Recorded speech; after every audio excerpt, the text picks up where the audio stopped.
Alright, here we go. Ba ba ba ba ba ba ba ba ba ba ba. Testing. 1, 2, 3. Video.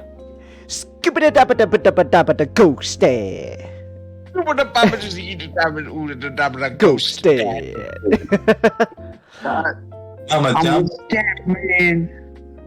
I'm a skip man. Now I want to show you that Family Guy clip. Oh my goodness, Nick. Why can't you get all the Family Guy clips out of your system? Okay, so you're the one who's always reminding me of more. You know how like on That is a lie. You know how like on Dragon Ball Z Bridge, they have the credit home counter. Hello. Oh, We should have a Family Guy lookup counter. What? Just as we play a drinking game every time Nick asks me to play a Family Guy clip. Do you guys like your livers? No, not a drinking game. Like a little counter at the corner of the podcast or something. It's like every time I look at a Family Guy clip, it just goes up. You could make a thing and go up one. Ding. What? Well, like a CinemaSins counter? Yes. I'm not gonna lie. Hey, Kamen, that's gonna get annoying real fast. At least if there's noise added to the counter. If it's just like something at the corner you can pay attention to, then that's fine. But like as like an actual like thing like with noise like bing, no. I hate CinemaSins. All right. Oh. Hey, let's start the podcast! Yay! Oh, T almost went down the wrong pipe there. Ooh. Ooh, that's... Yeah. We don't want you coughing. Don't worry. If I'm cough, I could just say, hey, remember? I have the C virus. No, I'm not gonna say that. I have to ask, like, is there still people to this day, like with everything like being lifted, all the restrictions being lifted, is there still people like deathly afraid of, like catching, the big coof? Chengis, you're the one who fucking lives in California. So Chengis, I like to still believe there are people, there are 107-year-olds still wait. 170-year-old Japanese men still waiting for the war to end. I'm willing to believe that there are still people who believe that we are like at code 5 of the virus that ended 2 years ago. Like what's the highest DEFCON level again? Like DEFCON 1. DEFCON 1. So yeah, like I'm wondering if there's still people out there that goes out into the world, acting like we're at DEFCON level 1 on threat of Okay. the C virus. C virus. I think you gotta press the button. No, it's not an abyss question. It's an actual question, like, cause We need to contain the China virus. it's time to contain. No, see, that's not a abyss button. That's a jobby button. But no, but like, cause To all the criminals. no, cause today I went to go get some sandwiches for dinner for me and the family, and there's a Jersey Mike's like close to like a 5-minute drive from where I am. And I went inside, and there was a person somehow still like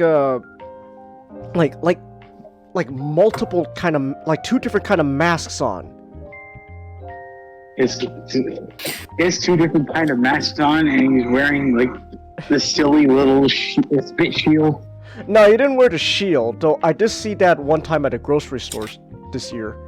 It was like it was because like everyone else was fine, but then there's this one person that still has like 2 layers of masks on. So like that just makes, and I'm not like saying oh man he's a silly person. That's up to you to decide. When I saw that, I was more like just wait, there are still people that are like acting like oh my goodness we could die at any minute. Holy. That's what went on in my mind. Like, wow, people are still.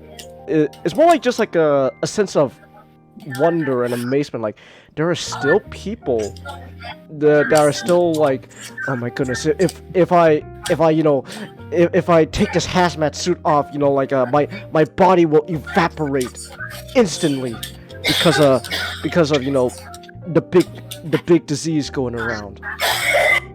Oh. You good, Nichado? I heard coughing on your end. That's my mom. Ah. I like to imagine like once they take off like the hazmat suit, their body is blown away like dust. It's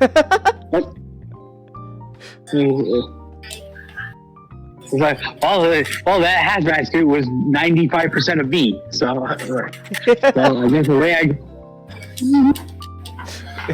you take off one layer of mask. Just, sir, I don't feel so well.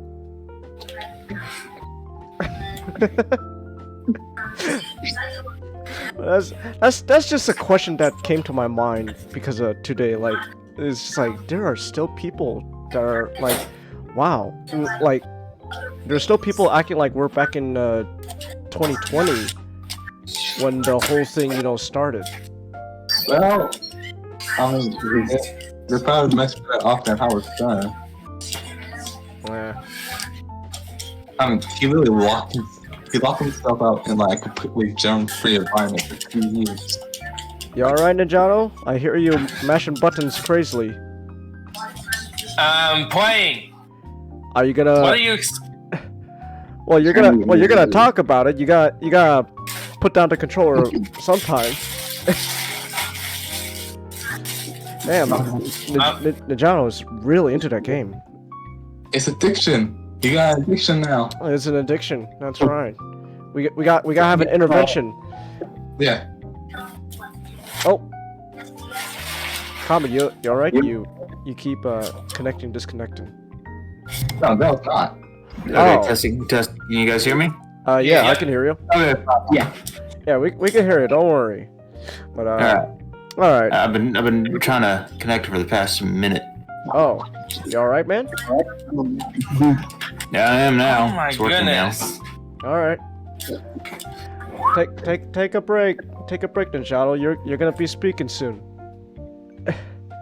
All right, but so I guess with that said, then let's actually start the actual show. So welcome to another Saturday podcast night, 2 cents live. It is October 22. If only there was a 22nd month, but that would be absolute hell. Oh man. But so it's another Saturday, and the big theme for tonight is first impressions. It's all about first impressions tonight. We're gonna be talking about first impressions for some stuff. Only person missing so far is our resident Australian. My goodness, that man, that koala is. I guess he's busy down under.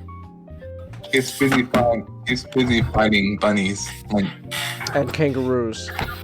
yes. And birds. he's busy trying to persuade his government into believing he isn't a Kiwi. He's not secretly a person from New Zealand.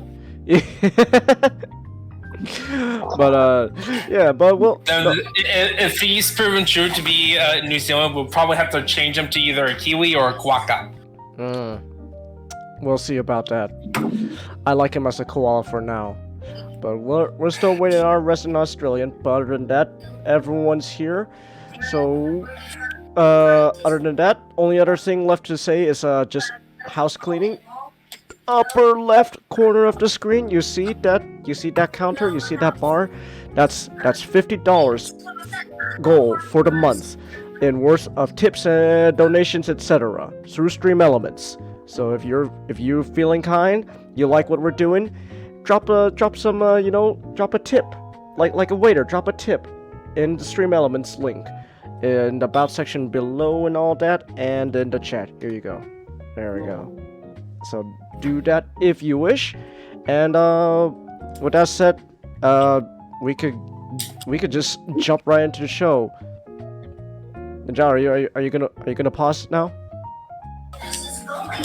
Hold on. No. Oh my goodness. What are you doing right now? Like in the game? I'm just doing free roaming stuff. Okay. Can you take a pause? I'm like those parents that like, can't you just pause your game? No, mom, it's online, but you could pause it, can't you? You actually can't pause this game. It's like Elden Ring, the stuff still goes on even if you pause. Ah. I think it's because of the co-op mode Ah. that is implemented. Ah, okay. Well, can you find a safe place? Find a safe place. Find a safe place to hold out for like a couple of minutes. In my safe space. In my safe space. Hey, so I got face. I can't remember the rest of the song. I don't know either. Alright, you two, are both of you ready to talk now? Or? I am. Yeah, Alright. I am. I am ready to talk. Well, you're really busy, like, button mashing. I'm not on like an intense part. I'm just free roaming. Alright then. So with that said, then let's hop in. So, tonight's first impressions, we start off with the Knight of the Gotham. So, Hey, let's go! Gotham Knights! Batman's dead! woo! Batman's dead! Let's go! So, which one of you two is gonna start first? Alright, so how do I define a game that is starring my favorite fictional character of all time, and it's technically a spiritual sequel to a franchise I've been waiting for 7 years for to come up with another game? It's all right. Yeah. all right. People are trying to make it into like it's a disaster, or like it's horrible. It's not. It seems like mostly on that front, it's people complaining about the technical aspects. I will say this, in terms, it's not as bad as Arkham Knight. So the worst Arkham thing Knight I have on PC was disgusting. Oh. Yeah, so I only had 2 crashes, which is today. And then the biggest problem that is something that clearly needs to be patched out, is that the matchstick. For some reason, this game, it's co-op, right? You can't co-op with your friends list, but you can co-op with random strangers. That is really. Yeah, that's the reason? that's like the I've seen online that is it just a Steam thing? I think it's only a PC thing. Fuck. Really? Huh. But it's like one of those obvious. It's only for some people. It's just a glitch. So hopefully it'll get patched up soon. Yeah. Okay. Like it's clear, like you know how modern games are, unfortunately, where you can't just simply the game comes out perfectly. It's gonna be patched. But anyway, so I will say this: this game managed to sell that Batman is dead. First cutscene. Hey, Batman dies fighting an enemy in a Batcave. Ra's al Ghul. He's like Ra's al Ghul. He died fighting Ra's al Ghul, and I am so glad that most modern games, right, that they have like this long sequence where that's clearly a cutscene, but you're forced to play through it as the player. It's a fun gameplay pieces while you're having like a narration in the background.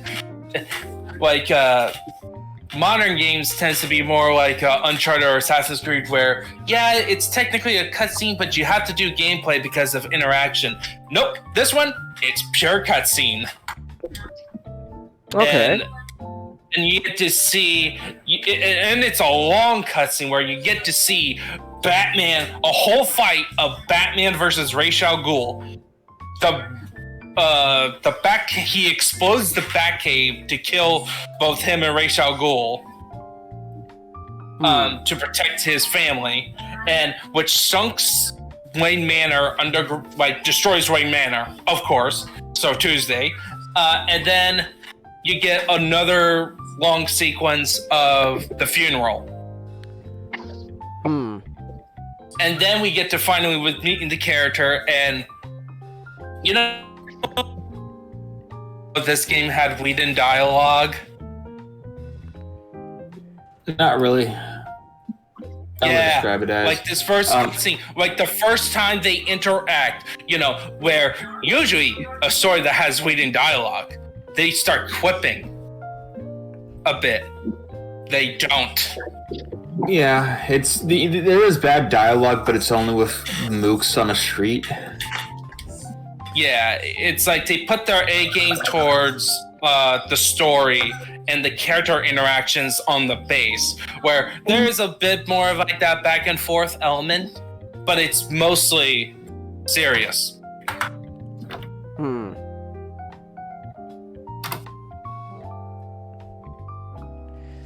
Which is like very refreshing.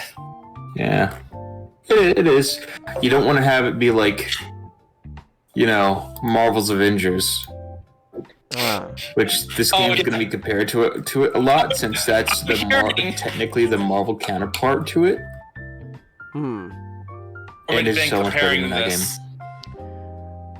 I haven't played that game. I played it. It sucked.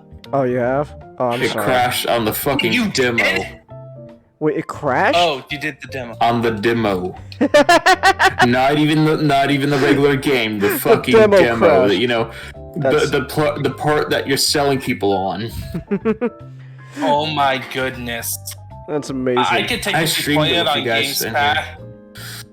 Oh, I don't remember. Like, I could get it on Xbox Live. I don't want to. Don't. I have no It's shit. Gotham. Let's move back to Gotham Knights. But anyway, so I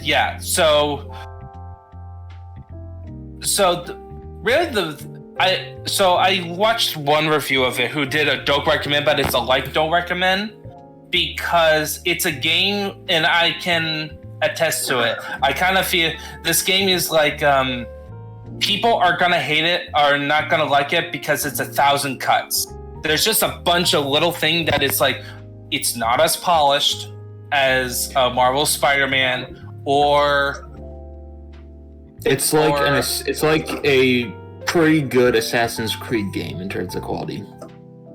Yeah. But that's how I describe it as. But it's not like fully Assassin's Creed. It's like a mix between Assassin's Creed, Marvel Spider-Man, and the Arkham games. That's how I describe it as. Yeah. Like, I'm not even saying this game is like a spiritual sequel. The only thing that makes it a spiritual sequel is that it's a Batman game and you have an open world aspect, and the story structure is similar to an Arkham game. Okay. But in terms of gameplay, it's all right. Again, it's like it needs to be touched up a lot. Would I have preferred after playing the gameplay? Would I have preferred the Arkham style again? Yes, but it's not horrible. It's not bad. It's a pretty good placement. It's solid. I kind of want this game. This game it definitely feels like it needs a sequel. Okay. Or a lot of DLC to help build it up. Yeah, this game, I like the best part is the story and presentation. Okay. The story part. I mean, All right. like that's what you're going to be playing this game for. You're going to be playing this game to explore this new, unique world of a take on Gotham. Oh, yeah, SGD's here. SGD. Yes. Ninjato claims that you are actually truly New Zealand. Is that true? No, it's you who was claiming. No. Why would you lie to me, Ninjato? No, it's you, Changus. I never said You're- that. No, I never You're said. the one I never. putting the blame on me. I was never said. making- I never said SGD was New Zealand. Sorry, it's huge. You're trying to throw me under the bus, and it's not gonna work. SGD, don't believe him. Who do you trust more?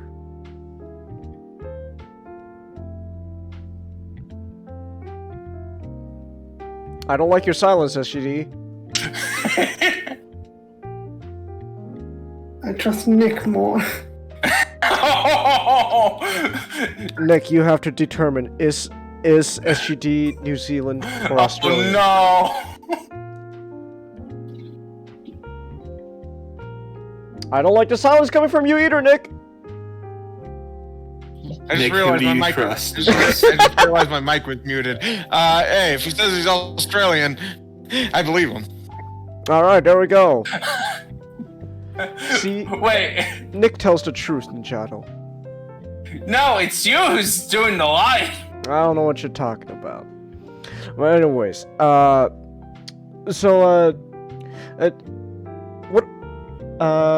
me more about the open world aspect for Gotham Knights. So I think the open world aspect is actually one of the fun parts of this game, because the way it works is that you use your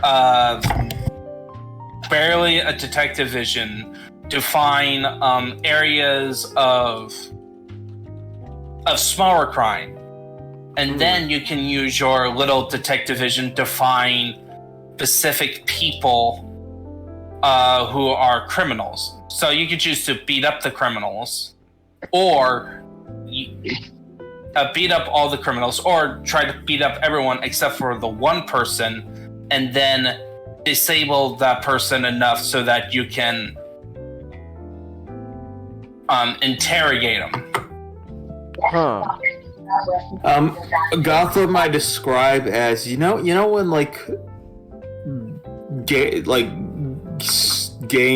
older games in general that feel like a city but they just condense it down.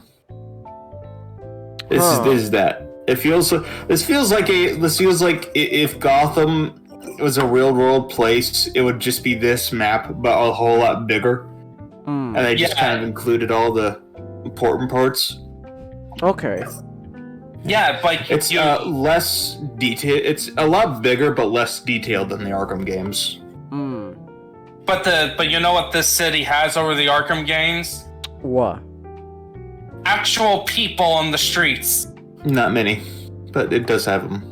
Like, it's enough to give you an illusion that, oh yeah, you're fighting at night.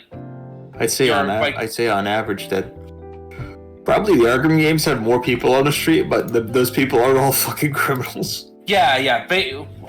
So you mean Like, that's- civilians?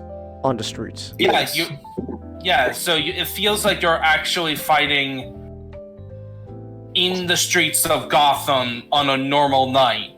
Like, they even have like a little fun presentation mechanic where so the way it works in terms of how the character switching works is that you got this one location called the Belfry. Every time you enter that location, the night ends, and then you get a little stats about crime stopped and civilians, like cops and civilians rescued. Okay. And then you go in the daytime, and during your base, you can still access the menu and stuff, but that also, when you switch your characters, you always hear conversation that's going on between the Bat family and even Alfred about just some random stuff going on. And then occasionally you can have some little events that you can play out that does a little bit more development of the story, of like more of like the characterization. Okay. But it's also where you can access a training area, and also where you can switch your characters. A fun detail is that when you go to your characters to pick out, the suits are based on what your character are wearing currently. Okay. So if you got the pirate getup on, it'll have the private getup on the wearing it on the up on the wall. Oh. Yeah, and also everyone's will be in their civilian clothes. Because they're not like Batman, where he wears his costume almost 24/7. The costume is a civilian clothes.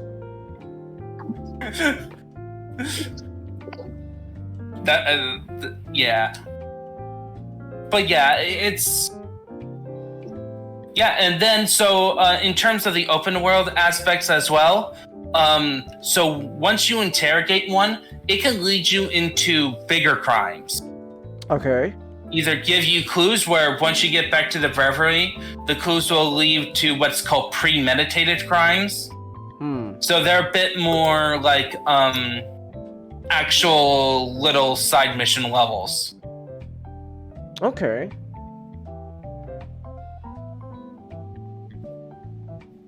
Yeah.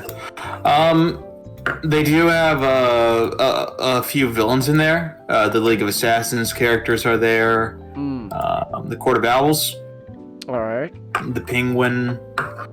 But the side missions, there's 3 main ones. Okay. That is, aside from like the stuff that you do around the city, but the 3 big side quests is with Harley Quinn, Mr. Freeze, and Clayface. Which you will have like multiple, a whole bunch of encounters with, and a few boss battles. Oh, multiple boss battles. Yeah. Okay. That's cool.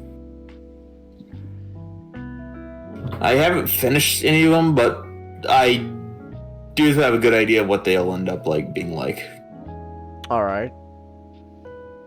Yeah. Which I am disappointed at the amount of villains in this game. There isn't a lot. Around the... Yeah, I think so. What I think was going on. Okay. People think that this was going to have like a lot of microtransactions, but because of the whole Avengers thing, it didn't happen the way they wanted. I also think because originally Montreal was going to work on an actual sequel to the Arkham games. Yeah, it went down. It went in a few forms. There was a Damian Wayne game with a bald Dick Grayson. Because fuck me, why can't they stop making Robins bald? Wait, Dick was gonna be bald? They were gonna. No, in the Damian Wayne game, there's also gonna be a Gorilla Grodd. Wait. It was. I thought it was gonna be like an older Tim Drake. No, it was Damian Wayne. No, that was Dick Grayson. Oh, that is Oh my. That's disgusting. Don't stop. There's gonna be Gorilla Grodd. Ooh. For some reason. Okay. Okay. I don't know why they like to put Gorilla. I don't know why Gorilla Grodd is thrown into Batman things. He was in Batman Brave and the Bold, but to be fair, he never fought Flash in that one. There was Gorilla Grodd and Batman Ninja for some reason, and Gorilla Grodd here in the Damian Wayne concept art. There was going to be a chick Black Mask, maybe his daughter or something. There's going to be old Two-Face, who just looks like Two-Face but old. All right. He has a white. He has a white streak. He has white hair on both sides now. And you guys ever heard of the White Rabbit? No. Oh yeah. It's like that, but an old and decrepit version of that, which I find kind of funny. But eventually they canned that, and they tried to do something else called Arkham Insurgency, which was going to be a Bat Family game led by Nightwing, Tim Drake Robin, Red Hood, and Barbara Gordon Batgirl. Oh, okay. And then they took that, and then they made it into this. Yeah, and like clearly, because this is not connected to the Arkham games at all. It's its own universe. If you take it as the very vague concept, you can see where they turned it into the from Arkham Insurgency into this, because Batman died in an explosion at Wayne Manor, and is succeeded by the Batfleet, the specific members. All right. The only problem with with it being in the Arkham game, how did they get Barbara out of the wheelchair? I just fucking bring in Cassandra Cain and just fuck Barbara Gordon and stay in the fucking wheelchair. Yeah, but isn't even in Gotham Knights themselves they said this Barbara was also in a chair? Yeah. And she got better somehow? Like they kind of hand-waved it. Yeah. So essentially, in terms of this universe, it has a lot of New 52-isms. Okay.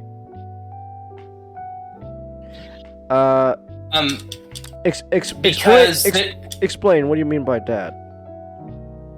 If you look at the emails, characters get emails, and they have certain cameos from other characters. Okay. There is a lot of references, like Tim Drake is part of the Titans, but also there's some hints of Young Justice. You see an image with Connor Kent on there.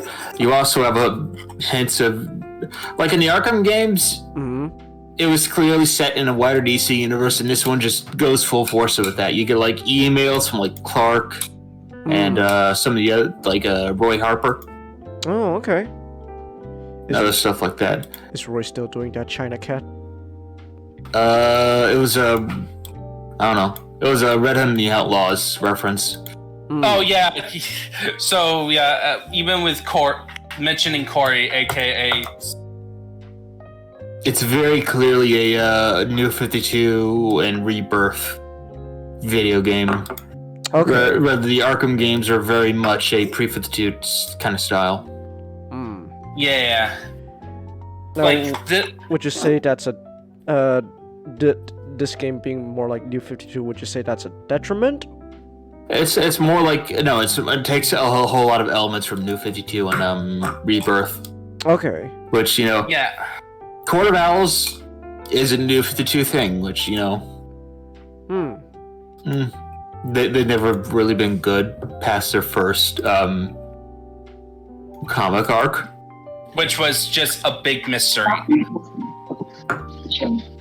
Okay. Court of Owls really needs someone to go in there and give them a fucking tune-up.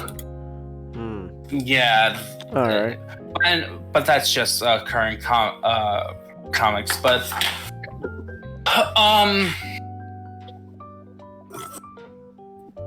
gameplay is fine. It's a little bit repetitive, but it's fine. It does its job. Yeah, that's it's more of like there's no real depth to the gameplay.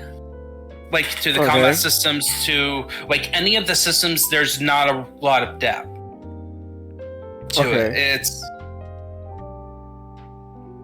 really the depth is like here are the characters that may or may not actually be that different, especially at the beginning. They kind of play very similar, and then you have to do a lot of grinding because like this game has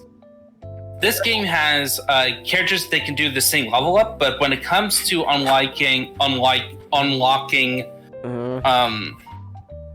knighthood challenge, knighthood, which is like a fourth ability tree, you have to do these things. You have to do little activities throughout the open world, and then you're able to get like your Nightwing Fortnite glider, or Tim Drake teleportation, or Red Hood's fart jumping. Yeah, jumping. Yeah, because so Red Hood in this continuity, got superpowers from the Lazarus Pit. Lazarus Pit be bullshit. But the thing, so if you're expecting like angry Jason, no, do not expect. He is the most angry of the ones, but he's kind of like Superboy at the end of the Young Justice Season 1, where he's very focused. Jason Momoa. Yeah. He's not like the Hulk. And thank fuck they didn't give him fucking daddy issues. Like in in Arkham Knight. Oh yeah, this is not Arkham Knight. This is a lot better than Arkham Knight. Okay. Even though Arkham Knight has technically more in-depth gameplay, has more of the stuff that people want from a Batman game. It's just that Arkham Knight has a whole lot of fucking problems that hold it back from being. It's that like Arkham Knight has story issues abound. It has a lot of gameplay and map issues. The best part of Arkham Knight are the side missions when it involves other villains other than the main villains, which is Scarecrow and the Arkham Knight, and also the DLC that you had to pay for. Yeah, Arkham Knight. Arkham Knight's okay. It's playable. It's like a 5 out of 10. Really, the best part of the best time to play Arkham Knight is now, because when it gets on sale, so you can get everything. Okay. You guys really don't like Arkham Knight. Arkham Knight is awful. I'll play Arkham Knight. It's fun. Holy shit, does it have fucking problems? I personally blame them for not. The first reason that it got fucked up is because the decision to focus on the Batmobile. The second decision why it fucked up is they decided to have Sefton Hill write it rather than beg for Paul Dini not to come back, or at least the Arkham Origins guys. Yeah, and another thing, they don't just simply do Batmobile. They decided the Batmobile, like half the time, tank battles. Yeah, exactly. It's not just the Batmobile, which is cool. Driving the Batmobile is cool. They even designed the whole city so that you could drive in the Batmobile. They decided we need to make it cooler because being the regular Batmobile is not cool enough. I mean, I thought the tank thing was cool. That's just me. For me, it makes it's annoying because there's in later games you get so many enemies on the screen, dodging just seems impossible. And also, Well, I mean, like the I have idea problems- as like a tank in general. I thought that was okay. but it should not be in a Batman story.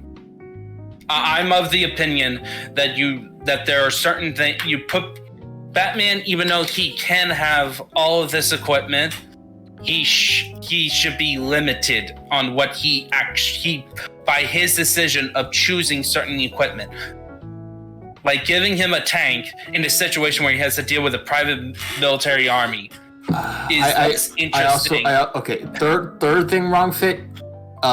Bringing in the Arkham Knight and the militia. It should just have been the criminals. the villains. Yeah, It was originally going to be Hush and Scarecrow being the bad guys, but then they decided to have Jason. Joker Blood. Oh. And yeah, the Arkham Knight. That's the biggest story problem. One of the biggest ones. Joker Blood is really fucking stupid. Like if they had Scarecrow hallucinations that affected Batman, just that would have been fine. That'd been a good idea. But Joker Blood. Yeah, and the whole idea that Batman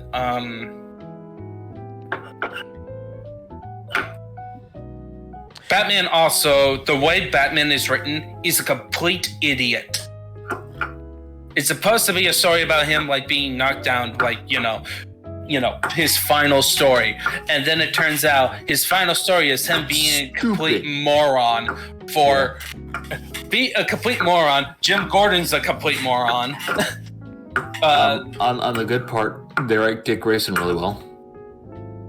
Yeah, when he's there. By the way, the Bat family's in. But on the other hand, Injado, he wasn't there very long. Who knows how they could have screwed him up if they had him there longer. Oh, yeah. So, to tie things back together, so I'm assuming then you prefer the writing here instead. Oh, yeah. It's 10 times better. Like, they gave proper... They actually treat these characters like they're characters. Yeah, like there was Tim Drake isn't in love with Barbara Gordon and isn't buff and bald. He's a college student. Babs and Dick are exes. Oh. That's the only not so fun thing. Like, come on, they should be lovers. Like at this point, I think they should have been in the house same. I'm fucking tired of it. Just fucking have Dick Grayson in whatever continuity either be dating Starfire or Batgirl. I don't care. Just have him dating one of them. I'm fucking tired of him just being Dick Grayson. Always free. Always fucking another woman this week. Ah. Yeah. Okay. Either have him marry. Don't have Raven screw up Dick's and Corey's wedding, or have him be with Barbara. Both are awesome. But anyway, there's one of my favorite moments actually is a cutscene that is between Jason and Dick, where it's the scene you saw, Changus, where with him on the kitchen and cutting the carrots. Yeah, those are thick slices of carrots, though. Yeah, but Dick is recounting a funny story that happened with the Bat family, except Jason wasn't there because he was dead. Yeah, but then we get the characterization pretty right. Dick Grayson is the wisecracking older brother, and the leader. Jason is more kind of mellowed out, but still very angry kind of character. He has. It's clear that he has. Is he it's more like he's resentment. He has some resentment towards other everything. People. So everything. so is Jason Like Raph from TMNT? Is that what you're saying? Yeah. Yes. Oh, okay. Yes.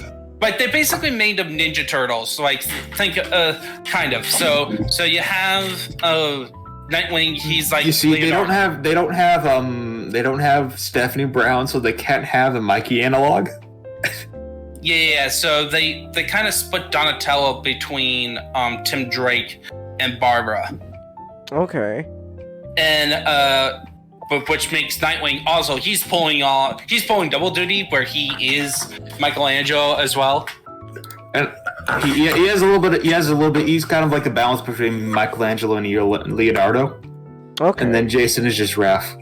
Okay. Yeah, except not like super angry Raph. Like he was actually at the beginning, where it's like, yeah, we're gonna go to the streets and bash them heads. He's also fucking jacked. Look at the size of him. I saw that. I saw that in the game. You were streaming it. Yeah, Jason looks like he just came back from Afghanistan. Which is kind of true because the League of Shadows is responsible for his resurrection, and Talia al Ghul looks like Jade from Mortal Kombat 11. She does look like Jade from Mortal Kombat 11. Hold on. I'm gonna show people this screenshot you posted of Jason. Like, tell me he doesn't look like he just came back from the Middle East, fighting in the Middle East. Oh yeah, Robin looks like a fucking Disney kid. And Dick Grayson looks like Robin Pattinson. Yeah. Oh no, the piano! It's on fire! Oh, and I like my voice acting goes like this: Dick Grayson and Jason Todd, I think, shared the number one spot. They're very good. Then goes Tim Drake, and then goes Barbara Gordon. Barbara Gordon, they got the voice actress for Barbie. Ah. And she sounds like Barbie. I could kind of hear it. Not really. She does not sound like Barbara Gordon though. I like her, but she needs to have a lot of polish. Okay, here we go. I found a picture of Jason and Dick. I told Ninja this. Dick looks like if Robert Pattinson's Batman became, like a Giga Chad. that's what Dick looks like. Isn't that Nightwing in general? Oh, okay. Just Batman, but a Giga Chad. Yeah, I look. Every time I look at Jason, I just think he looks like a war veteran. Like he just came back from a tour in the Middle East. Jason it just goes to Jason and his time being dead, and it's that poster of the Doom guy fighting all those demons. Like, that's what Jason looks like. It's like, Jason, you okay? How what was it like being dead? It sucked. Oh. Yeah. Yeah, so what I know you're further into the main plot. What do you think of other characters? I'm mostly doing Nightwing.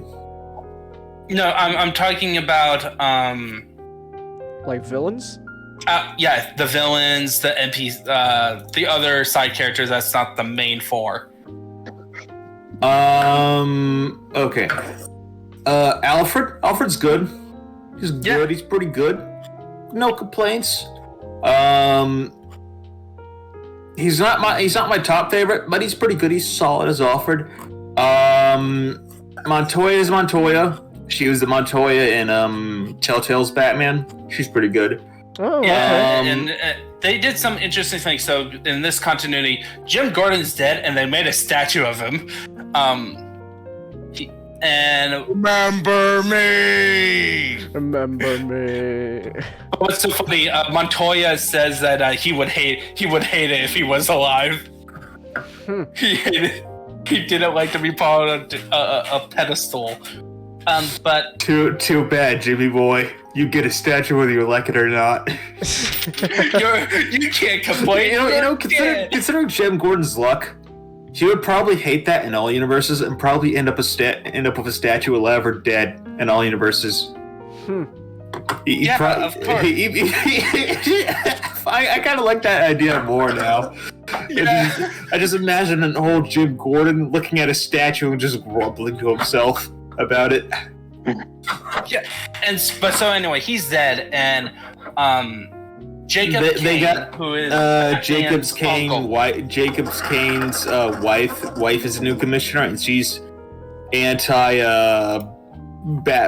vigilantes, and she's a bitch. And I'm pretty sure she's evil. I'm pretty sure she's. I part don't of think the Court of she's Owls. evil. I think she's just a bitch. I think her husband's evil though. Jacob Kane, you know, and like Jacob Kane, you know, Kay Kane's dad, Batwoman's dad. I know you don't like Batwoman. I don't like Batwoman. I'm fine with Kate Kane, but I think she's misused. Wait, let me see. Did you get my drift? Jacob Kane, the only sensible character in CW's Batwoman.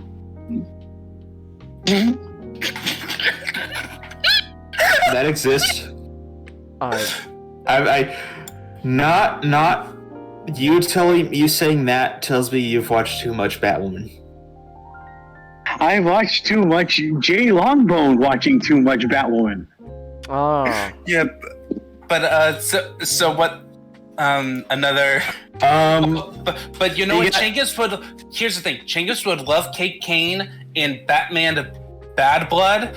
You know why? Why? She's Hot Rod. She's basically Hot Rod. If this is a Hot Rod Kill Optimus joke. Okay. Yes, because the premise is that she's partly responsible All right, for Gotham Knights.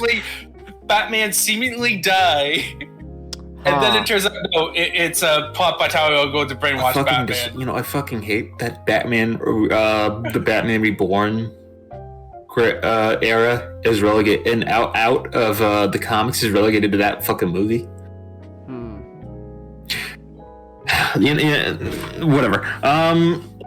Anyway, Leslie Tompkins, she's retired now, and she has an Australian daughter called Jada Tompkins, and she's there. She gives you missions.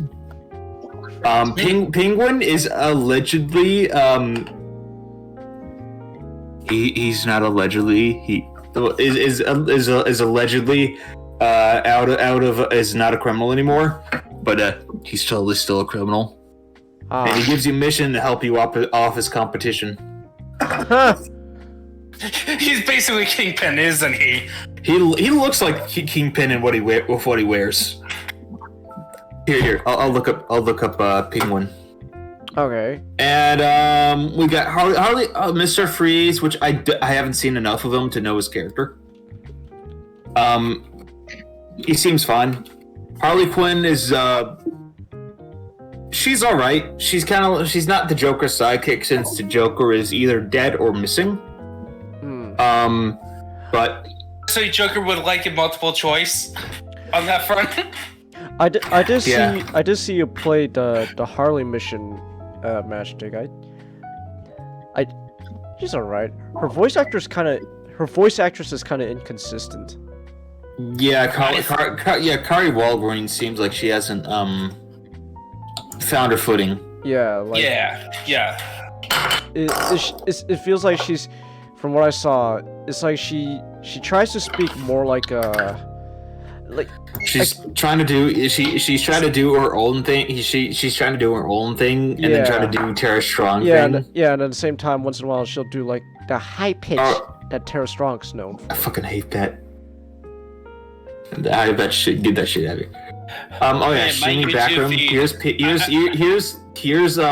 Penguin. All right. Shave his head, and then he'll look exactly like Penguin, like Kingpin. He kind of does look like Kingpin. He even has a little Napoleon Bonaparte picture. James, you know who he reminds me of? Who? Colin Farrell. So I was talking to my wife Dixie the other day, and she was saying they would make a good actor. Now you agreed with her. Why, Colin? We both say that. It's Rata. Is that the very worst Spanish I've ever heard? The worst Spanish I've ever heard. And also in this game, if you're for chaos, you make Tim bald. If you're all and for the Batman Beyond skin has a Tim bald option. Why did it keep making the Robins bald? I don't fucking know. It doesn't look good. Clayface. Clayface was previously a year before the story took place. He fought Batman and was sucked into a wind turbine. Oh. What? Yeah, and now he's back and he's like trying to put himself back together again. Oh. For a performance of a lifetime.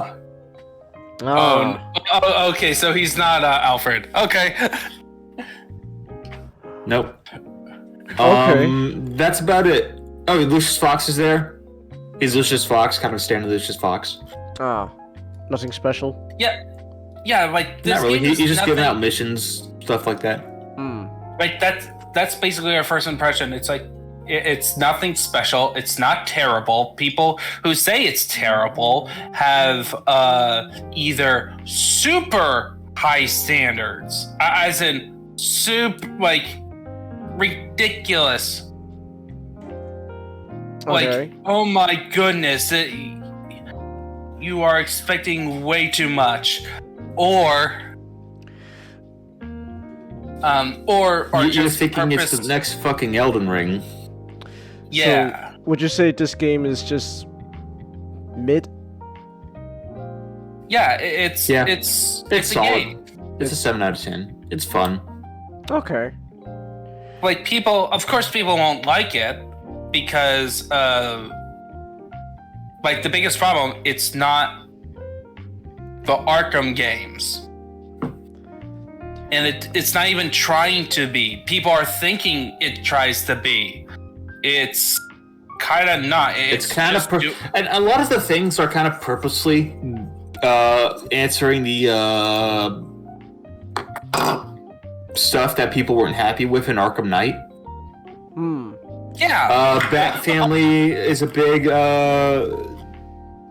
focus on. You get co-op. You get the you get like a transportation, but it's not like the Bat Tank every 5 fucking seconds. Oh yeah, I love the there are some things that there are some options that it is very limiting, so doesn't give you a lot of options to do combat or to do open world traveling.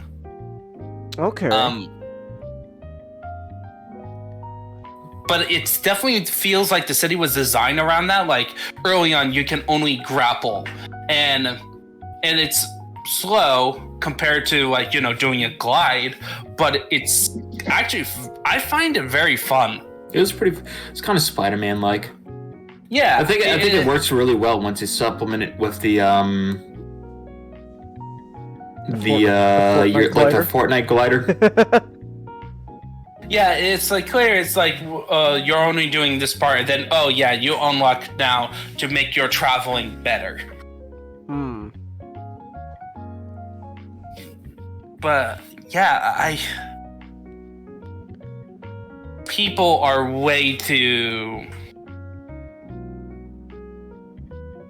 It's like they had like an anti-hype. Want this game to be terrible. It's people are gonna scream and be artistically assholes about this game, and in 3 to 5 years later, this is gonna be called a fucking underrated classic. I guarantee you. Yeah, like this is cult classic. Because once they come back to it, they're gonna be like, "Hey, this isn't the Antichrist giving video game form. This is pretty good. I really like this." And you know what? But I think we'll change that mind. Never what? mind. What is that? Suicide Squad killed the Justice League.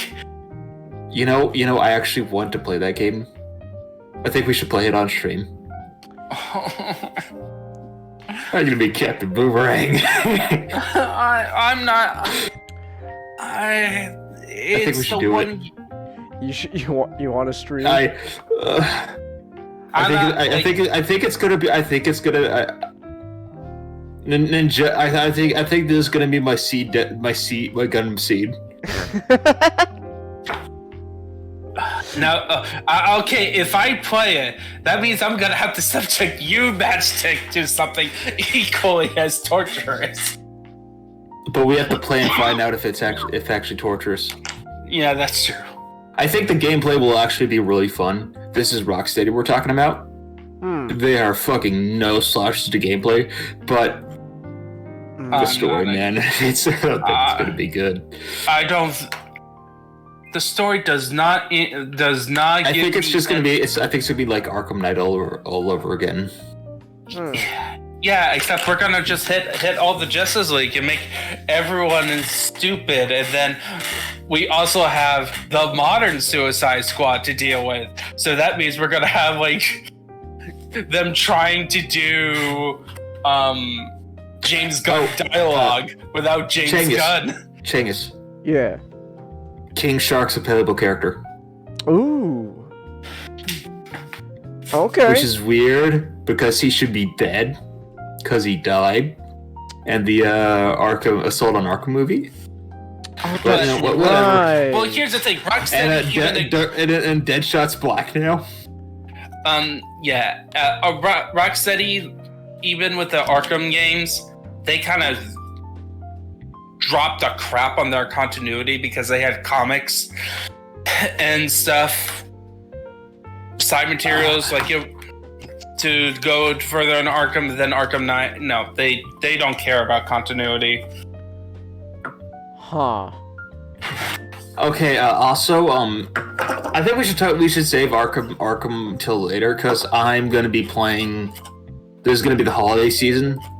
Okay. And each month I'm gonna start playing. I line it up so that I play Arkham Origins at Christmas, and then I'll maneuver December, and I'll maneuver Arkham Asylum and City to around it. So we can talk Arkham all we want then. All right. That gives you 1 week to do. But Mastic, that gives you 1 week to do Night.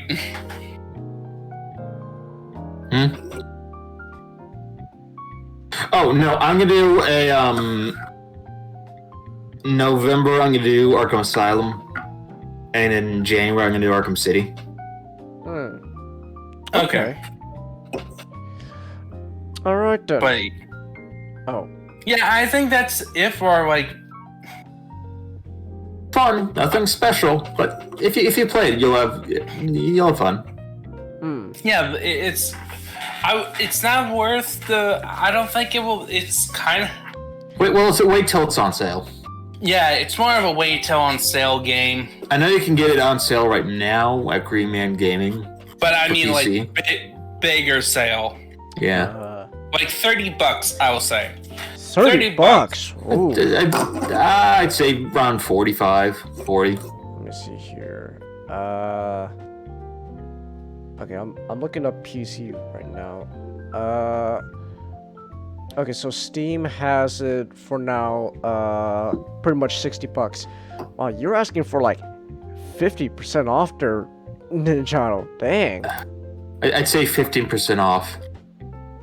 All right. 45 is enough. I'd say 45. Epic Game Store also has it for like 60 bucks. What the hell is in the deluxe version that makes you go, hey, why don't you give us an extra, several more bucks, let's bump that 60 to an 80. When I say like $30, I think that's because if it's an average game. I don't think it's worth definitely like, if I say a game is worth $60, it has to be like top tier, in my opinion. And then like, in its current state, I say it's 30. If they improved it with patches and stuff, and it's like a drastically Give it better, some more DLC so they have some more villains in there. yeah. Okay. Because I'd say the modern era Batman, you should have a fuck ton of villains in there. This ain't the old ancient days on the Atari or Game Boy or something like that. Okay. After Lego Batman, you should have a whole bunch of villains in there. Unless you have like in-depth villains with like sub minions and stuff. Like I feel like unless it's like Batman Telltale,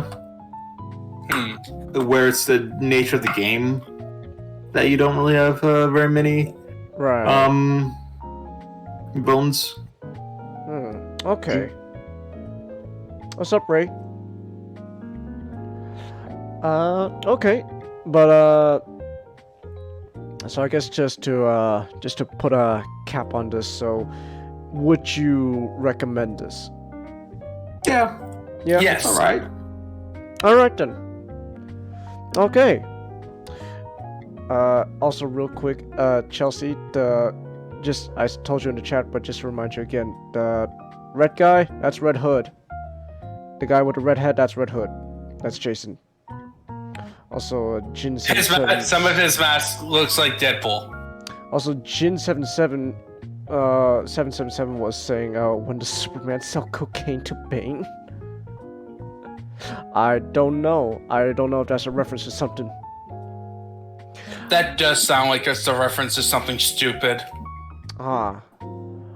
Okay. Alright then. Well, with that said then, we can move on. We're not done with video game topic. Next up, SGD, you've apparently been getting into a Geiger mood. Nick would be proud.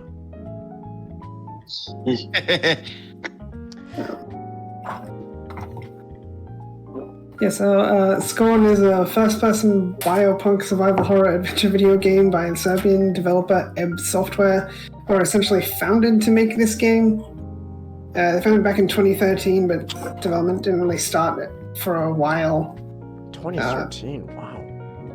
I think it was 2015 they finally, got around to really getting into things.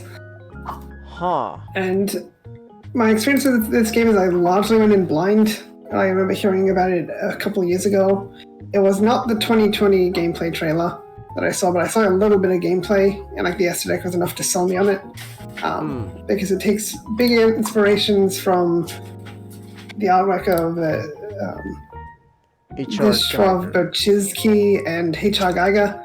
And I don't know who the first guy is, so I don't know what you're talking about him. It's H.R. Geiger and Zdzisław Boczynski. Polish is hard. So I don't know about his artwork, but I'm a fan of H.R. Geiger's stuff. And I do think they nailed the aesthetic of trying to be akin to Geiger, but not just ripping off Geiger. Also, you'll find a distinct lack of the sexuality present in Geiger's art in Scorn, which I thought they were doing that because, we don't want this to be a hard R game. But then at the end, there's statues committing... Statues... I was saying, I don't know actually. You are using a key to ram stuff in a hole. That says something about you, Kamen, not about the game. I was trying. And then you reach the end of the game and there's statues performing sex acts like it's Indian statues with a Geiger skin. It's like... So I'm assuming there's not many phallic imagery then? I think there is a statue which has something that's reminiscent of a giant penis. But I'm not sure if that's what they were going for. I'm pretty sure it was. Okay. It would be Geiger without phallic symbol. The statues at the end aren't Geiger inspired. They're supposed to be Freudian, Huh. which kind of brings me to a big problem the game has is reading the art book, which I'm going to really be talking a lot about what's in the art book because that's a separate thing from the game. They had a lot of ideas, and they didn't really know how to properly convey them in the game. When I saw the statues at the end of the game, I just thought they didn't quite understand the sexuality in Geiger's art is supposed to be unnerving and not supposed to be titillating. But then I read the art book, like, oh, it's Freudian, like the whole obsession with sexuality and this culture views like the pleasurable aspects as having high importance and whatnot. And, like, you can't really communicate that just through statues. Like the culture, which you don't really get to partake in, has this heavy emphasis on sexuality. Like, you need to do more than just statues to convey deep information.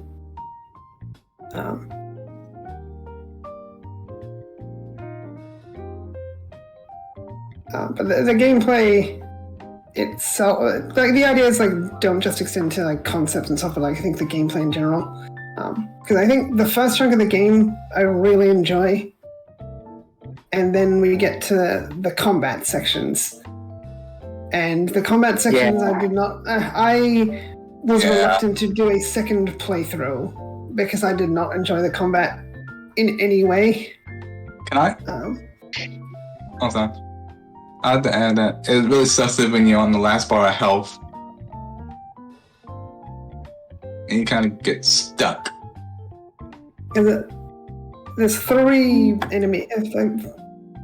enemy types and then sort of an environmental enemy, which you have to read the art book to get the names. So you first encounter the worker or the bear, which most things is called the worker. The art books referred to as the bear.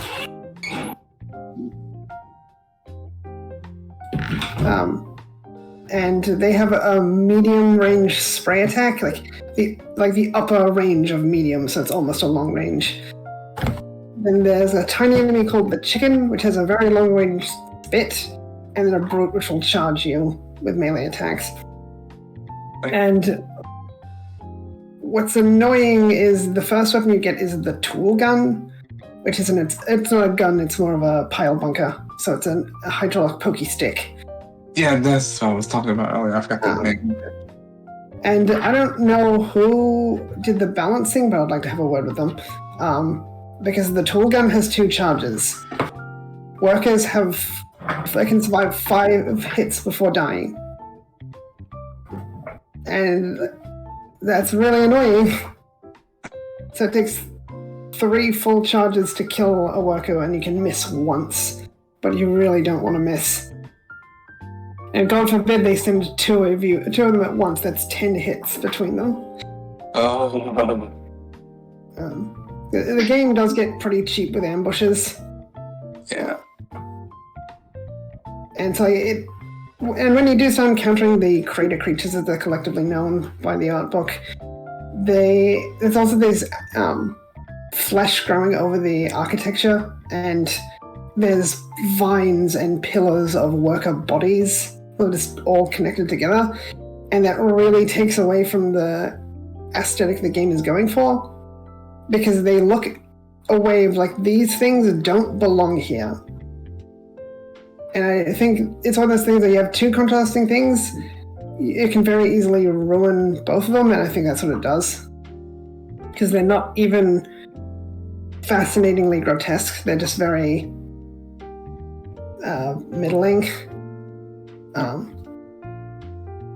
Because, like, imagine a mole rat where you just cut them open in a couple of places, and that's kind of their aesthetic. When I first played the game, I went in completely blind. I just kind of interpret everything like this biotechnology got affected with, like and biological, either got affected with something or started developing tumors. Yes. So in the lore, according to the art book, again, not conveying things through the game, like you encounter a giant creature, and that's what's birthing the crater creatures. Of course, the game doesn't communicate that at all. Okay. And apparently, it's just trying to create creatures, forcing evolution without. Oh, looks like SGD has to take care of something real quick. Oh, one thing I find funny about Gotham Knights Okay. is that okay, so for woke elements, Okay. there's a gay flag, and there's a whole bunch not really of something to write female enemies, like half of them, Okay. which I find funny. Because Because it On proves that one the- hand, are you on one? Because hammers of justice are unisex. The hammers of justice are unisex. You know, the thing I like that about the whole bunker, the whole like pile driver thing, it's really easy to miss with that thing. Like, too easy. Huh. I think I found the combat to be tedious, but people will say it's frustrating. Like it's more of a get good scrub. Because it's just annoying because you've become so hyper focused on the combat. Where like you're dreading what's around the corner. You can't really soak in the atmosphere like you can at the start of the game. Well, there's 4 weapons: the tool gun, a pistol, a shotgun, and a grenade launcher. And I like the tool gun because it's a tool, but it also doubles as a weapon, which is then. And the pistol is a straight-up gun, the shotgun is a straight-up gun, and the grenade launcher is a gun, but it's primarily a tool, because by the time you get it, you've killed all the enemies. Huh. Like, you get in the final section, you get it from a boss, and then you fight a second boss, and you just one-shot the boss with the grenade launcher. Oh, wow. Because the game's practically over at that point. And looking at the 2020 gameplay trailer or something, you're supposed to use a grenade launcher to solve environmental puzzles. Huh. Like, no, you just use it to you stand on a platform and shoot something on 2 separate occasions with a grenade launcher and kill a boss with it. Okay. When I said I went into this game blind, I mean I didn't even look into its history, and there were definitely a lot of red flags. Because the game was supposed to be released in 2 parts. Oh. So instead they released it as the single game Scorn. They tried to crowdfund it once, failed, got private funding, and then did another Kickstarter. And it just seems like one of those things where they got too attached to certain ideas and they really should have cut them. Like the enemies in general probably should have been cut. Because the only enemy which really seems like it fits in the world is the bosses, which is Huh. Okay. the crater creatures, and then there's the cyborgs and the I think it's homunculus.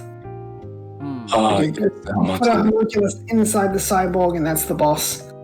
Oh, what was the way you said homunculus during comment? You're like, homunculus.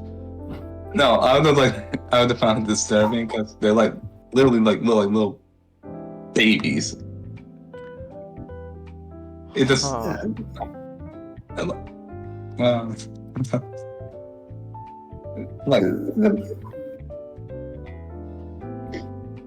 the boss fights aren't particularly engaging either, because they give you plenty of ammo before the first boss, but then it seems to imply you can only damage it. You get to open up its weak spot when it's trying to charge at you, and then you might as well just be using the tool gun. So there's no point to using the guns because you can't damage it with the guns. You have to hit it in the weak spot specifically. And of course, they fight the second boss with the grenade launcher, and it's just one shot in the back with a grenade launcher. But there are some things like I do enjoy the aesthetic for the most part, and things on those games like this could have gone entirely without a HUD. It's like early in the game you get attacked by a parasite, which then gives you it latches itself to your back and then carries some of your items with you or for you. And so some items you get is this thing which holds your ammo for your shotgun and your pistol, and it's also your med kit basically. Okay. And so that's pretty neat. Like you can look down and see your ammo and see how many health things you have.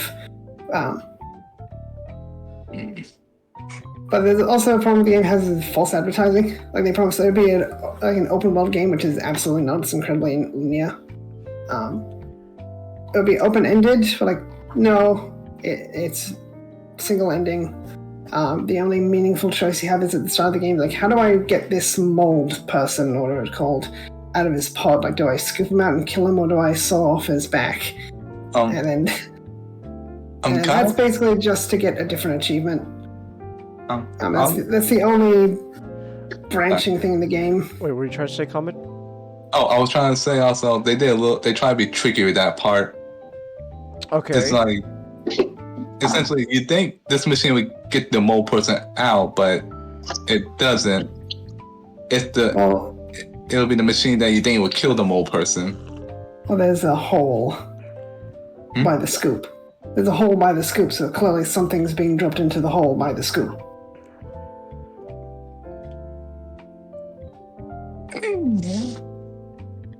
Well, with the saw, there's no holes or anything. So there's no garbage chute. But the game does have a problem with environmental storytelling, and since there is none. It's like everyone is gone. Like in the first place, there's a bunch of bodies piled up, and reading the art book, there might be because it's supposed to be a recycling plant, which you wouldn't know unless you actually read the art book. But then later, everywhere is just empty. There's creatures around. Like the creatures didn't eat the people because, according to the art book, they don't have organs. What? So it's like just. Okay, where can I get this art book? Did you get the deluxe edition? So are you just saying that Scorn is just, in terms of story, is just artsy? Pretty much. Artsy for the sake of artsy with no, like, point. Also, yeah, pretty much. actually, in your opinion, I don't know, I don't feel this, but you ever feel like that all the environments just it's kind of hard to navigate, all the environments just blend together? Like, a little bit at times. it's kind of like, hey, have I been in this room before? I did get stuck in a couple of places, especially in like the starting area where you need to get the extra tool on your arm. I had trouble locating that thing because they kind of tucked it away somewhere. And the part with the big creature that creates the crater creatures, got stuck in the second playthrough. Just a few minutes.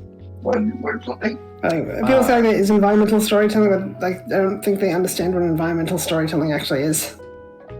There's a mystery, but the mystery is there from a lack of answers, not from things that they leave there to make you ask questions. It's just because there's so little information provided, you start asking questions of your own accord. Because like, where did the people go? Like, get no information towards that. So it's just we're gonna answer your questions with another question. No, they don't even do that. Oh no, it's just like there's so little information, you have to come up with questions on your own. oh. Like environmental storytelling, like if you play Fallout 4, there's a lot of tiny environmental stories there. Like Here's a guy with a toaster in his bathtub. Yeah, you know what happened here. Or people clearly who had a party because it was the end of the world, sort of thing. Like there's party decorations, there's skeletons, there's drugs. Skeleton in the closet in the corner. Yeah, like that's environmental storytelling, and like this doesn't have any of that. The game also has puzzles, but the puzzles are generally to complete an objective in a very specific way. So you do this puzzle to add a thing to a tool, and you need 4 of the things in the tool, so they can't repeat the puzzles. So you go into one area, it has this in the puzzle, you finish those puzzles, and then it's on to the next set of puzzles. And then generally focused around the one thing. It's like, do this 3 times so you can activate this elevator. And then puzzles themselves are mostly neat, but the fact that like you don't get to encounter them sporadically, like it's more of just, like I said, like just a batch of it, and then the next batch, and the next batch. Okay. But this does feel like one of those games like people say longer development time is good. That's not always true, because you can get a lot of games like get long development times, and then they're a mess when they finally launch, because the devs clearly did not know what they were doing, and sometimes you gotta put someone's feet to the fire, like get your house in order. And this is one of those games where they did not do that. They they say there's games where like devs like, what do we do with all this time and money? And Scorn is one of those games like the devs did not know what to do with their time and money. Apparently they did reboot development at one point and cut a lot of stuff, and people say if you really read through the art book, there's a lot of things they didn't get to incorporate.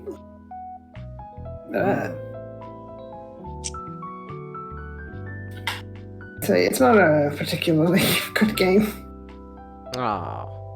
If they people think they had the enemies, so it wouldn't be a walking simulator. Like I think I would have very much preferred the walking simulator, because the best part of the game is before you encounter any enemies, like just the atmosphere of the game, and I've just been happy with that.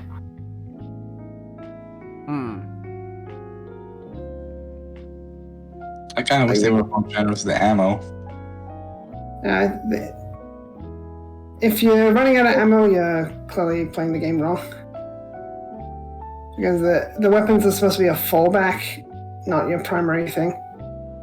Like you can shoot a chicken with a pistol, but there's really no need to shoot a chicken with the pistol. You can it takes 2 hits from a tool gun, so you can just run up to it and double tap it with the tool gun. Well, I only used the shotguns against the brutes, because it takes 6 shots from a pistol, and I never tried to kill them with a tool gun. Because at one point they do ambush you with 2 brutes. And it's basically just let yourself die because you don't stand a chance there. So basically you figure out, use a shotgun on the brutes, the pistol on the brutes, or if there's multiple workers, use the pistol. If it's one worker or there's chickens, you just use the tool gun.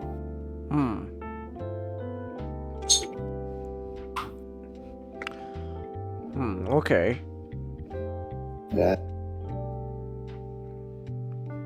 The game is completely non-verbal, but I think it could have used something like information being provided in some means, like written information, maybe. Maybe like Marathon had that. Like Marathon had terminals, but it was a non-visual game, a non-verbal game. Probably because it was an old game. Marathon was by the guys who made Halo before they made Halo, for those who don't know. Yeah, it's Marathon, that whole series is kind of insane.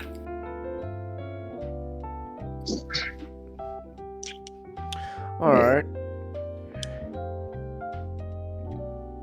Yeah, the game, definitely finding the enemies are one of the weakest points of the game because of how they rob it of the atmosphere. Like I said, like they really do not mesh. with the environments, and just it's worse off for it.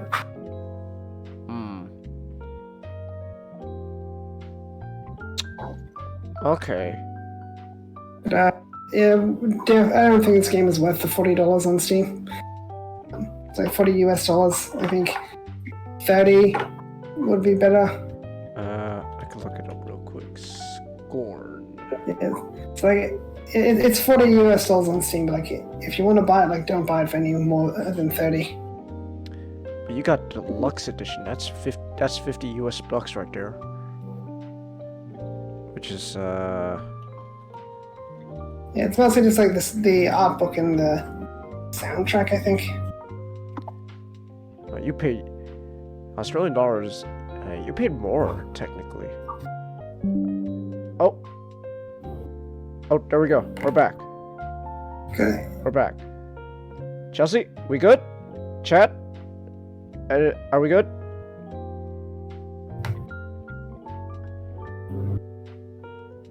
Chelsea, I see you in the chat. I'm glad I wasn't Okay.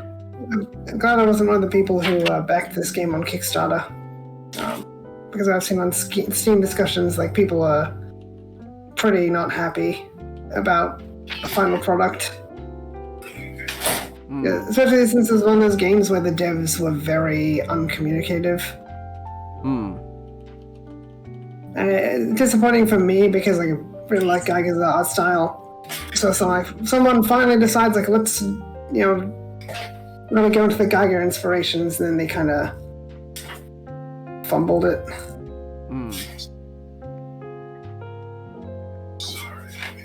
Okay. Yeah, definitely like a whole bunch of ideas, and they didn't know how to communicate them. And some of those things you got to remember with a product is, like, does this idea actually benefit the final result, or do you just want to do this idea? Because it feels like a fair few of these ideas is they were focusing more on their wants than how would it actually affect the final product.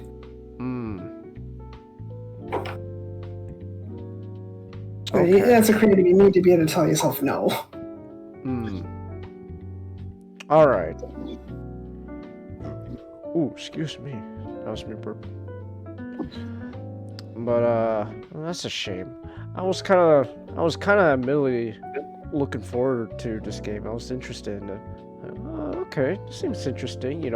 Hey, I like Geiger. Let's see what it's all about. And that's a shame to hear. It's a bit of a bummer. Oh well. With that, I gotta head out. Okay. Have a good night, SGD. Have a good day, SGD. Oh, okay, there we go. Okay. Shit. Okay. Before we move on, give me a minute. I need to sort this out. One of you guys, you keep an eye on the stream and chat and all that. Let me see what's happening on my end. I'll be back.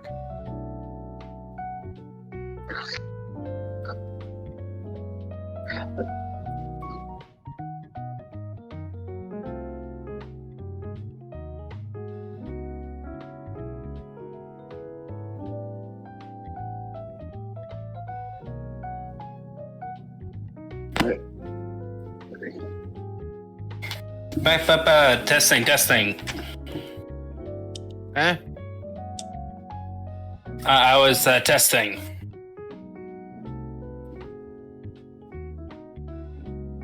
Can you guys hear me? Yeah. Yeah. Yeah. Are we still live? Mm-hmm. Oh, I don't know. Actually, never mind. I don't know.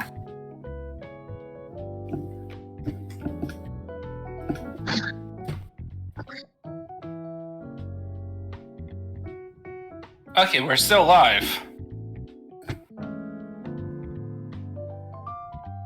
Okay. So. Okay, I'm back. Do you know what's wrong? I don't know. I think it's just something to do with OBS itself, or maybe it's my computer. Because I checked my internet and all that. It seems fine. Everything seems fine. Update changes.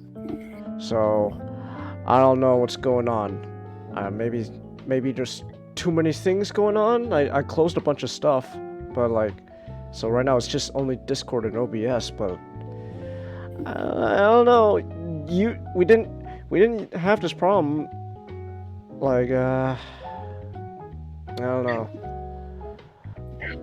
I need to head to bed soon, but I do want to tell you ask you a fun fact about Chainsaw Man. Okay.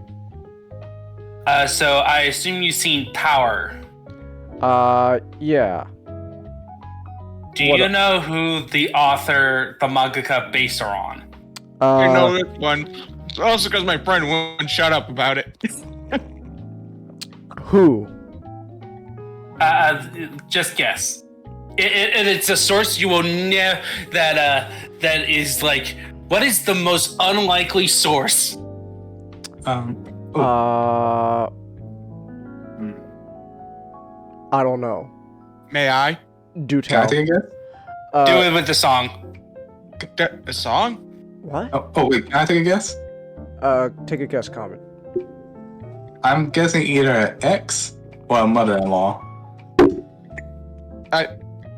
I was gonna say there were Archie Bunker and Eric Cartman. Eric Cartman? Wait, what? Yes. Eric Cartman? So you're telling me this girl's gonna be? Are you telling me Power's gonna be playing a game of crossing the border? All right, Denji, we're playing crossing the border. You are the last of the Mohicans. Wait, you serious? Yeah. Yes. Cartman. Yeah. Eric Cartman. Eric Cartman. We're talking about the same mangaka who purposely draws women who are irrational or manipulative bitches because that's his kink. Hold on. Okay, I'm not gonna look up this up on my computer. I'm gonna look this up on my phone real quick. I need to see this. I need to look this up just to make sure. Okay. Chainsaw Man. Who? You're kidding. I'm looking this up right now. Who is Power based on? Okay, Power. Now let's go to Wiki page. It's probably under like her big trivia section. Okay, trivia. Personality. Walter Sobchak? I knew. What? The thing is, if you're interested in putting this in the background, I'm doing a boss battle with Mr. Freeze. Oh.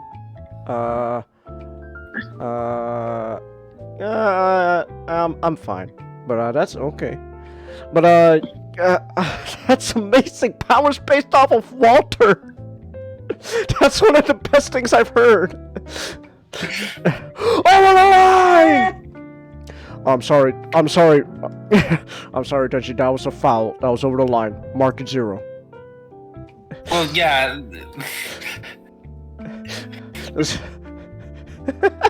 Does that mean Power's gonna be telling Denji to shut the fuck up all the time?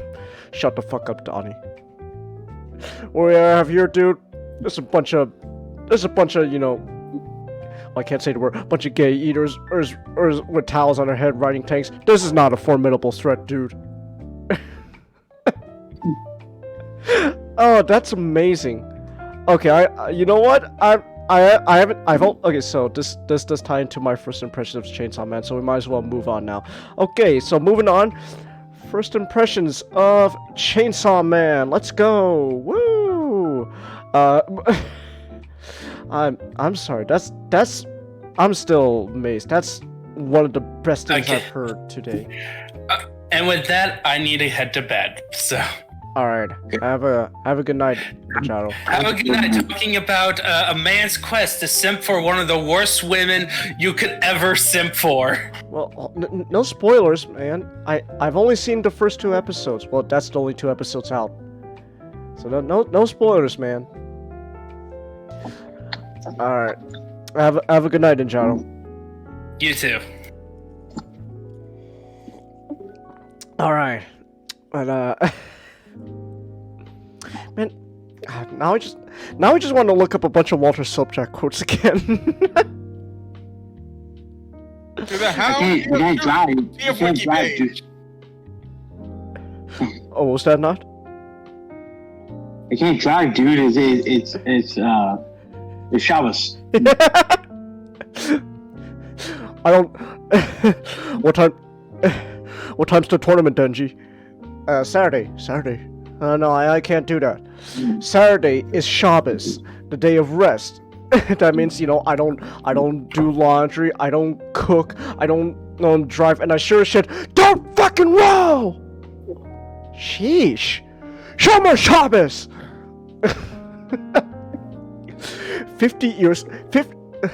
2,000 years of beautiful tradition. No, it's like 5,000 years of 2,000 years of beautiful tradition from Moses to Sandy Koufax. You're goddamn right, I'm living in the fucking past.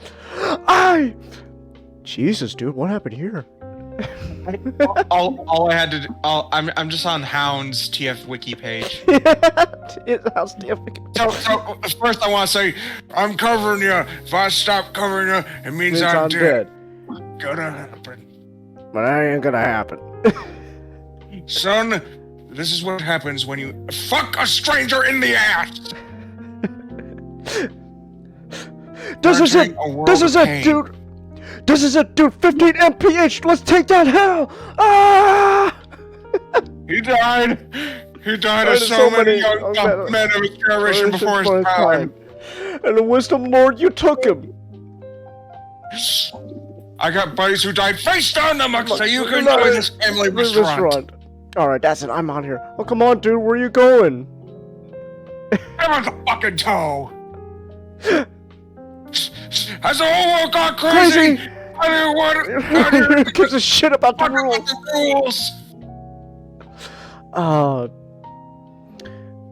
That's... Oh. Shut the fuck up, shut the frag up, day trader. Man, I'm sorry. Come on, dude. Forget Johnny all your element. Oh, okay. Kamen, don't tell me you've never seen The Big Lebowski. You're a waste, dude. You don't want to know about it, believe me. Wait. Kamen, by the way I could tell by the tone of your voice, you've never seen The Big Lebowski. That's a shame. That needs to change. That's the first time I heard of it. That's the... You can't see it right now, but I feel like I've been visibly offended. Like, that's such a classic. Well, it's a cult classic, but still. Like, I love The Big Lebowski. I had to stop myself from saying... I don't know what I was gonna say, but because I had to stop myself, but it wouldn't have been pleasant.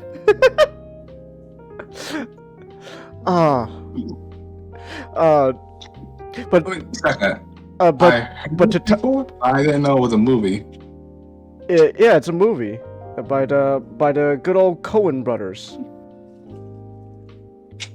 We need to culture you, Comet. We need to culture you. The Big Lebowski is great.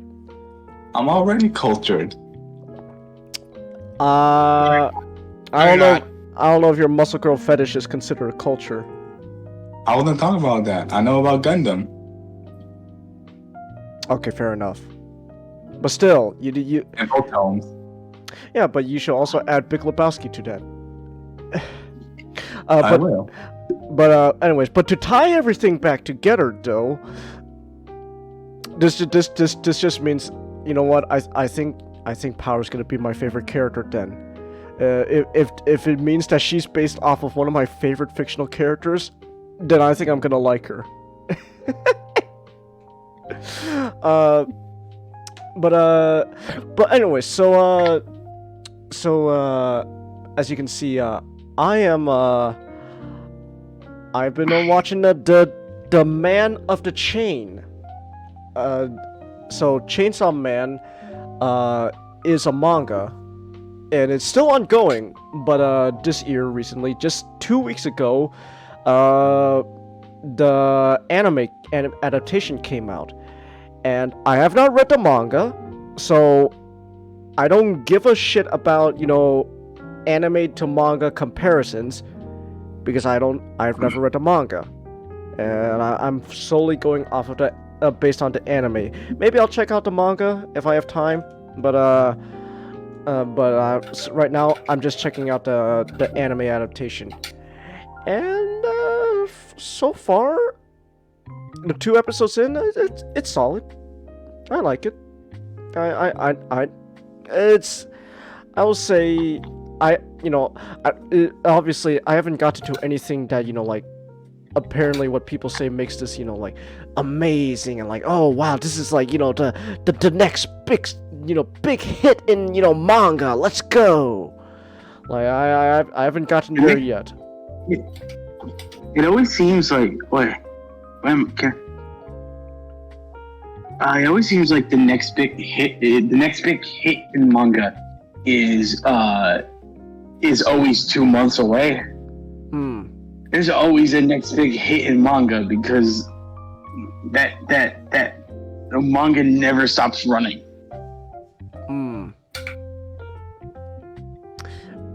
Right. I don't know. Like again, what I see is it's pretty cool. I think I'm gonna enjoy it. I don't really have much to say because there's only 2 episodes in, and this is just first impressions. And it's not like when we were talking about Gundam, where like I had a lot of things to compare this to. Like the only thing that comes to my mind that I could compare Chainsaw Man to is probably something like Devilman, because it's kind of a similar concept, like the whole thing, you're part human, part demon, or at least you have demon powers, and you gotta hunt down other demons. That's Devilman right there. So that's really the only thing I could draw a comparison to, but it's too early on in this anime to say like it's gonna be, I'm stumbling on my words here. There's not really much I can say about this. I just want to just give a quick first impressions. So far, I like it. Animation is it's pretty good. I like what I see so far. This is so what's interesting is Chainsaw Man is both 2D and 3D animated. Well, I mean, okay, that seems like something that shouldn't be like a big deal, especially nowadays. Like 3D animation implemented in anime is like common. For some reason, like people still say like that's such a a huge feat. Like, oh my goodness, it's computer 3D animation, CGI animation that like supposed to emulate 2D animation in an anime. Whoa, revolutionary! It's like it's not really that revolutionary. It's been happening for a while now. I don't understand why all this like hype comes from. Like, whoa, this is so good for CG animation and anime. I guess changes when you look at like the same 3D model of a car 24,000 times. So you're just so easily impressed by a show with such a high budget that the CG animation looks like it belongs in the show. Because actually, funny enough, this is how you know that Twitter is something you don't want to stay too long on, because people will start making arguments over something that feels like, what the fuck are you arguing about? Like apparently apparently there was a huge like a huge thing going on that cesspool of a website where like people were actually complaining that the 3D animation blends in too well with the 2D animation. I'm sorry. Could you repeat that sentence? I just tuned in. Oh, so Chainsaw Man is an anime matchstick, and it has 2D and no, the CGI blending of the too much. So there was a whole thing going on where people on Twitter were complaining that they don't like the fact that the CG animation emulates 2D animation. I don't know what Who fucking cares? I don't know. Like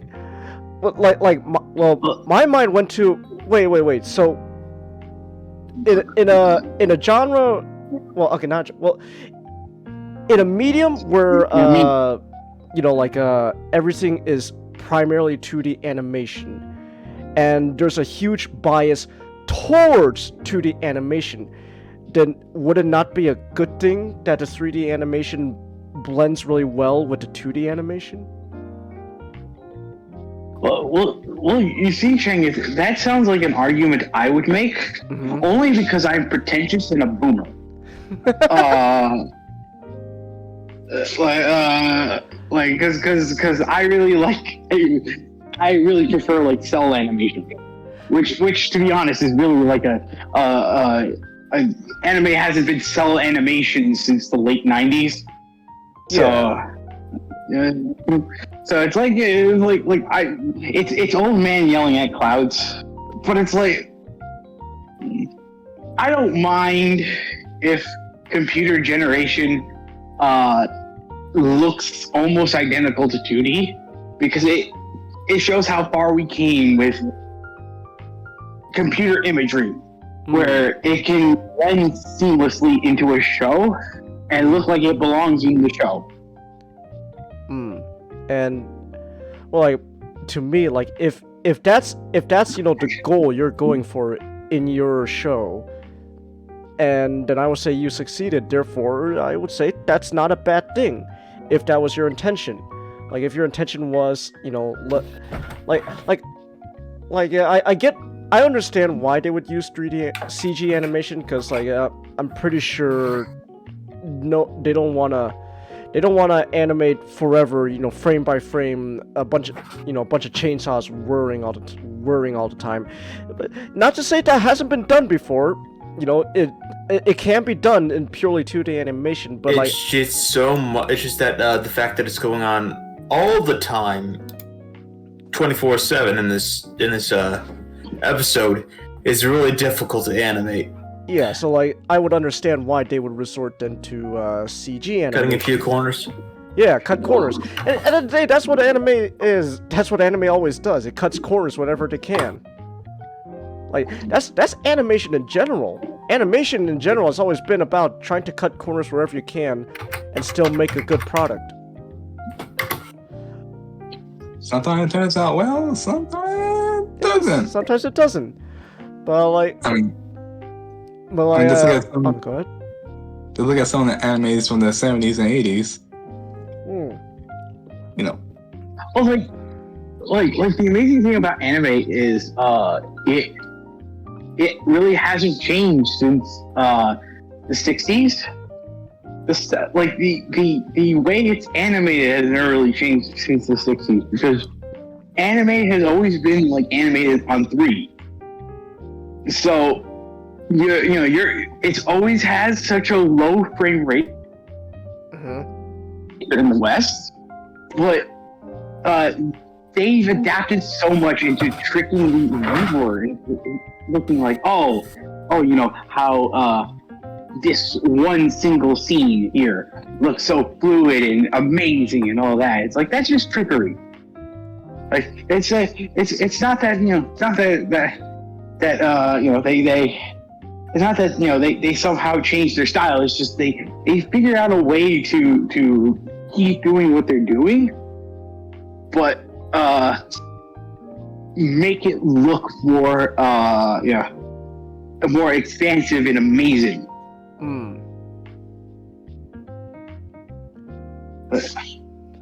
Like it's fascinating. Okay. But like overall though, like at the end of the day, it's clear they're using 3D CG animation. They're blending 3D and 2D, and they're making it try to emulate 2D animation. That's their goal, and I say they succeeded. So therefore, I don't see it. I don't think it's a bad thing. I think they succeeded. Therefore, I'm all for it. Why not? And I like what I see. You know, it's pretty good. Presentation wise, not much to say too much about the characters. The main character Denji is hilarious though, because okay, he's hilarious because his whole entire motivation is literally he wants that girlfriend experience. His entire motivation is to touch some boobs and have that girlfriend experience. That's why he does what he does. And I find that hilarious. So you're telling me Werfall are the guy we're supposed to be rooting for, his whole motivation is to simp. That's hilarious. That's really funny to me.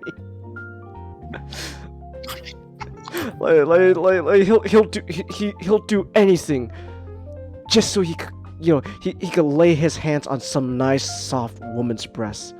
Like that's funny.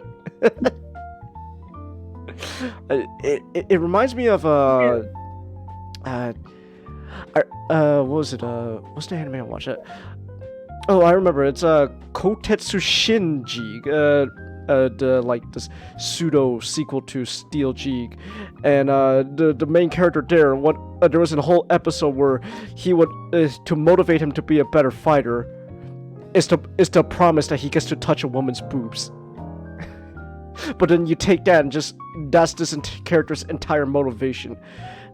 Now, obviously, this is only the second episode, so most likely, since the manga's still going, that's gonna change pretty fast or whatever. But I just find it funny that initially he starts off doing what he does because, oh man, that woman, she's got nice tits. And plus I've never had a girlfriend before. Maybe if I work for her and I kill a bunch of demons, she could give me the girlfriend experience. Yes, that's a great A plan. That's hilarious. A great A plan. It's a great plan. I put that right next to Dula. Maybe if I give her money, she'll give me the girlfriend experience. Yeah. Maybe if I give her a $1,000 donation on Twitch, she'll come by to where I am, and she could let me touch some of that skin of hers. Oh man, that almost made it sound like okay. So I find this Chainsaw Man's protagonist hilarious. This guy's funny because his whole motivation is just, oh man, I can't wait to touch some boobs.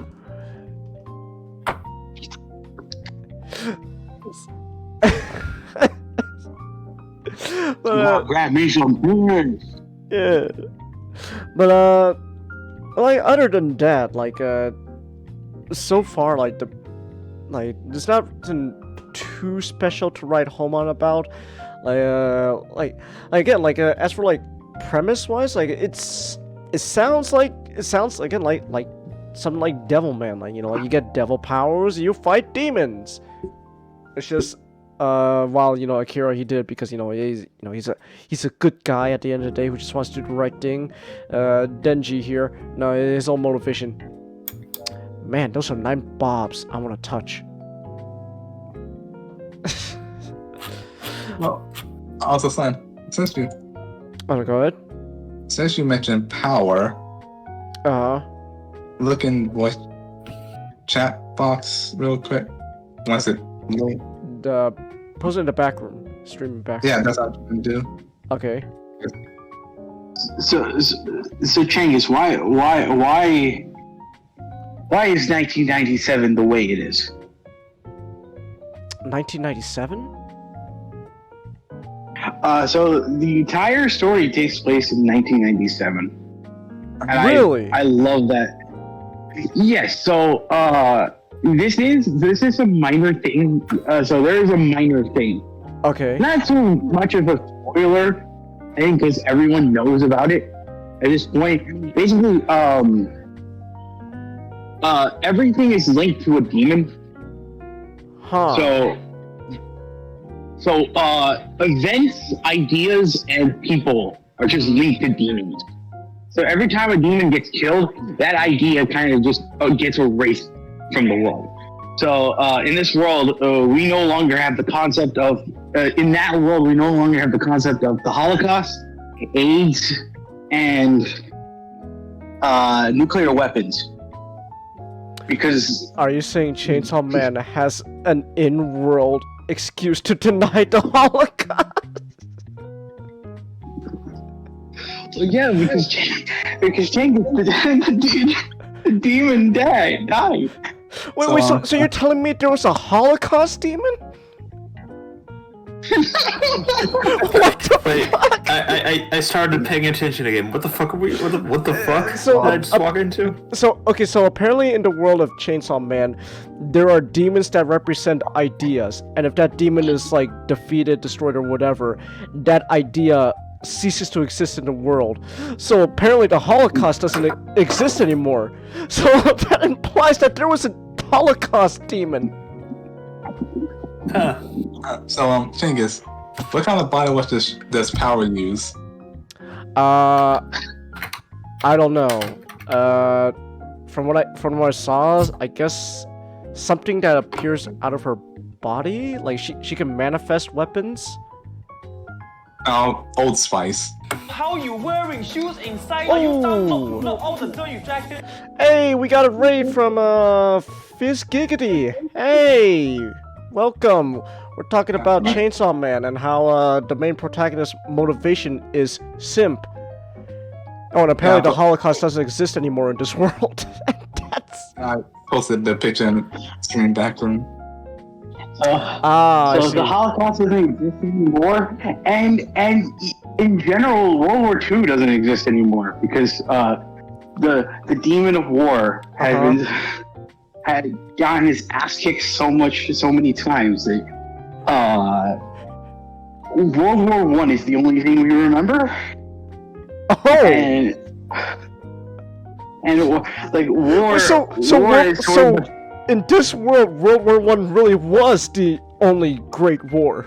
Wait a second. So that does mean that means you can't go in a time travel machine and go like, hey, what you guys doing? We just survived the Great War. Oh, cool. Which one? What? You can still do that, just to fuck with them. You know.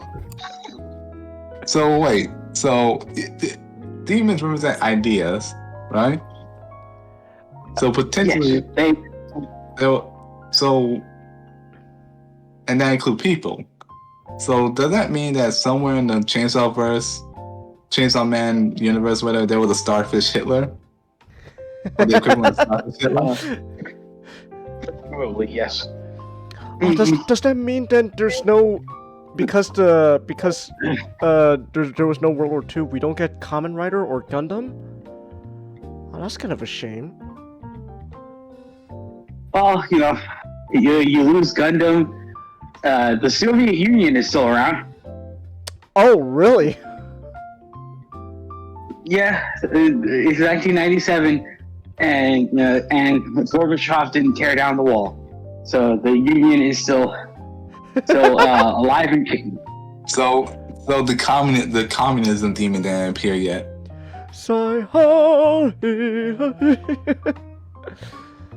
Okay, the communism demon is dead, but the Soviet Union demon is still alive. Does that mean that there? Wait, so does that mean that you technically can get rid of capitalism if you killed a capitalist demon. That means Tim Curry doesn't have to escape to the one place that hasn't been corrupted yet. But what if the space demon dies? Instead. And a Tim Curry demon. I'm going to one place that hasn't been corrupted by capitalism. The center of the earth! Center of the earth! That's... Okay. Well, you know what? I'm actually now... You kind of got me sold on Chainsaw Man in general now. That's actually really interesting. Yeah, you could just get rid of things as long as you kill the demon. Oh man, if only they did that in the actual Gundam universe, then new types can finally be in peace, and they become the the Ubermechs. The Ubermensch. Wait. What if you killed a demon Matanui? Oh, that's a good question. So, what do you kill the? I don't know. Maybe. Oh, what if you kill a devil demon? What if you kill a god demon? There's a demon out there that actually represents like the concept of God. And once you do that, does that mean Christianity just ceases to exist?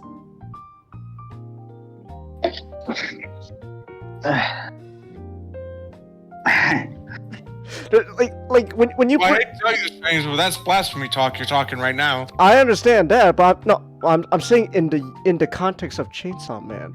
Look, Nick, there's plenty of things that I'm gonna go to hell for more than what I'm saying right now, Nick. You know that. Like what happened last night. Yeah. Yeah, playing fucking dead Uncle Cartridge. You were trying to join the joke, Matanui? No, I get that, but like that's...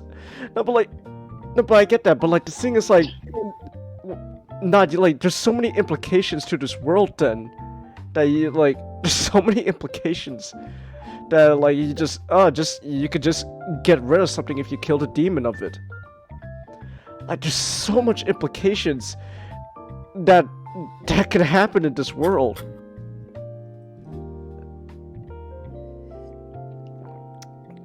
So I'm sold now. I want to see how far they can go then. Like, so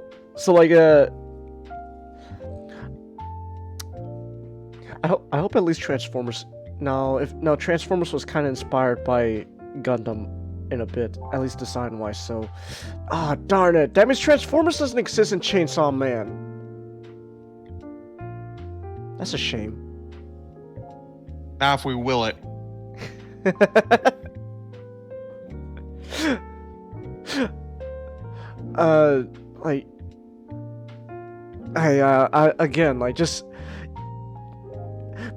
you got me thinking. Just like all the implications that can happen. Does that mean that you could can world peace be a thing if you just killed a demon or something like Yeah, but what if you kill the demon of world peace? Oh, that's a good question. Hey, Changus. Yeah. You guys want to know the entire amount of world peace in the 20th century? Wasn't it like 5 minutes? 5 minutes. No. It was 5 minutes. It was 5 minutes. And everything was... Probably even not of that. Probably a bunch of little wars between some wars between some tribes in the middle of nowhere that we don't know of that was happening at those 5 minutes. Oh my god. Wait, wait, hold on. No. God, again, I'm sick of so much implications now. There's so many implications this world has. you know what? I haven't read the manga, but I hope, and it's still ongoing. I hope the author just goes fucking balls out and just does like batshit stuff like you killed a demon of racism, but what if you killed a demon? what if what if you killed a demon of racism, but you also accidentally killed a demon that represents a certain race? Like, there's so many implications. Well, we killed a demon of equal rights. We killed a demon of equal rights. We did it, guys. We killed a demon of equal rights. Oh shit. Where's we also killed the demon of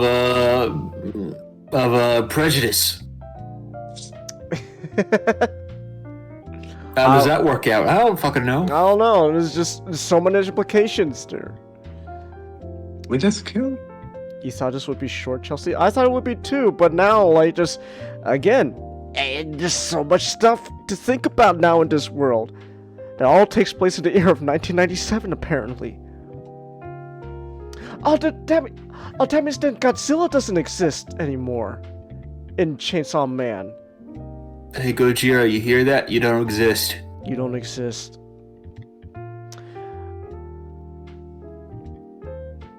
Man, what the hell? So you get world peace in this. You get world peace in Chainsaw Man, but at a cost of like all our favorite things. You know, the second thought, the world of Chainsaw Man sucks. This world sucks. This world fucking sucks. I would rather still have nuclear exist so I could get Godzilla.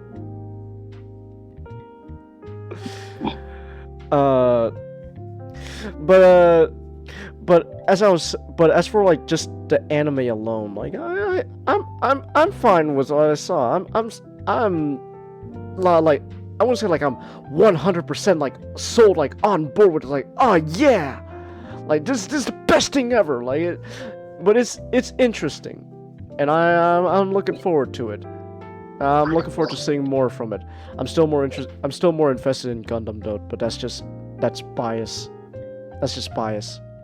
I mean, after you watch like fucking 10 seasons of a fucking anime, you're probably invested in it. Oh well, that's really all I have to say about Chainsaw Man. That's my first impressions. Manu says, you know what, screw world peace at that point. Exactly, screw world peace. All our favorite stuff is gone. Okay, what if the world is at peace, except for this one little area of the world? Just one country. That is constantly in conflict. Everywhere else is good, but just that one place. Still no world peace, but everybody else is fine. Everyone else is fine. That would be something. But yeah. Alright, it's getting late for me. You guys have a good night. Alright. Oh, and he's gone. Good night. Alright, so we can move on then to the halfway point. So we're not done with the Japanese stuff, so oh yes. Well, there's a Terry Crews old spice demon. Yeah, but then we wouldn't a Terry Crews demon? Yeah, but if we killed that, then we wouldn't get Brooklyn Nine-Nine. Alright, but we're not done with the Nihongo stuff yet. Alright, so Kamen, you and I know what Kamen Rider Ryuki is. Yes. So and I see you showing Ryuga on the screen right now. Well, I mean, this was the movie he debuted, right? Yes. So it makes sense to show Ryuga. But and also Simon. Oh, go ahead. And also Finn. As Shinga right. corrected me. But real quick, before you get into the movie, real quick, just briefly describe Ryuki in general. Okay, let's see. In a few words if possible, Karate Bugman plays Squid Games using cards.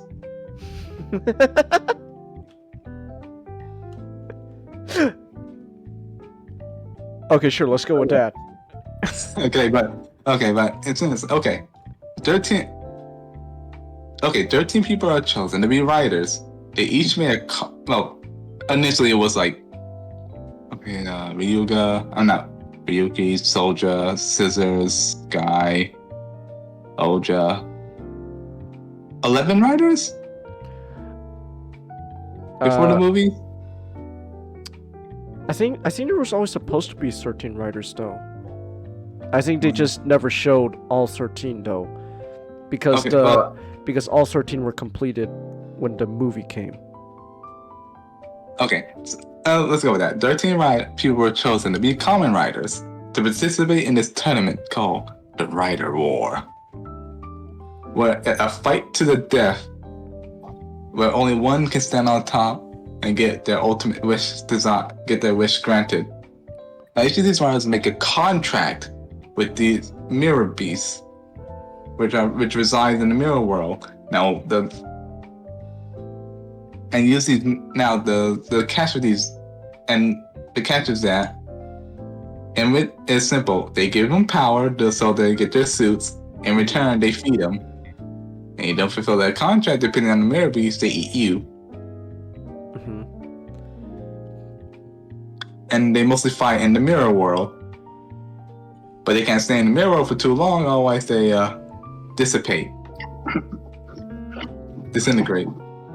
Mm-hmm. Now, the movie is set place in like an alternate ending for the TV show. And just two new writers, Kamen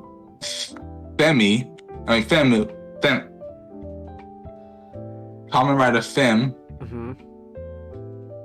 which is, but here's all 13 writers right here. Oh, you gonna show something? Yeah. Ah, yeah, here we go. Here's a good picture of all 13 writers. Give me a second. Okay, and from left to right, we got Odin. I forgot the tiger guys. Tiger.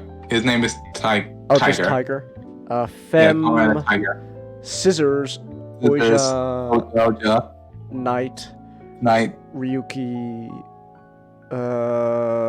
Zolda. Soldier. Yeah. Zolda. Raya. Guy. Ryuki. Emperor. Yeah. Emperor. And Kamen Rider Verde. Yeah. Or aka Kamen Rider Green.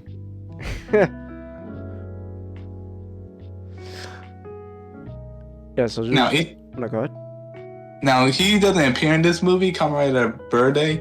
He appeared in the next special movie. So yeah, these are all 13 writers, and each one of them, these cars have their own special moves and such. Now in this movie, Mm-hmm. it shows an alternate ending to the TV show. It starts out with this mass outbreak, all these bug mirror monsters, Mm-hmm. and Oscar, and it shows Ryuki, Fem, Soldier, and Oja to fighting these monsters while also fighting each other. Now this series turned out Oja murdered Fem's older sister, and got a chance all because Soldier, who is also known as the Black and White Lawyer, who can make anyone innocent, he's so good he can make the guilty look innocent and the innocent look guilty. Mm-hmm. Defended Oja, which he regrets. On top of that, his wish is to be immortal because he's dying.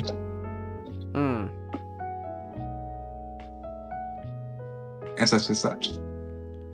Right. Okay. Now this Fem gets injured, and I'm not sorry. Fem, and this essentially discovered that Mio, which is Fem's identity, is Fem after he discovered that she was swindling people for money. Hmm. You know, they'll like still in like get married, still their engagement rings, sell off the rings. Hmm. Even though Shinji's who's Kamara Ryuki, aka real name Shinji. Wait, Shido's? Yeah, Shinji, who's like our resident optimistic idiot hero. Hmm. Who's always poor Uh-huh. because he's a journalist Mhm. or something. He's great. Yeah. The- He's a good guy. The Virgin Ava Shinji versus the Chad Kamen Rider Ryuki Shinji. Also, we also got Rin, by the Mhm. way, whose name is Kamen Rider Knight. Mm-hmm. The broody, like cynical one. Mm. Like, I'm not here to make friends. We all gotta kill each other anyway. Mm-hmm. You know, there only can be one. Yeah, but like I said, throughout this movie, Mm-hmm. it just shows it explains some stuff in the TV that it wasn't explained in the TV show. Like why are they doing all this writer stuff and why I forgot why the orchestrator I gotta find his name again. Taka something. Who are we talking about? Shiro Kanzazaki. Which The Kamen Rider? Rider War. Odin? Yeah. Kamen Rider Shiro- Odin. Like, Yeah, Shiro Kanzaki. yeah, Kanzaki. It's been, like I said, it also explains some things about this movie, why he started this little thing. His little sister is dying. Well, it's more good that she got access in the middle world, play with her double after a friend of hers never came play with her. Okay. So a lot of this stuff is like a bunch of really complex like world building stuff that happened like in the show mostly. They explain a lot better in the show. So see, the whole point of the Rider War is for Zero to find the strongest life force, Mm-hmm. take that life and give it to his sister. Mm. Because she's dead by the 20th birthday because she's on borrowed time, literally. It's their life force has come from a mirror version of herself, which she's borrowing. Mm-hmm. Because then, but yeah. And also, yeah, I just find it blah blah. But okay, so where does the we explain like a lot of stuff like the basic background that's explained like in the show and stuff. So where does the movie deviate from the show? If I remember correctly, like it should. I think it deviated at it believed that it currently like before 45, but after 44. So something episode 44 and 45. I don't remember what happened in those episodes. Like what's a big change with the movie compared to the show that that deviates? Well, they introduced two new writers that we've never seen before. Ryuga and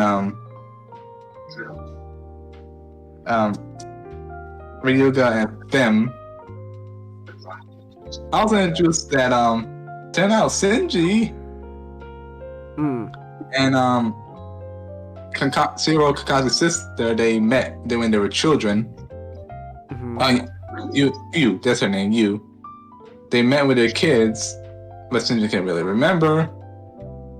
And they were promised to play together the next day, but it rained, so he never could, which starts the events of the whole show. Because the reason why the mirror monsters existed in the first place, because he drew them, and in exchange for her life force, he gave her mirror double the drawings. Which her life can turn them to mirror monsters that all the writers use. Alright. And the biggest deviation that's spoiler, Shinji doesn't die at the end. Oh, he doesn't die. Oh, okay. Yeah. Oh. Instead, at the end, a bunch of mirror speeds start appearing in the real world. And Shinji and Ren go off to fight the beast after. Now, also, the black and white lawyer doesn't die, he just forfeits. Oh. Oh, that's a change. Okay. I'm like, wait, last I checked, they end up eating you, you forfeit. Yeah. Also, Imperial does not appear in this.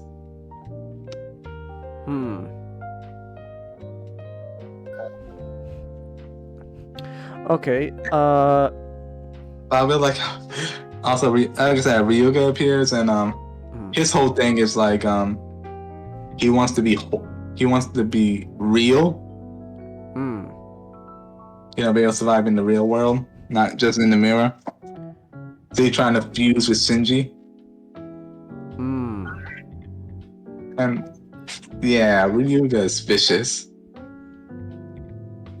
It's like if Shinji went through an edgelord phase.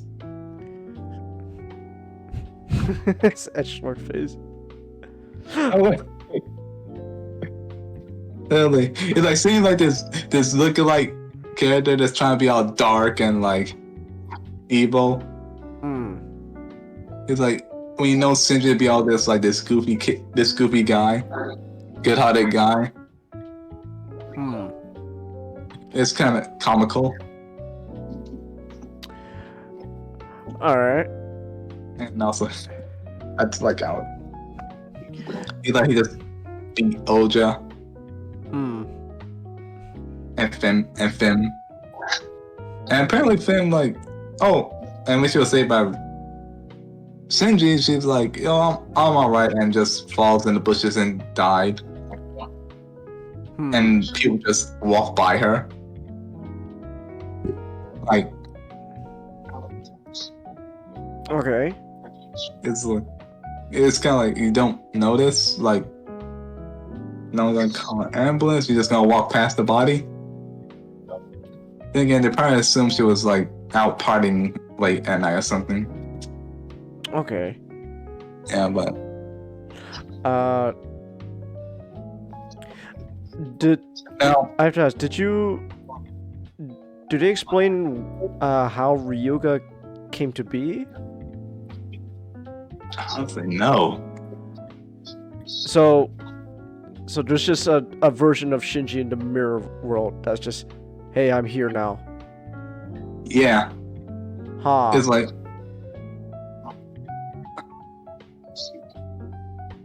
yeah, like there's no explanation. Oh, let me check his wiki page. Maybe I'm missing something. Oh, man, they're really bumping up the ads lately. Wikipedia.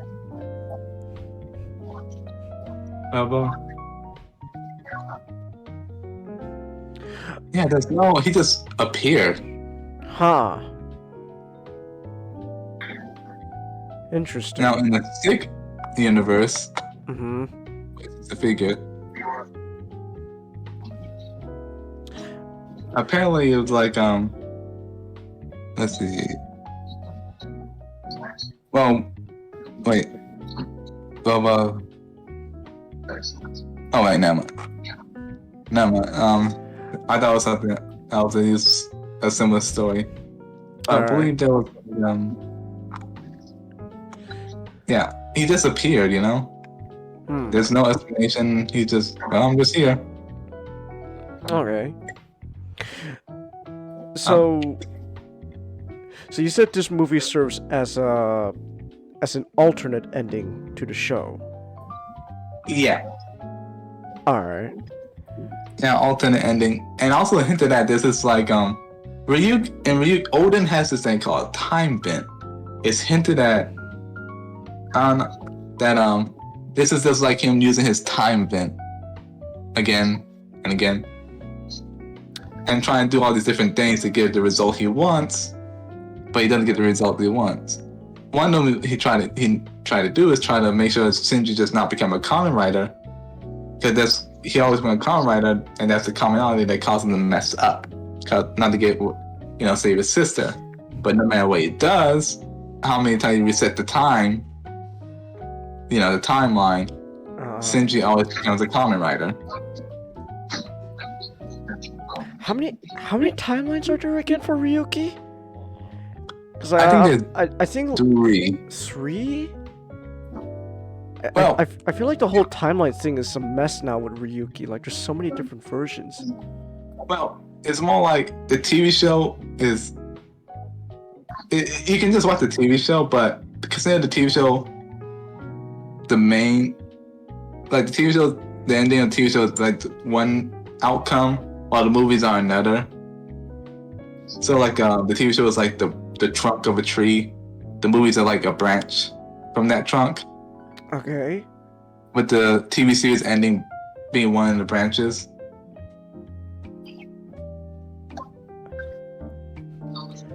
Okay. You know what? I'm looking this up right now. Kamen Rider Ryuki. How many different versions of this stuff is there?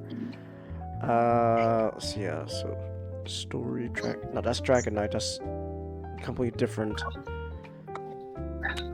Okay, so no, that's a list of the writers.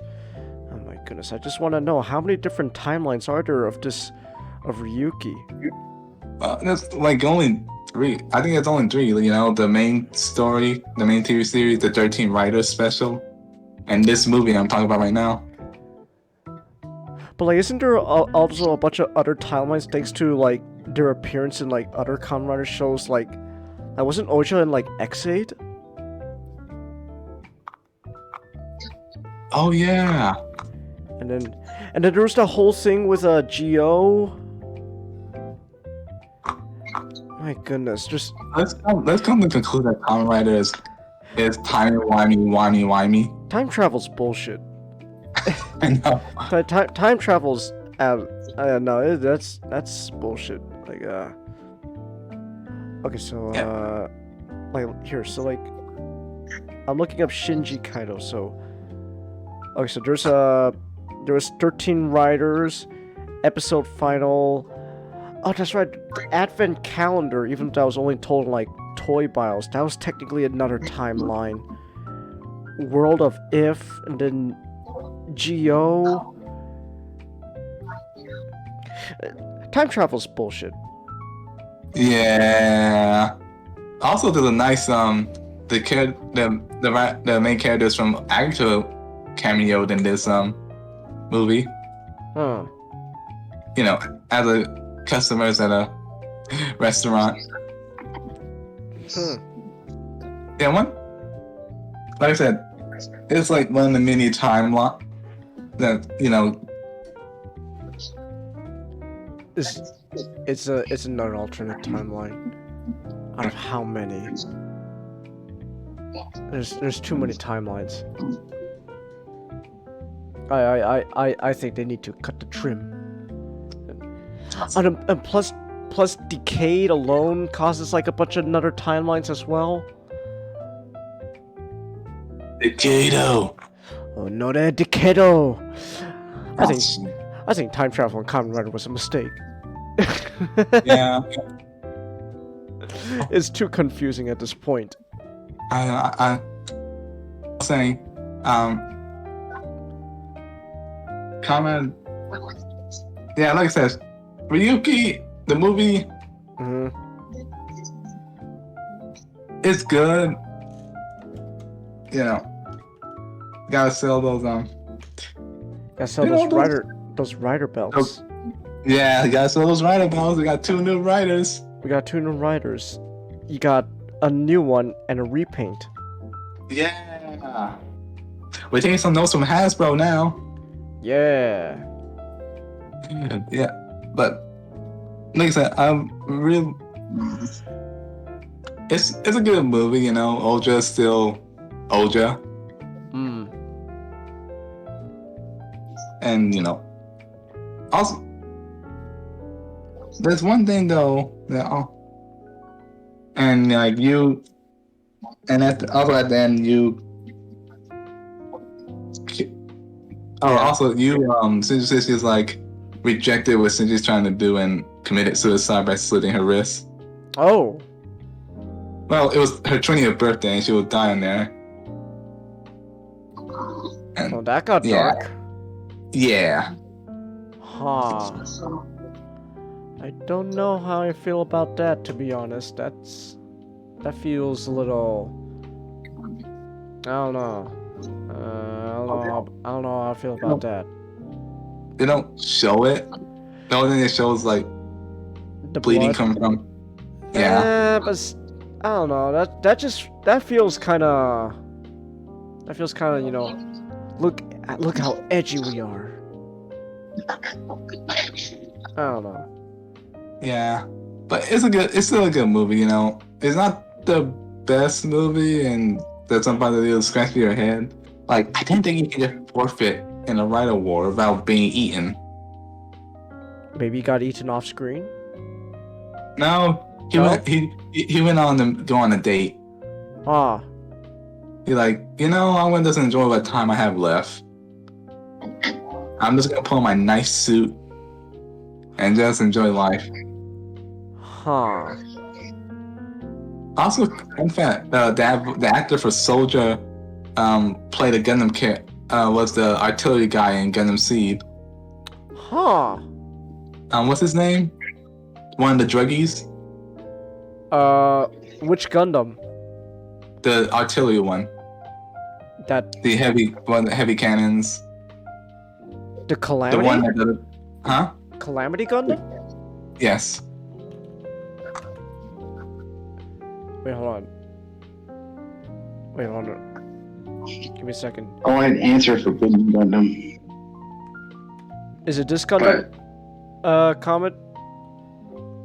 Yes. Okay.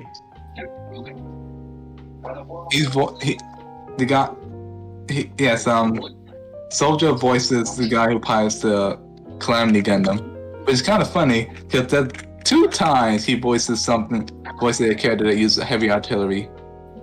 Ah. Oh, okay. Let me see here. Also, there's not much to say about this movie. It's a good movie. I'll watch the TV series first, then watch this movie. Oh, yeah, there he is. Ryohei Odai. Ryohei Odai, best known in Kamen Rider as Zolda. Yeah. Also, sign up. Oh, one more change to the movie is that Shiro, the whole reason the movie kicked out because Shiro tried to speed things up. Because getting their deadline. He got all the rights oh, okay, listen up. Y'all are taking it too damn slow. So here's the timeline. Kill each other. You gotta tell count down to kill each other. All right. Yeah. So that's the movie. I'll watch it. There's some stuff I had a lot of details in there that I kind of forgot. There's a lot of stuff. To be fair though, there's a lot of stuff because episode finals literally an alternate ending to a 40 plus something episode show. There's a lot of stuff fit into that show already that you gotta know beforehand. Oh yeah. So yeah. Yeah. Well, yeah. That's about it.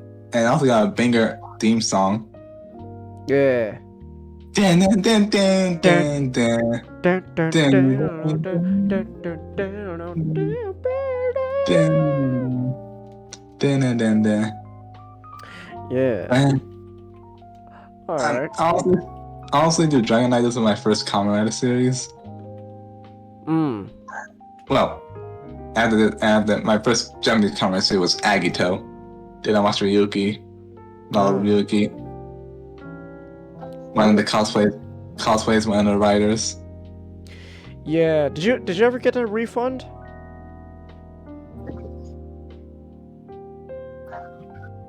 No, No. I gave up. Oh, darn. I mean, I'm gonna say that. You know, no one is crying with spilled milk. I guess, but still, that's, you waited so long for that damn cosplay. You might as well get a refund. Yeah. Alright. Even like I've been looking at some stuff, and I'm like, even if I do try to sue, the question is not when I win. The question is how I'm gonna get it. You know? Yeah, but enough that. Like, yeah, watch the movie, but watch the TV series first. Then watch 13 Riders, so another alternate ending. Then Zio, the Riders Time Zio special. There's too many timelines. Hey, that Zio and that theme song Zio is in the Rider Time Zio special is banger. Well, it's a remix of the original theme, so yeah. Oh yeah. All right. Is that all you have to say? Oh, yeah. Just everybody watch Kamen Rider. Watch all the Kamen Rider. I can't wait for Shin Kamen Rider to come out. I'm excited for that. I want to watch Black. Black the Sun. New Black one. Yeah, Black Sun Huh? looks interesting. That's Yes. the new reboot. Kamen Rider Black I don't Sun. know something. Oh, no, good. Ryuga is just Ryuki that gained the inward pass. Well, there we go. Now I want like a bridge dub of that movie. And it just Ryuga to speak nothing but hood. Oh my goodness. Badly. Oh my goodness. All right. Like Malibu Most Wanted bad. Oh my god, come. Alright. Well, that's it then. We could move on now. So Mr. Knot. So you were busy last time, so you're making up for last time with the Cronenberg talk. Yes. Alright. So I'm gonna keep this brief because fortunately I am still busy. So for my next segment of talking about Dave from Canada's next two movies, these are very familiar in terms of these are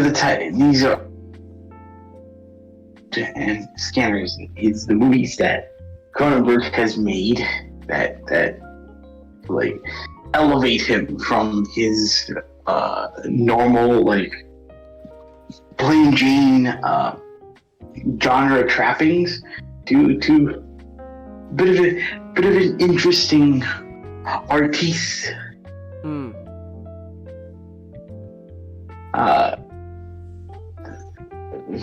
Like Brood specifically just feels like such a definitive sign of Cronenberg just becoming who he Cronenberg forming his identity, just like starting his his starting a lot of his artistic views.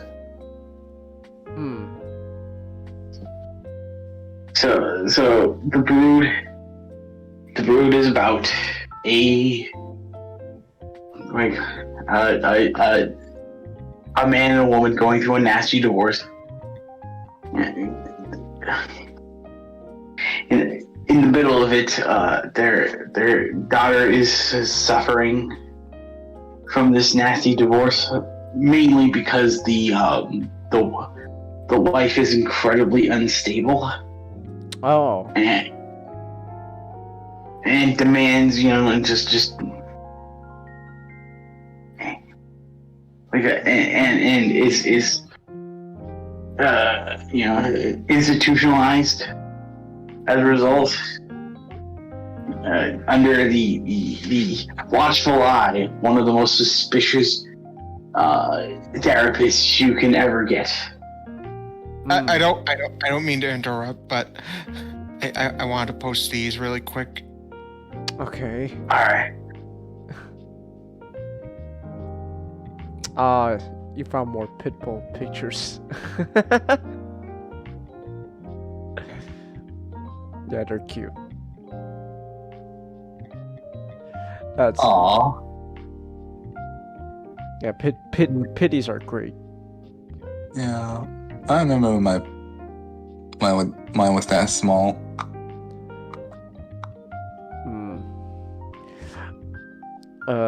Continue, do not.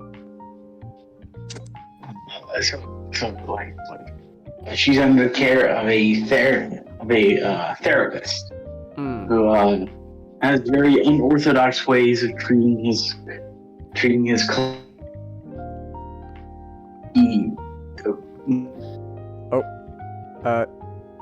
You're kind of robotic there, not. Hello? Oh, comment? Hello? The second one. Were you say comment? Oh no, I was saying not is roboting a little bit. Oh, try say some not. Something. You're good for now. Okay. I gotta head out. Good night, guys. Night, comment. Good night, comment. So it was like the therapist is one of the most shiftiest man ever, because he basically spends all of his his entire career gaslighting and manipulating his patrons by pretending.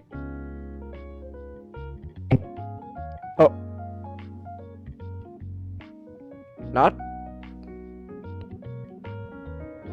Not you with us?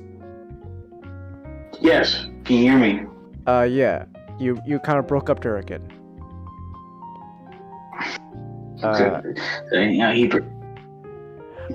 So you're saying he gaslights his patients?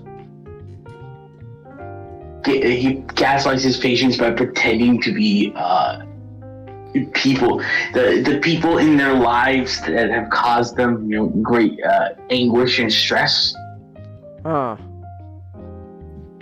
It's like, which he demonstrates in the beginning of the film by just verbally abusing one of his patients in front of a live audience.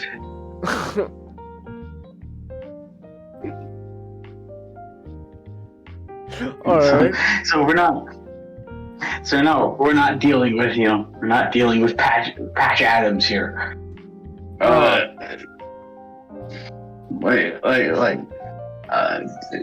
All the while the father, who's very clearly who very clearly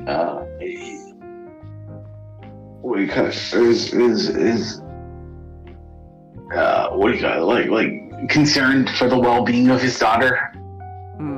Because even though his wife is institutionalized, she still gets visitation rights.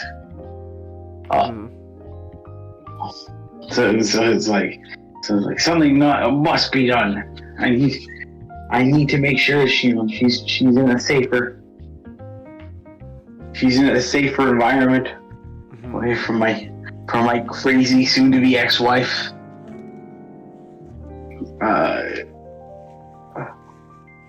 All the while, the wife seems to have manifested crazy supernatural powers because she commands a small little demon midget who strangely looks a lot, looks and dresses a lot like her daughter, to kill anyone. She has a deep, resentment and anguish towards, and that is the Brood. It is kind of a slasher movie in sort of that way. It's a sort of like a slasher meets a domestic drama, because David Cronenberg essentially wrote the movie around the time he was going through his divorce.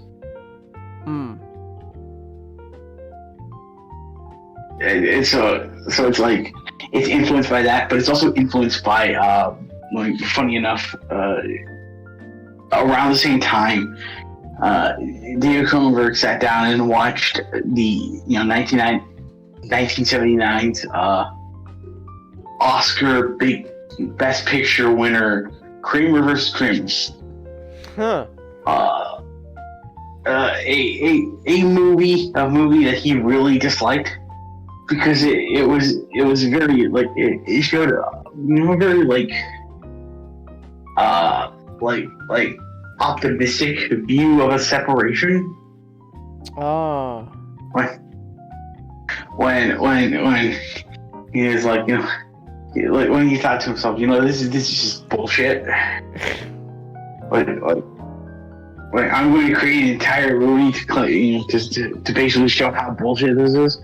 So that is his movie where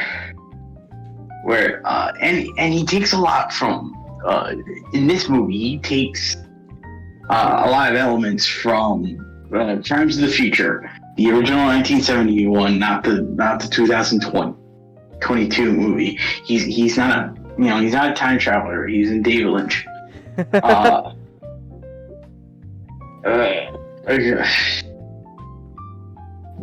So like he takes a lot of the idea, the ideas and themes of very Gundam theme. David Cronenberg's working with the idea of the old and the eldest of our community abusing the next generation, and just just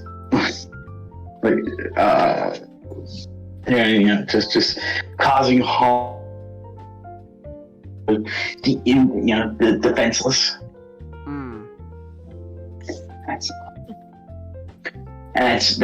That's Crimes of the Future, and specifically this movie. Right? It's like the divorce is really affecting this young girl, both mentally and physically, because she has like welts on her body, the size of dimes.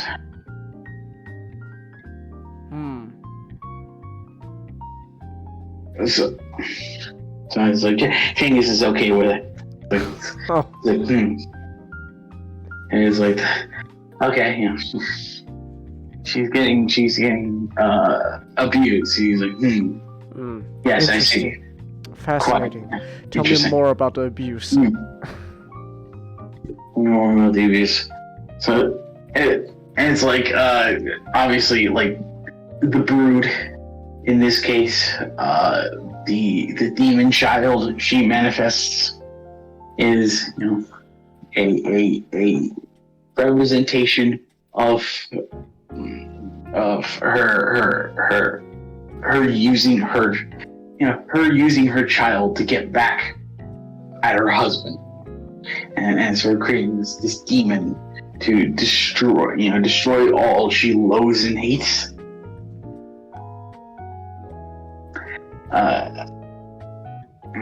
And like more so the movie is like has that that horror tinge, but more so I think it's just it is a drama, it is what kind of a psychological domestic drama.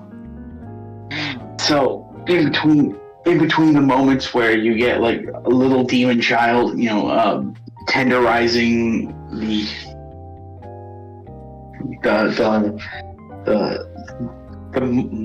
mother-in-law and grandmother. Mm-hmm. You also get the wife's father trying to get her out of the institution of the wacky gaslighter.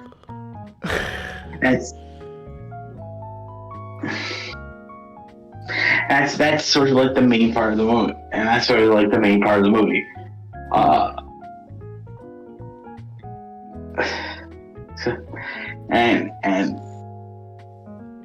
And I will move on to Scanners.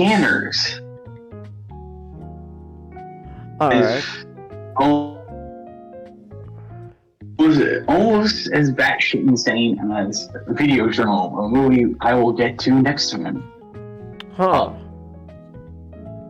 And so this is David going full Cronenberg. Ooh. Scanners is. Okay.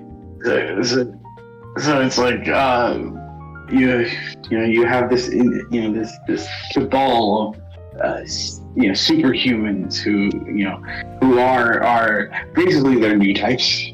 They have mental powers that they can tell you to just completely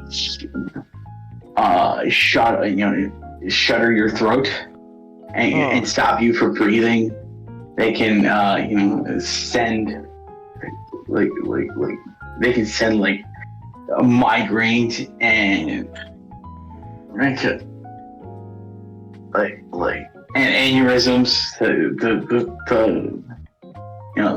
the feeling of being shot to the head, and even most famously what Michael Ironside, the most trusted villain of the 1980s. Ultra Magnus. Ultra Magnus. You know what? Maybe Shockwave had a point of killing him. Ultra Magnus is alive though. I thought you died in animated. Oh, James, I'm referring to Prime. Oh, that's right. Wait. Oh, Jeff right. Bennett. It's Jeff Bennett was Ultra Magnus.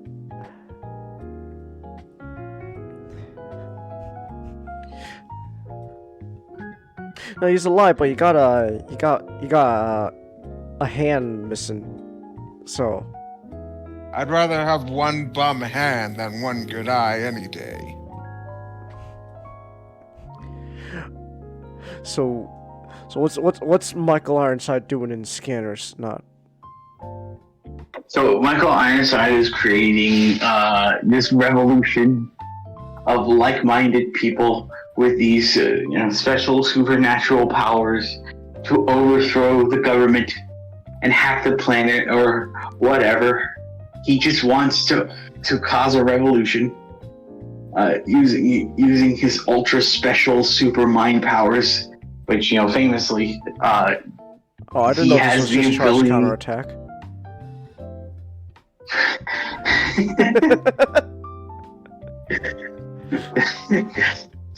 It's charged counterattack.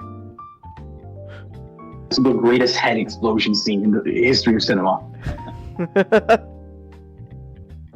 If you have a second chance, I know you can't show it on screen because you have you're gonna get content ID'd to shit. You need to see the head explosion scene I'm just by itself. I'm aware of the scene. But have you?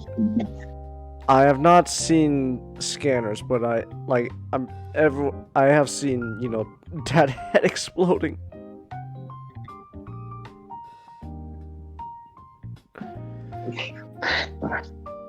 But you have to at least see it again, Trengus. You know, you need to admire it in the moment.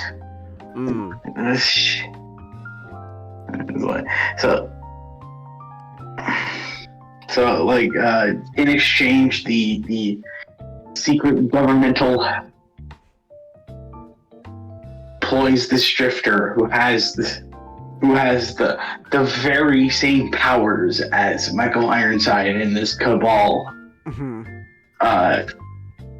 And it just tells you, hey, we can give you like food and lodgings if you use those powers that have brought you slight suffering for our benefit. Sure, why not? So that's more or less the entire movie. It's just I gotta go take down Michael Ironside because I'm part of this government agency now, and I have to use my super duper mind powers to fight against him. And it's like Scanners is just a whole bunch of is a supernatural. It's one of those science fiction movies that just goes balls to the walls crazy. And it's just like he uses his powers to hack a computer. He also uses his powers to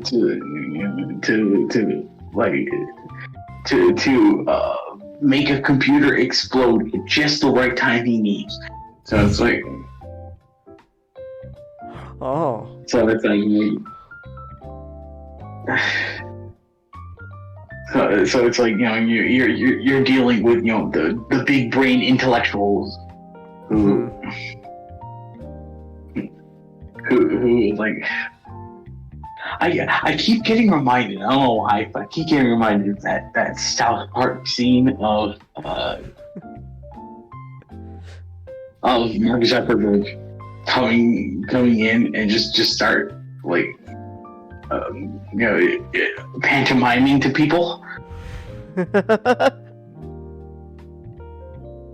It's like it's a whole lot of people just standing around making faces like they're using their mind powers against you, but it's really cool because they are using mind powers against people.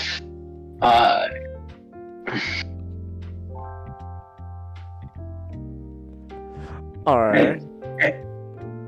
And I find it's really hard to talk about Scanners because it's just that type of movie. You have to watch it to just appreciate the scope and the level of insanity that Cronenberg decided to go with.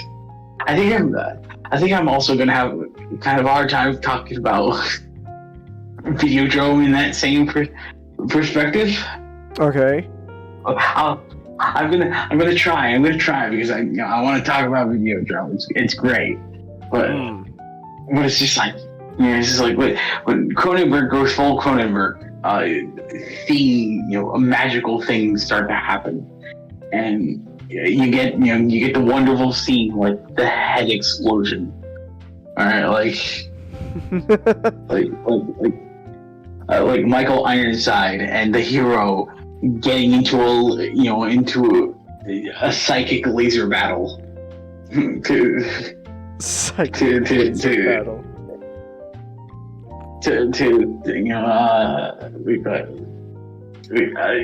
decide the fate of the universe. It's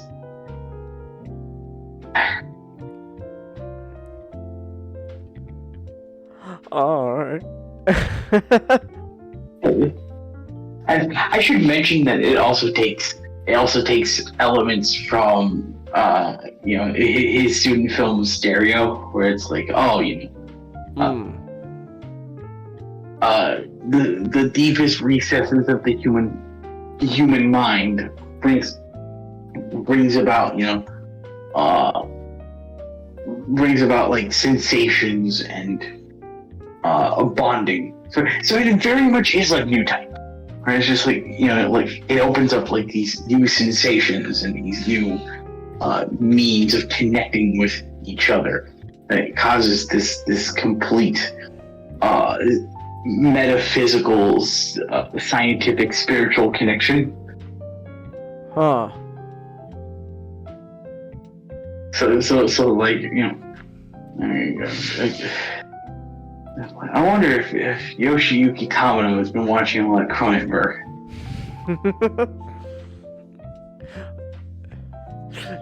Tomino watched Scanners and just went, that could make for a good plot for a movie. And the charge counterattack happened. Oh. So I was just like it'd be really cool if in Char's counterattack he just convinces one of them to give him access by just making their head explode. Exactly. Well, I exploded your head. That means I own the whole gravy. But no, go out your way to watch these movies because they're really they are very early in that sense of that the best is yet to come, and the best is yet to come because I'm going to be talking about Videodrome and The Fly very soon, and those are two of his best films. And so it's like, like you have this sense of, the best is yet to come, but like these two just lay so much of the groundwork of what we come to expect from the master of body horror, that they just become so enjoyable, and just how bizarre and and strange and slightly perverted.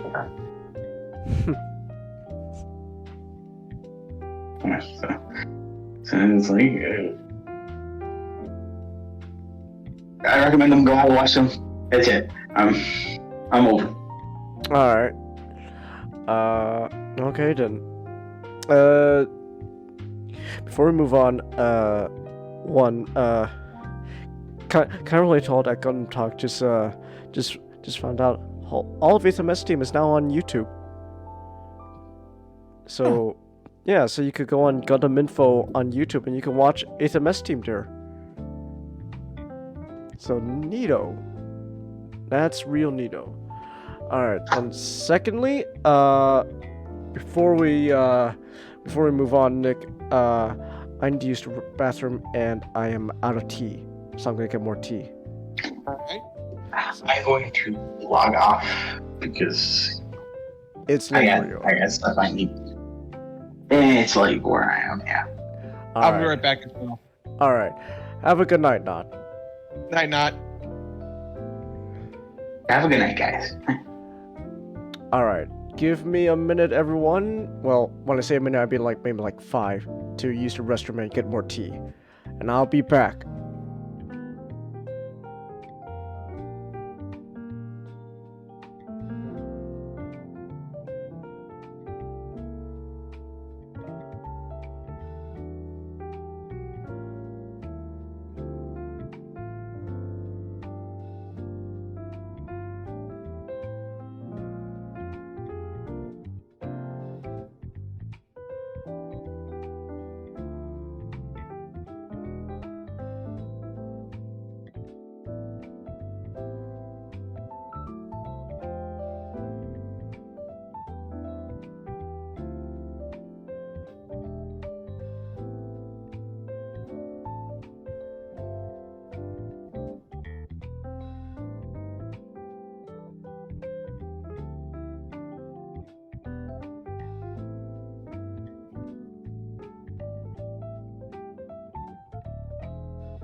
And I am back. Just gotta wait for Changus.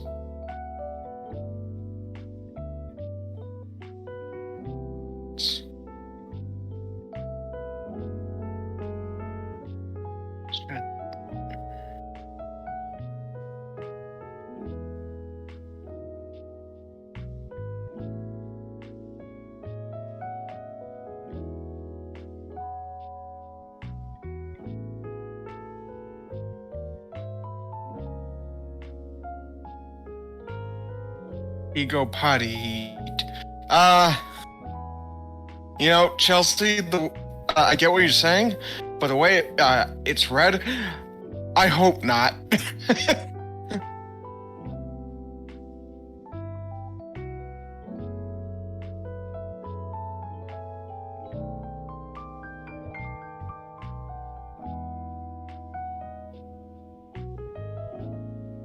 Alright, I'm back.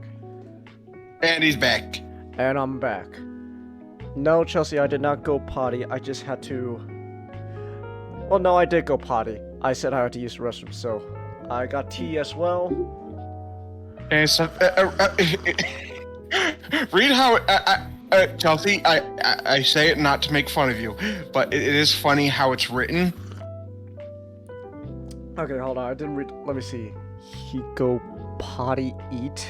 Actually, it's funny it's funny she says that because I decided, why not? I'm also gonna get a snack, and by snack I mean I just got a piece of bread, heated up in literally like the microwave for like 30 seconds, and I'm just gonna eat that. Good thing it's bread. Not and nothing else. What? You want me to eat my potty? Am I a pasta sempa from the Ugandan anti-gay thing? All right. Actually, real quick, since it's just the two of us, give me 1 second. Let me change up something real quick with our setup here. You know what? Let's go here. Oh wait, no, that's not gonna work. We have to go. I thought about changing us to the lunch break layout, but I remember. Oh wait, no, that only works if we go into other voice chat. And I'm too lazy. I'm too lazy to move, so we'll just stay here. With the click of a button.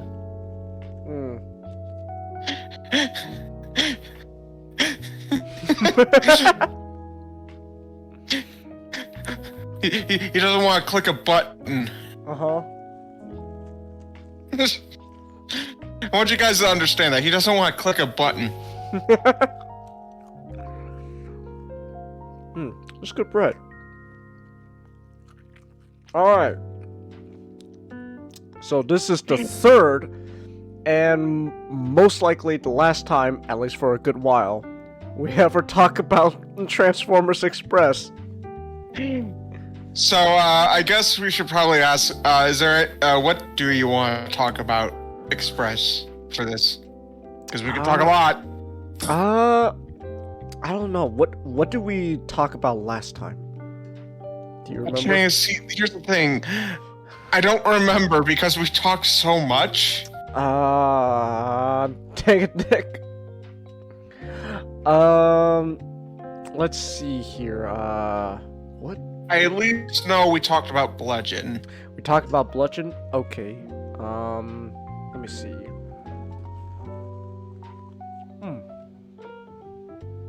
Sorry, I'm eating bread.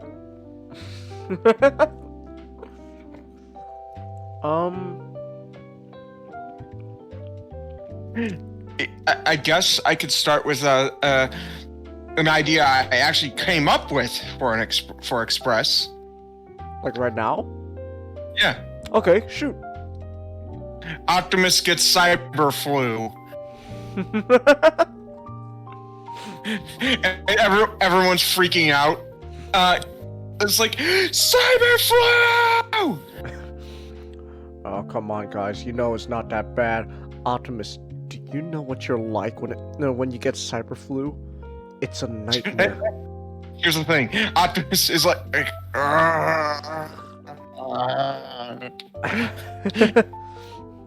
Oh God, Optimus has cyber flu.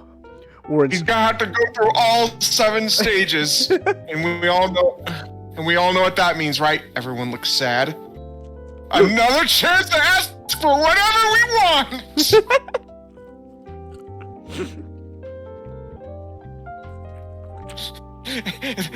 And Optimus goes through the 7 stages, which is stage 1, fever. Ugh, why is it so hot in here? So Hot in here. He blasts the air conditioning, and everyone's like freezing. Swerves in a winter coat. See, guys, this is why I tell you need to be prepared.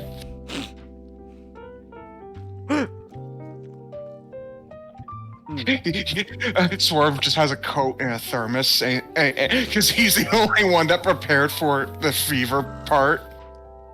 Nick, like the human characters, when they're the human characters that are stuck in the base, like they're like Swerve's in the jacket, but meanwhile they don't have a jacket, and they're like freezing. Like, guys, it's like guys, I'm pretty sure it's under 0 degrees we're right now. Oh, I imagine the human cast aren't in this episode. Because as the stages go on, Optimus is accidentally infecting everyone, and they need at least one person to be able to ask for like anything they want. Stage 2, ooh, frenzy, Genghis. This will be. Optimus just goes on a rampage.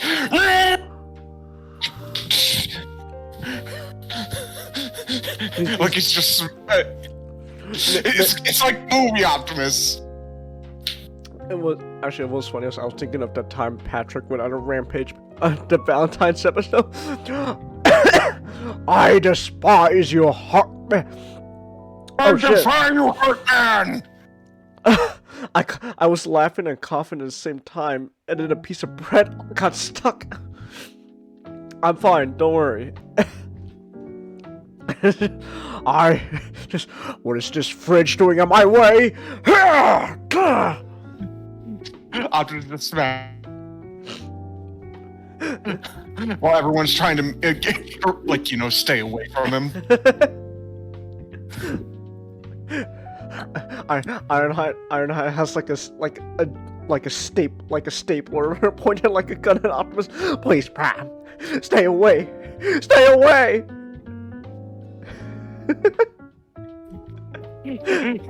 Stage 3.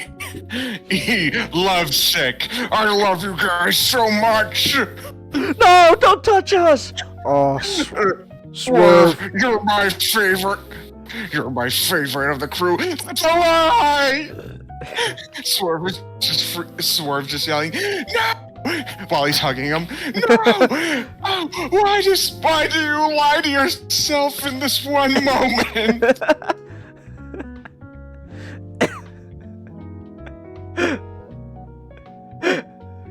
Stage 4, Ninja Master.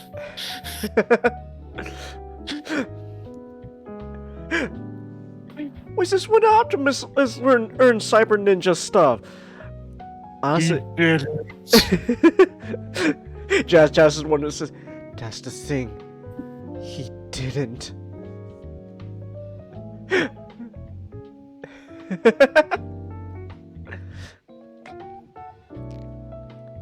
Well, let me take another bite of my bread. This whole episode is actually in reference to a Rise episode.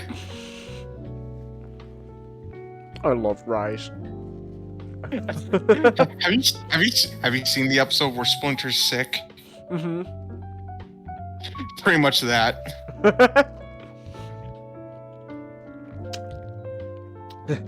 Stage 6, fan fiction. And so, Nick, hear me out. Fan fiction. Optimus is telling a Megatron X Optimus fanfic to everyone.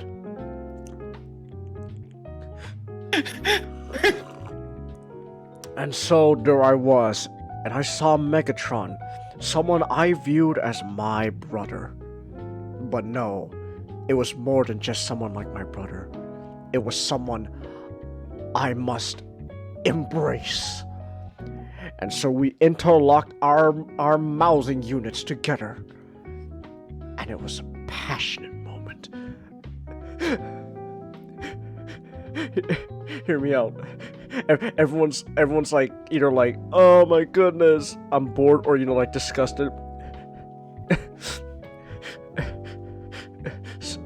Bumblebee just eating popcorn. like he's actually like invested in just like, oh, tell me more.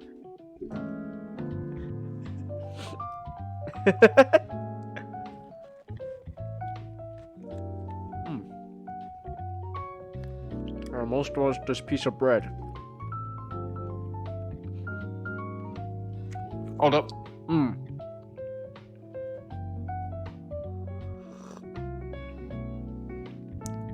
You're having fun, Chelsea? I'm glad you are.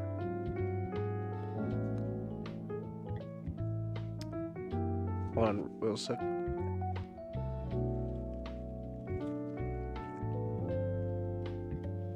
Alright, here we go. Last bite of my bread. And I will be done eating bread. Alright.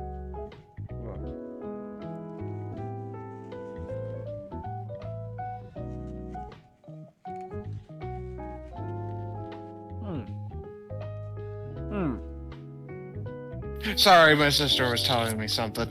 Ah, alright. I just finished my bread. Also, off topic, but I told you about my cousin Marky, right? I think so. Did I ever tell you his full name? If it's Marky Mark, I'm gonna love your cousin. His full name is Marquand Jr. Marquand Jr. Marquand.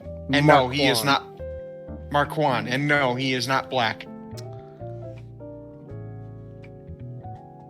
See, I thought I was gonna love your cousin, but then he's not like you, named after an actor. I thought his name was gonna be short for Marky Mark, like Mark Wahlberg. Well, would it help you if I told you that he's essentially just a gay hillbilly? What? Self-proclaimed. Like he loves trucks, NASCAR, and all the like, but he likes stuff in his butt. Okay, you know what? Second out, I love your cousin now. Marky, if you're somehow watching this, love you, man.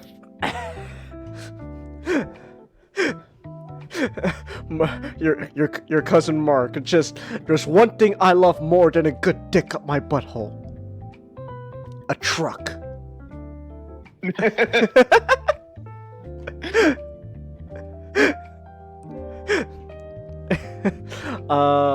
Let's see. Oh man, what else is there for Express? See that there's always a problem whenever we talk about Express, because there's so much to talk about. You know, Genghis, we joke about like how fucking sad Express gets.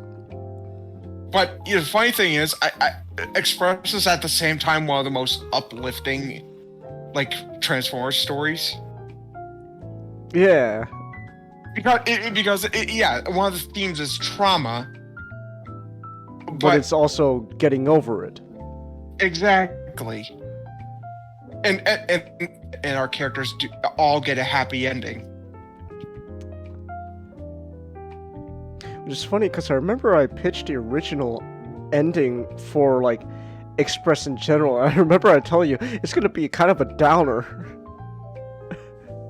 And funny enough, I turned it into something uplifting. Oh, how the tables turn. Ironic. Uh, Changis is a good influence on me. I'm just a terrible influence on him. I'm sucking the goodness out of you into me. while I'm draining all the bad stuff out of you into me.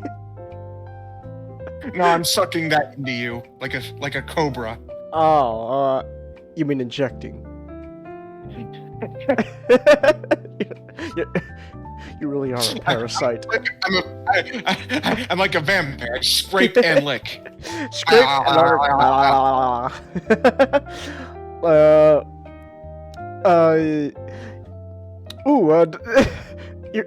here's a fun one. Just us. We could talk our ideas for. That's right, a beach episode. Yeah, I love the beach episode. Swerve gets a woman's swimsuit. Like, Nick, I'm Nick. Here, I'm imagining it better. Is you know those swimsuits that's like just like those like strips that barely covers the nips. Yeah. And it barely covers down there too. That's what Swerve's wearing. I feel like we shouldn't do that though because of our target audience. Okay, then maybe a very PG bikini. Just as look what I got. Swerve, you know that's a bikini, right? Yeah, but I make it work. No, what's funny is that he doesn't know. That's like only a women's thing. It's like I don't get it. I was just all the female officers. Swerve, you know that's a bikini, right? What? So? Yeah. What about? What's wrong with it?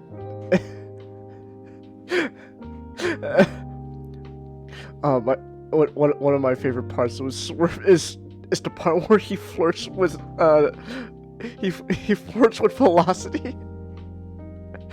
And she's into it. He's like surfing or something. Like, ladies, like he's like pretending to he's trying to flex like, check out these guns. but Velocity does like that like biting her lower lip thing, and then meanwhile it just immediately pans to Nautica's face, just absolute horror, just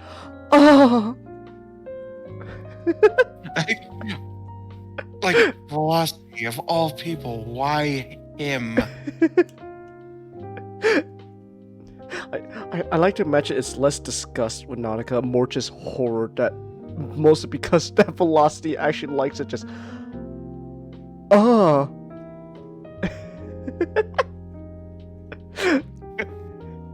then the swimsuit bursts.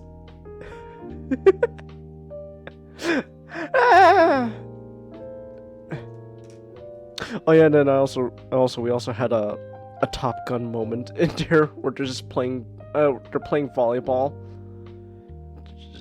The boys. Staying with the boys. It's one of life's most simple joys. Yes, the boys. Also, Chingus.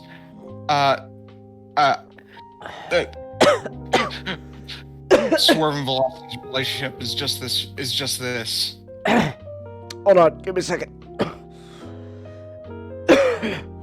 Oh shit. This time for real, T went down the wrong pipe. Oh no.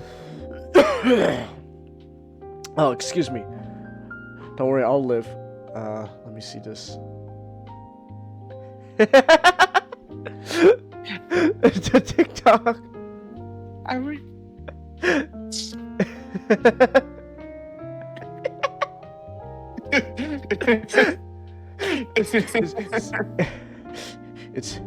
It's when Pinky starts biting her lower lip, just like, oh.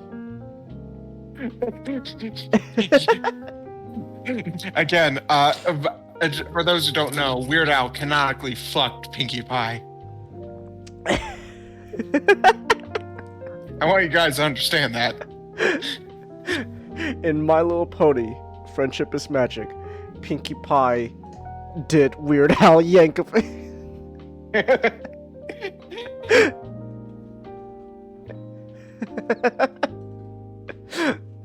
Also, I'm just looking at these pitbull pics I posted. Let's just talk about Sawback now. What else is there to say about Sawback? Well, let's think of something. Genghis. We need to talk about Sawback. These images. Oh my goodness. I don't know. I think we talked about the Sawback Come Home episode where he goes missing, and it kind of goes into his backstory. I love how it ends though, where it's a parody of Brooklyn Nine-Nine. Just Bombi's trying to get Sawback back. Swerve is being held hostage. Bombi just, oh, I see you brought a knife when you should have brought an umbrella. Swerve just in the back, just, yeah, that's right, B. Tell him why. Cause there's a shitstorm that's gonna rain down on you. Obviously, we have to tone that down. Obviously. But you took the wrong fluffy boy.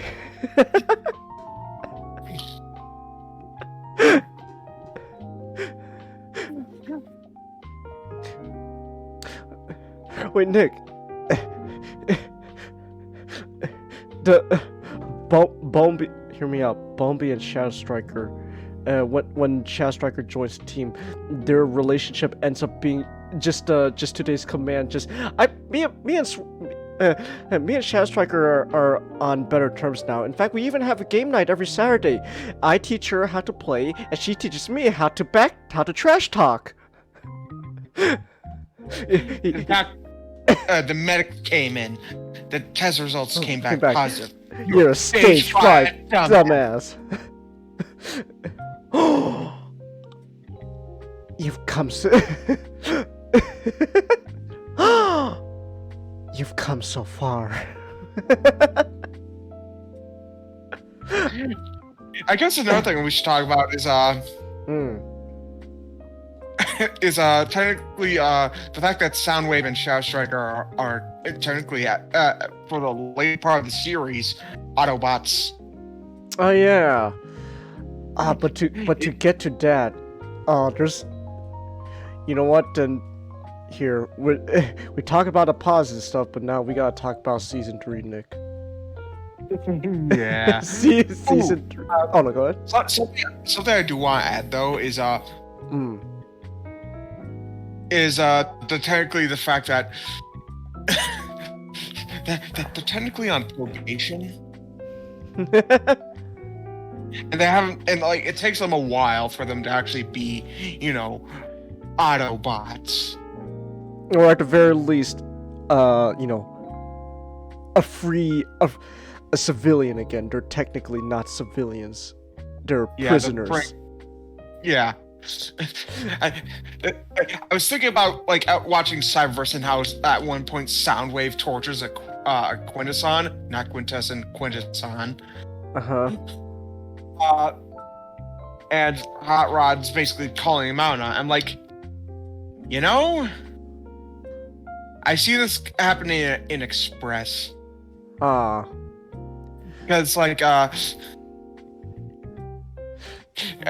Soundwave and Shadow Striker, yeah, they might be on the side of good now, but they still have a long way to go before they're fully redeemed. Because remember, they were criminals. Maybe when they're fighting Decepticons, Shadow Striker's about to shoot someone, point blank, and Optimus is like, "Stop! What do you think you're doing?" What do you mean what I'm doing? I'm finishing the job. He's unarmed, defenseless. You don't just shoot unarmed, defenseless bots. And I'm getting that from Mr. Soldier Bot here. I don't do that anymore. War brings out the worst in us, but we're not at war, are we? Do you forget that you're on probation? Besides, you're on probation, remember? You're on probation, remember? I'm only on probation because my kind I'm only on probation because my people won't let me back.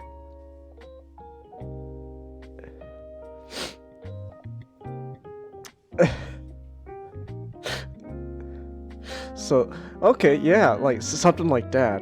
Yeah, I imagine something like that too.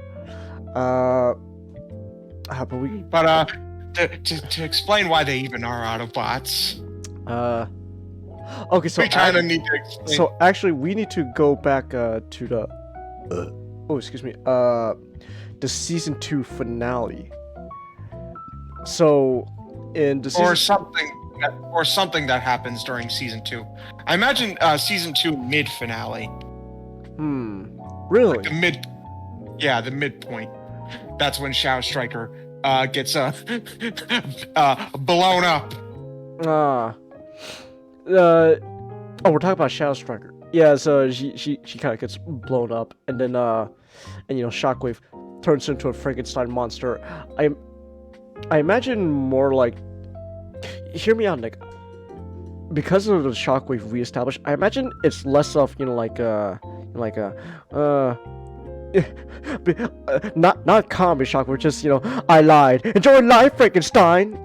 More like I imagine more like just like that's just Shockwave not trying. He doesn't care. So when Megatron says just repair her, just that's her being a Frankenstein monster. It's just him half-assing it. Yeah, pretty much. Although he does turn it into an advantage for himself. But that will come later. Yeah. We really made Shockwave a complete irredeemable monster. Jin, you're eating tacos? Oh man, I want to eat tacos, but my acid recently. I want to eat Mexican food again, and Nick. I want to eat Mexican food again, but without the acid that comes afterwards from the spice. God, I want to eat tacos again.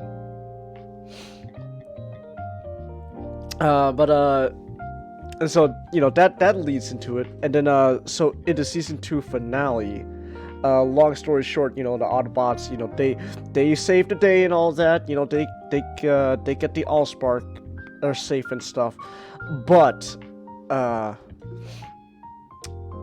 you eat beer. Are you Jin? Are you Jin? I think you say you were James. Are you James? Are you drunk? Are you drunk again, man? I hope you're not drunk again, man. Come on. Come on. Not this time? Oh. Okay then. For real. Oh, alright. Actually, funny enough, I never had beer. That's like the one drink I've actually not had. I haven't had beer. Huh. I've had plenty of wine. I think I tried whiskey long time ago, but that was when I was like first trying out alcohol, and I remember not having a good experience with it because whiskey's strong. So like when I first drank it, like, holy shit, what is this? I feel like my throat's on fire. So, but I've had plenty of wine though, but I've never had beer. You're on the phone with him? Oh, okay, Chelsea. He doesn't sound drunk? Alright. But, yeah, I've never had beer. I should change that. But, so, Season 2 finale of Express, Autobots win and all that. But then, because of... I recommend Coors Light, Busch Light, and I was about to recommend this kind of whiskey called a Screwball. Man, it's a good thing I stopped myself from doing so, though. Let me guess, is that gonna, like, destroy me? Peanut butter whiskey. Oh. Yeah. I was like, wait. Oh, yeah, I should probably not... I should probably not recommend it for Changus. No, because I'll die. Yeah. Literally. I'm allergic to peanuts. Exactly. All right, cheers. Ah, man, that was good. Hey, how come you look like you're dying?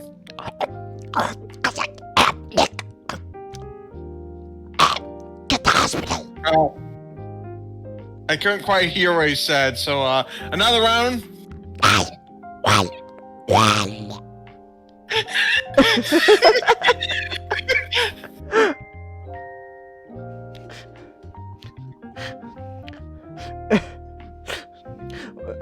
Actually, more like if I start having an allergic reaction, it'll be more like I don't know how long I don't know how much my mic can pick up. It'll be more like I usually end up doing that a lot. This weird thing with my throat, like I think it's because, you know, like when I have an allergic reaction, like the throat tightens up, so it's like that's like me trying to get breath, like I'm okay, Nick. I just what's it this whiskey? A whiskey though is a Crown Apple. Crown Apple? Yeah. Okay. That won't kill you. Okay. All right. And there's this place if you come to Chicago. I understand if you don't, but it's called a Breckenridge Vanilla Porter. It's really good. Okay. All right. But as I was saying though, for Transformers Express, so season 2 finale, Decepticons lose, and that pretty much, you know, Decepticons are all, you know, in a bad mood. So this is, of course, the perfect opportunity for Shockwave to pull a Marvel Comics Shockwave, where just clearly you are not fit for leadership, Megatron. What are you implying? What are you trying to say, Shockwave? I'm saying that those who agree with me, they believe that you are not fit, and you should be removed permanently. Civil War! Woo! Yay! Chance, I like the idea that Swerve is like, some guys having their own civil war. We don't have to do anything. Yay! like Swerve's like, hey, they're pretty much gonna solve our problem for us. It doesn't. It does not. In fact, it makes their problem worse. Oh yeah, also funny enough, season 2 ends on a cliffhanger with the Autobots reuniting with their loved ones with the search and rescue team. Ironhide and Chromia. Chromia! I can't believe it! She just punches Ironhide. You know what, Nick? I just realized.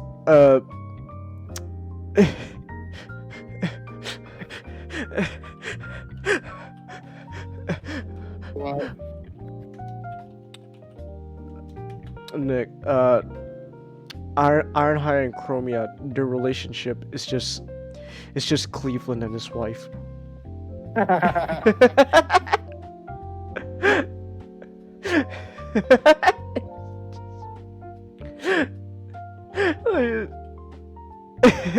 Am I wrong? You're not wrong. just the Ironhide show. My name is Ironhide, and I am proud to be right here right back on Cybertron with my new family. There's old friends and new friends, and even a spare. With good times and bad times, it's true love share. So I found a place where everyone, my big chin face. This is the Ironhide Show. You know what? I want Chromia to just straight up be voiced by whoever voices Donna. Just Chromia, I can't believe it! Chromia just punches Iron Man in the face. You better believe it! What the heck? I haven't seen you for 65 million stellar cycles, and you hit me? Well, how was I supposed to know that you've been missing for that long? Do you know how many video calls I sent you? I couldn't really answer them because I was in stasis lock, and the ship crashed.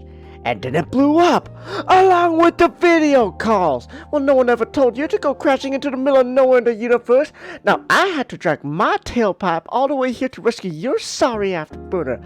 And I'm very grateful for that. I missed you. I missed you too. They just start making out.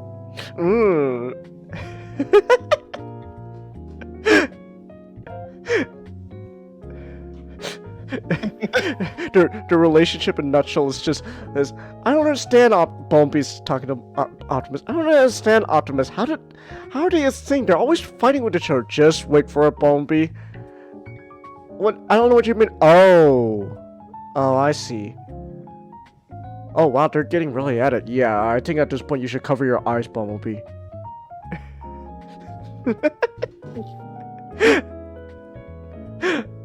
Well, they reunite, and then Optimus reunites with Alita, and just Alita just he sees Alita just Alita. Cliffhanger, and it leads into season 3, where it just opens up with Optimus and Alita reunite. Just Optimus, you got fat. Oh gee, I thought you of all bots would sugarcoat it. No.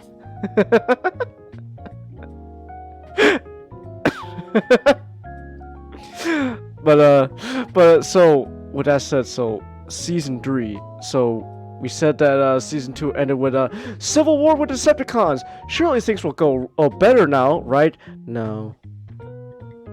No.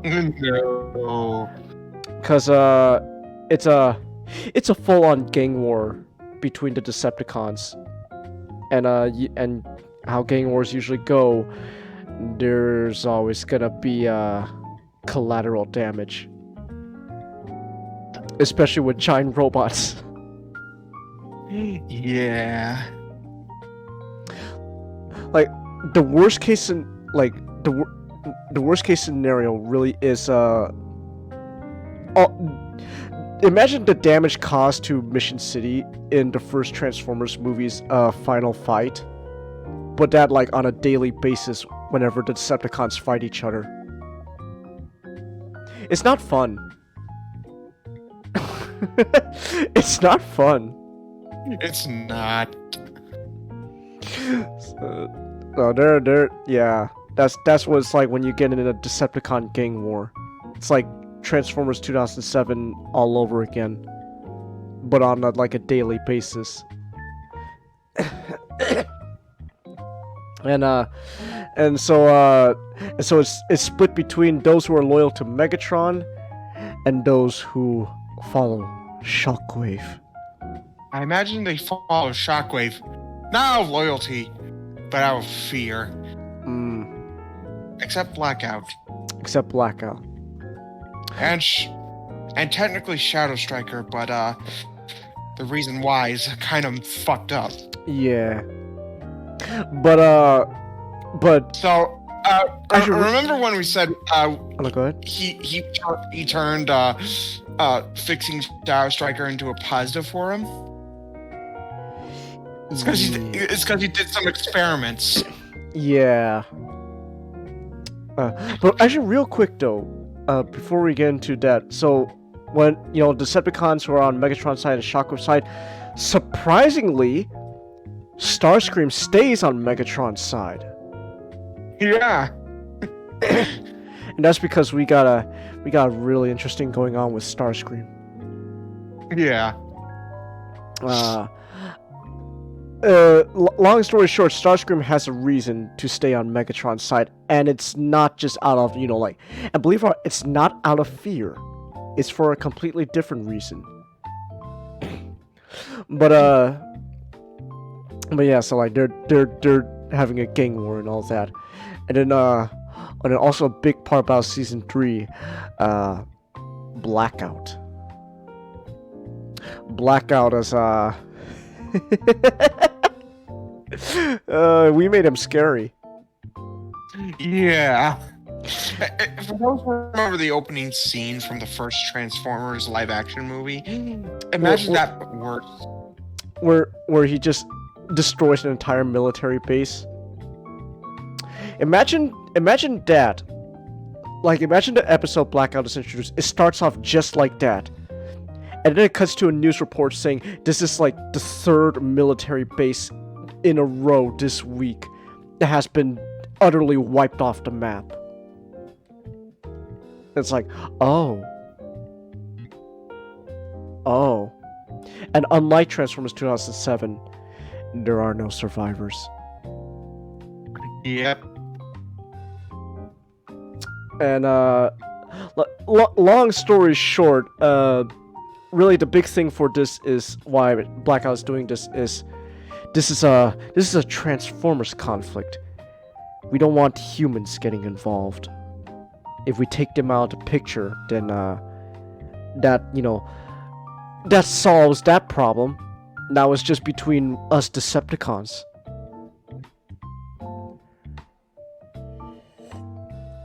I was taking a sip of my tea there, and also Blackout and all that, what he's doing, that's gonna lead to some ramifications later on. Let's just say, so in Transformers Express, human and Transformer relationships actually start off real positive. It's like animated, like everyone thinks the Autobots are heroes. After season 3, it starts getting kind of like the movies, a bit of the comics, where things aren't so positive anymore, because now we humans realize, yes, you guys are dangerous. Yeah, you guys are real dangerous. You guys are scary. Damn, Optimus, you're scary. On BET. Look at that motherfucker with face. You see that shit? I think about my house, I'll kill it. I'll just rip some guy's face off. That guy's face ripped off. Damn, Optimus, you scary. So Blackout is scary. We'll get even more into why Blackout's scary later. But so eventually, I imagine was like, the season 3 starts off mostly all this conflict is like between the Decepticons actually, and so for a while the Autobots, like sort of said, like, it's a good thing, right? They kind of take it easy, like, less like any episode featuring the Autobots is kind of more lighthearted, including the beach episode. But then eventually things get so bad that literally let's just say Uncle Sam literally has to get involved and go, hey, you guys, get your asses over here. What's wrong? Yeah, your buddy Megatron? He's not my buddy. Yeah, well, Megatron, he's causing a lot of problems. You need to fix it. Am I being drafted? Yes. Oh, no.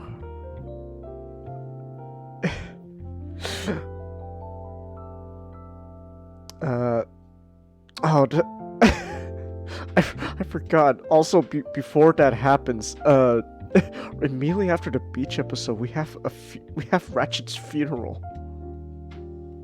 Yeah. Yeah. Ratchet doesn't make it in this in this show. Not because he was killed or anything. He was just old. He was just old. So and so like things with the Autobots is getting really, really bad. I mean, with the Decepticons, to the point that the human military literally has to recruit the Autobots to help them control the situation. And then, but then the big thing is, one of the big thing is, it gets so bad that Shockwave actually starts winning. Yeah. It gets so bad, especially because, you know, with Blackout, Megatron has no choice but to go to these lowly delivery bots and ask for their help. Look, Prime, I never thought I would say this, but considering our situation, I require your assistance. That sounded like it hurt to say. It did.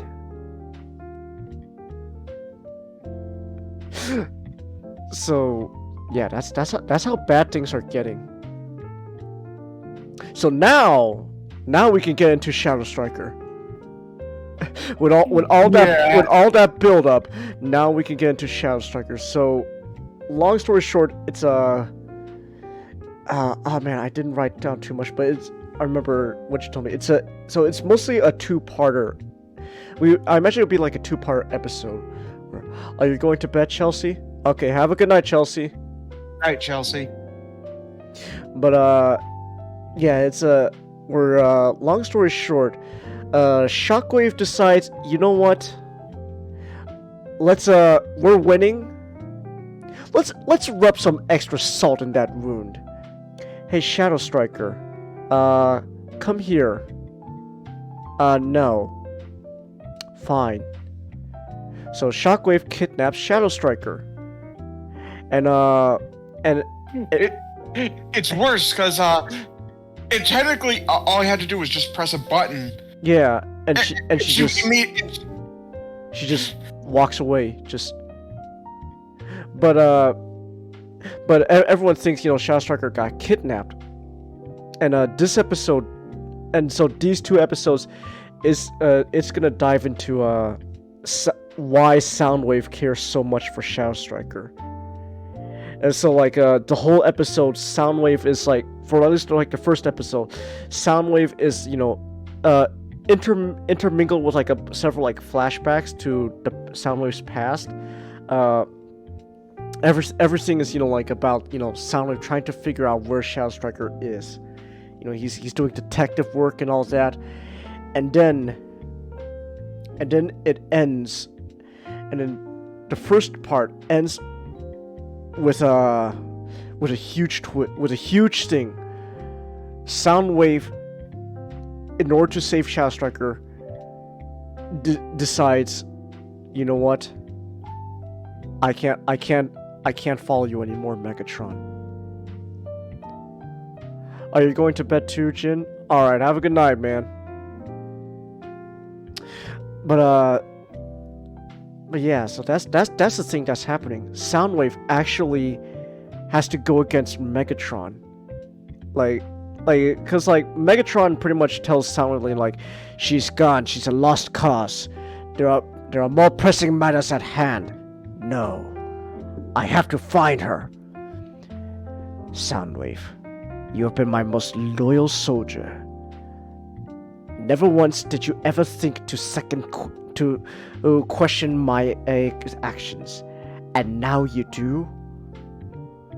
Yes.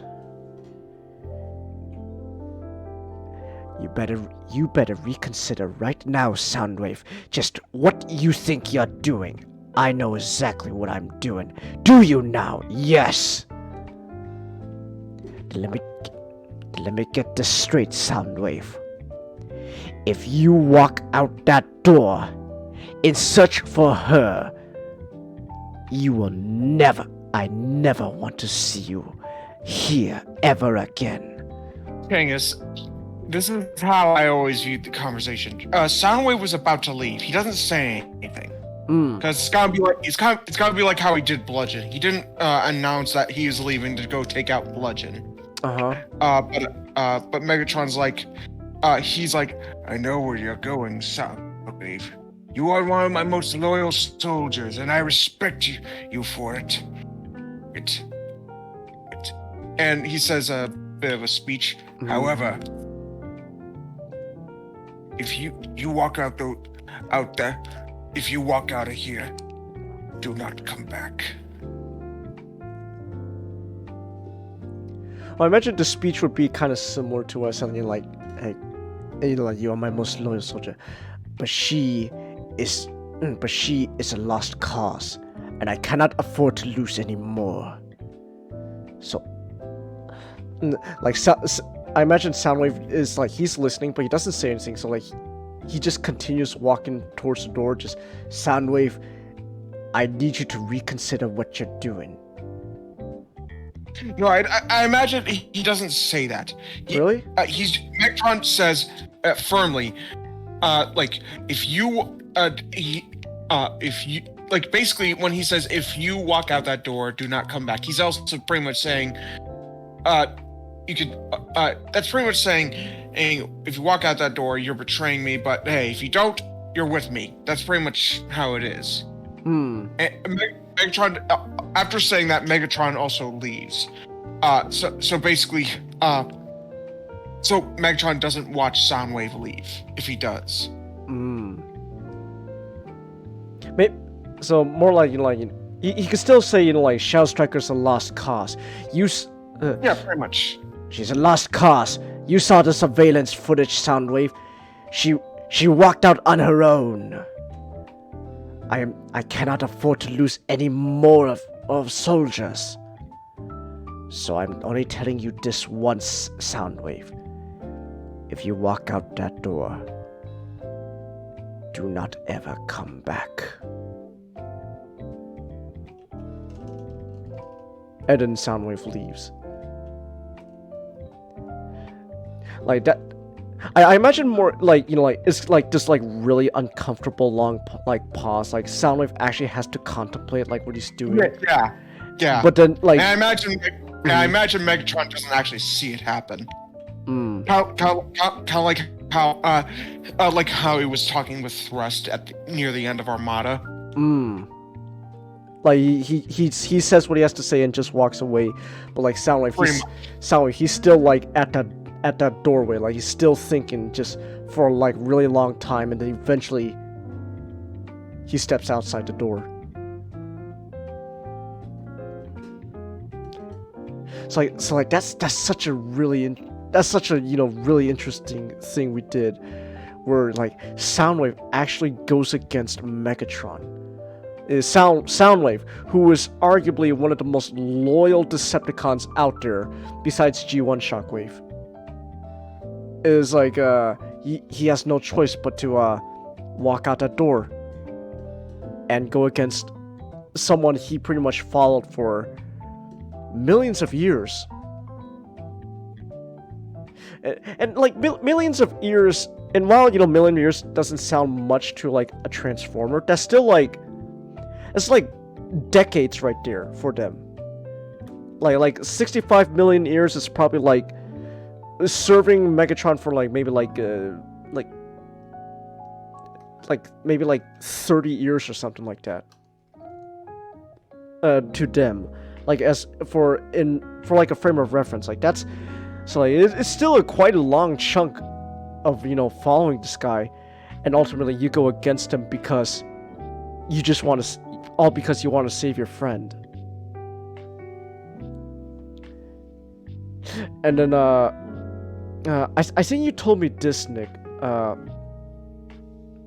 I think you told me this, how like also like the episode, I think it was you who said like the episode like will also have like flashback to Soundwave's past.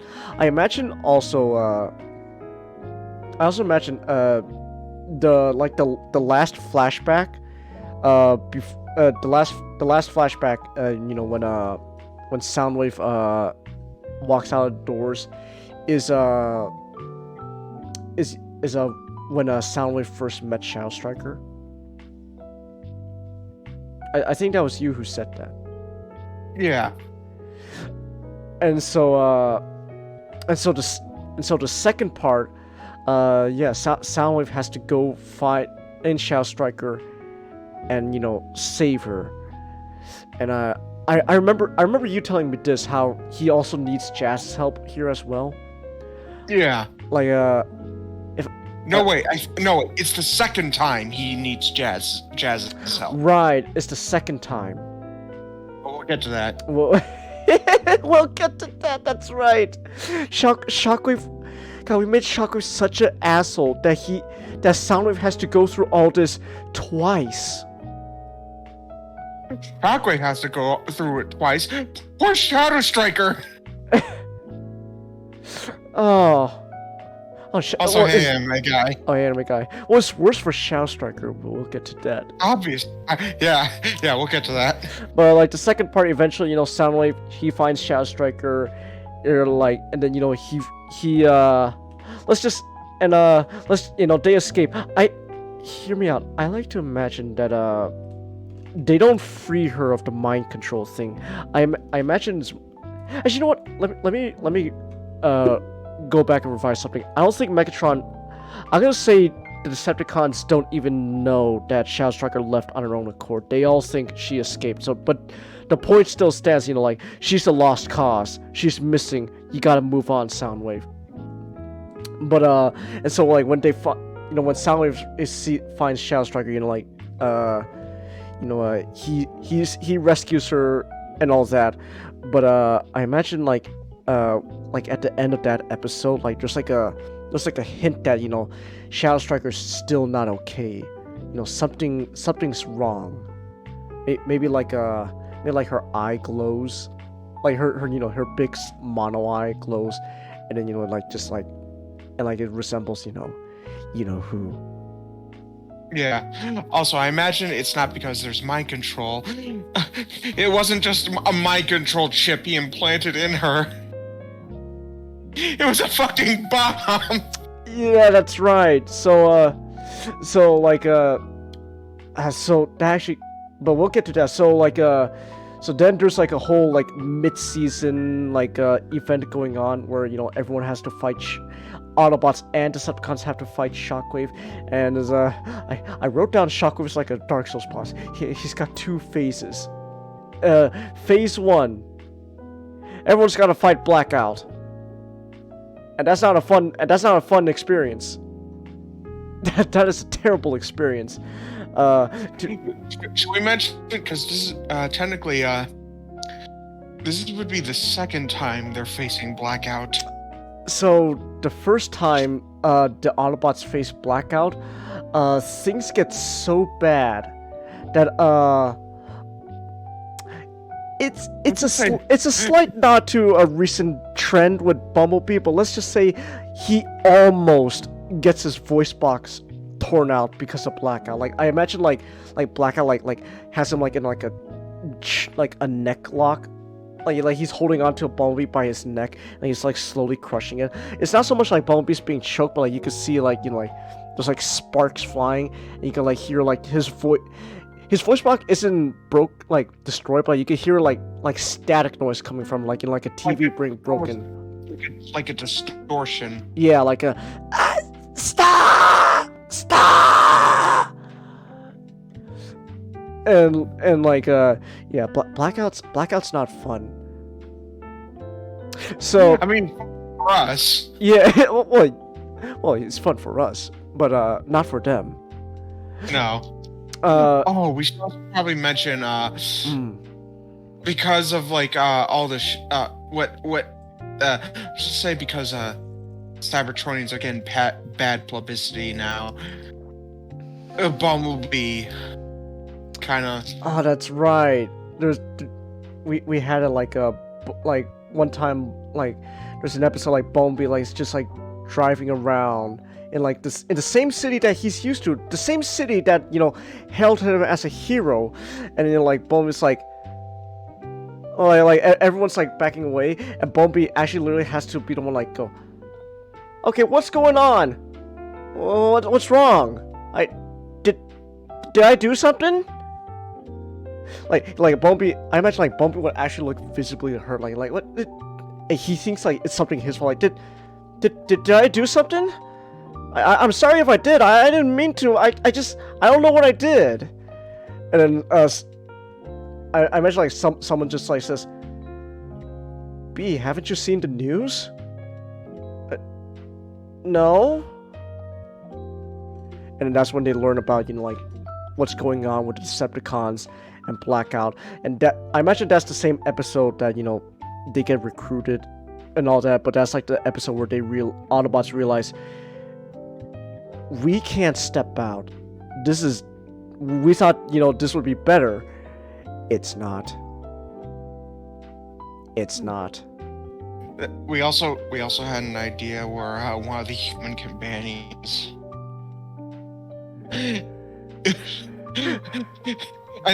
ends up kind of like they get injured, not dead, nothing too terrible, but I think it was sorry. Sours. Yeah. It was sorry. Where I think it was also because of Blackout. Where like something happens and she gets injured, and like it's like she knows that the Autobots are her friends. She knows that, but there's like something about her that when she sees like a giant metal hand approaching her, like she flinches, like, and and that's gonna twist the knife deeper into like bone, be like, oh. It wouldn't just twist the knife in Bumblebee. It would also twist in Bulkhead. Oh, that's right. Just like, sorry, are you okay? I'm sorry, Bulkhead. I didn't mean to. It's okay. I'll just go. Emotional damage. The theories. Wait, I have the button. Emotional damage. I haven't had to press that in a long time, but Transformers Express in a nutshell. Emotional damage.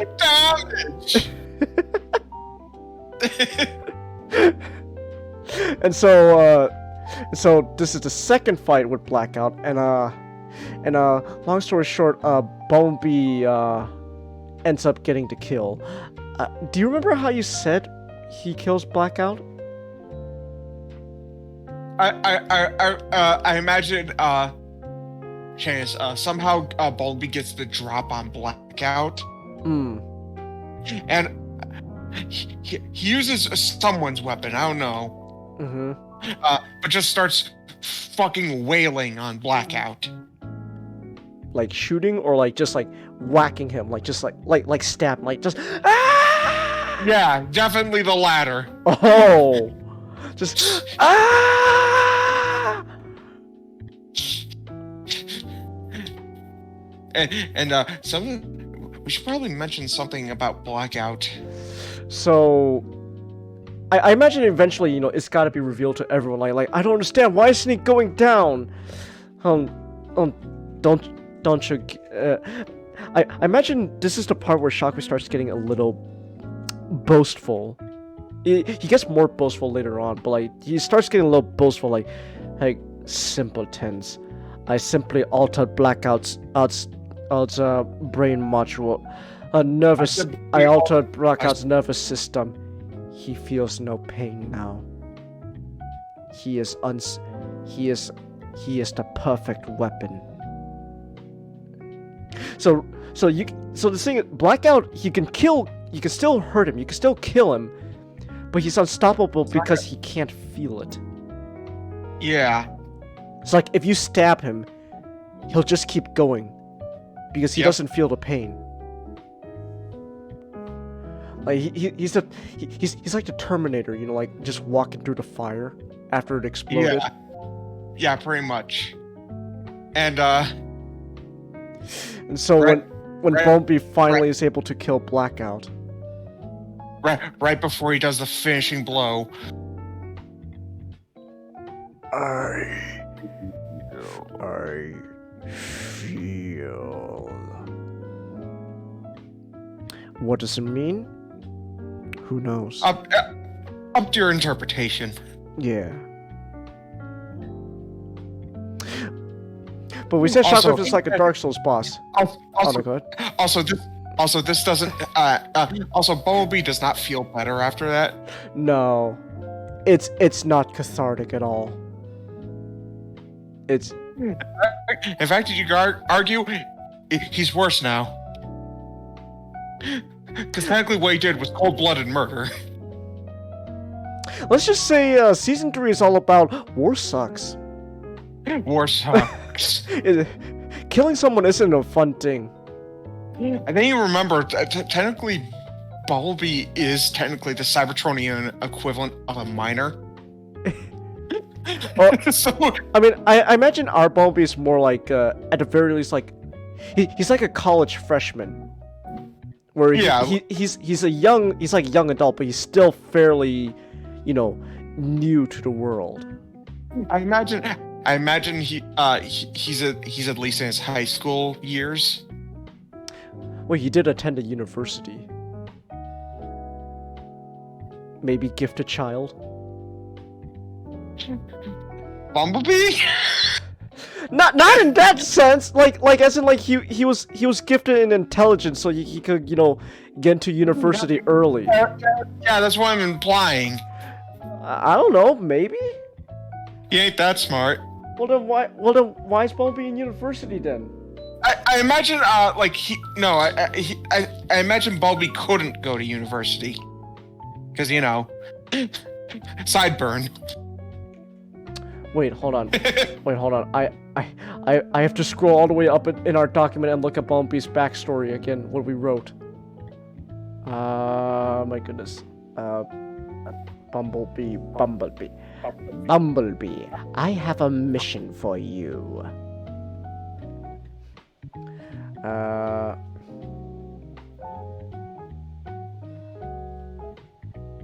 Okay, I know. Maybe it doesn't have to be. I wrote down it's some kind of school he's going to where he does have to pay a tuition. I don't know. Maybe more like a private school then. Probably.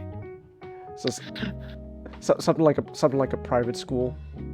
Yeah, I imagine something like a private school. Wait, what did I write down in Bumblebee's big rant in episode 5?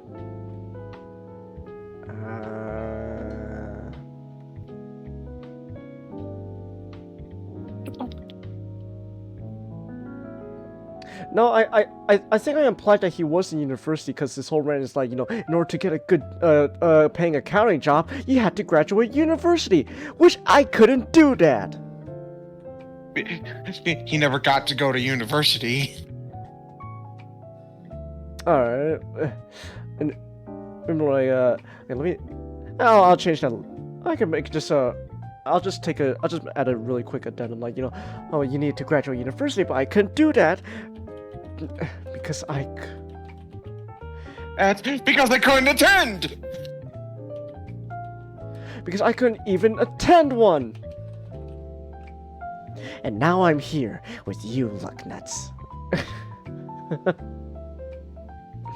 But as we were saying though, Shockwave is like a Dark Souls boss. He's got 2 phases. So first phase was Blackout. Second phase, oh shit! Turns out Shadow Striker's got a bomb in her head. What the hell? What the fuck? I imagine it's not a bomb in her head, but more like some sort of like. I imagine like she could definitely feel it all throughout her body, but like there's like a. I imagine like there's this field of electricity surrounding her, which grows and grows and expands until, boom. So a bomb. Pretty much. An electric bomb. But I am Electric Man. I am Electric Man, and let's just say pretty much the only way to stop the bomb is to disarm it, but they can't really disarm it because they can't get too close. Oh, hear me out. Like this. Let's add a like a phase 2.5 where Shadow Striker has a Alright. bomb, but then this is also where the mind control thing comes in, where like Figures we already got rid of the mind control thing, though. did we? Yeah. I thought also we implied that it wasn't really gone. No, the reason why Shadow Striker is the way she is because technically Wait, did what happened traumatized the fuck out of her.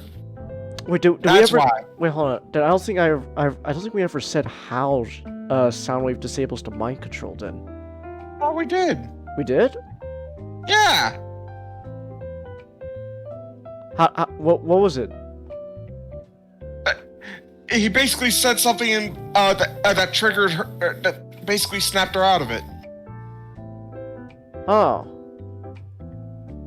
Remember? Changus, you have the document. I didn't write it down. What the heck? I didn't write down that part with the mind control and breaking free of it. Cause Nick, I lately I've been so busy focusing on creating like episode outlines for season 1.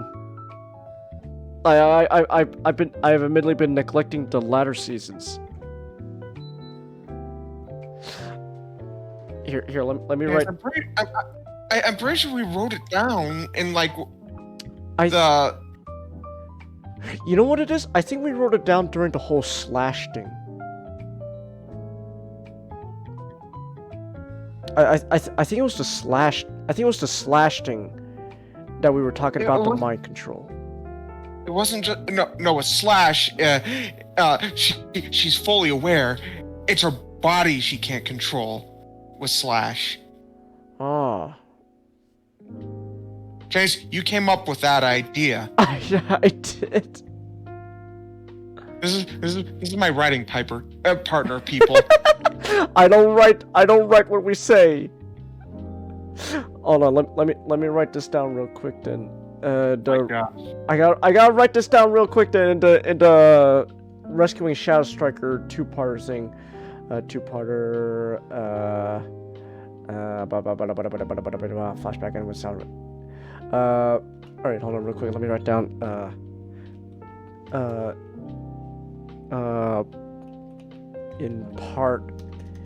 in part 1 it is revealed that Shadow Striker wasn't kidnapped. She left on her own accord. Seemingly. Alright, on her own accord, seemingly. And so Soundwave goes against Megatron and pursues her to bring her back. There we go.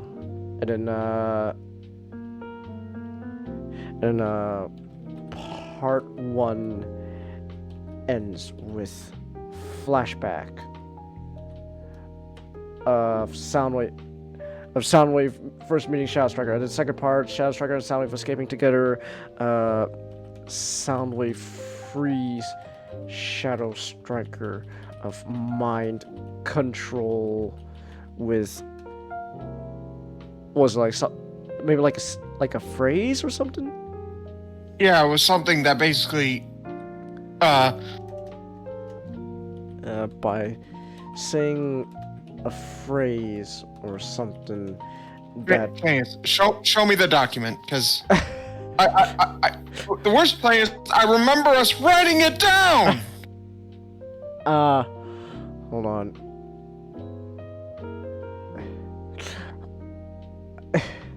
Admittedly, I've been really paying too much attention to season 3. My God, Changus. I'm sorry. Alright, hold on. Let me write this down real quick. Something that causes... Hold on, Changus. Control F. Okay. What do you want? This could help. Okay. Shadow Striker.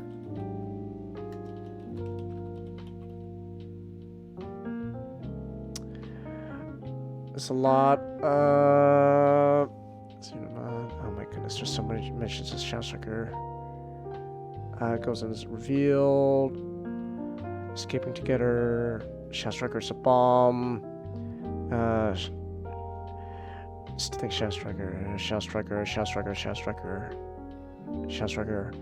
Shadow Striker.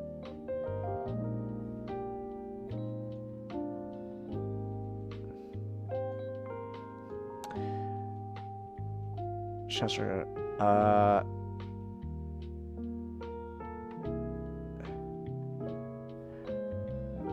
No, that's it.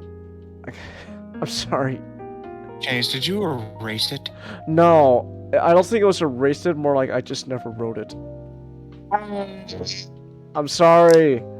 I'm sorry. I admit it's my fault. I didn't write it down. I'm sorry. This is my writing partner. Hey, at least remember. I do remember at one point Soundwave says, "Let's go home."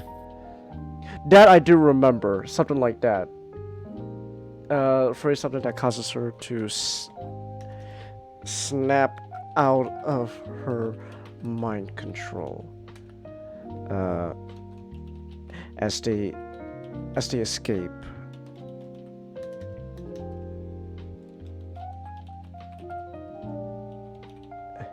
Soundwave tells her, "Let's go home."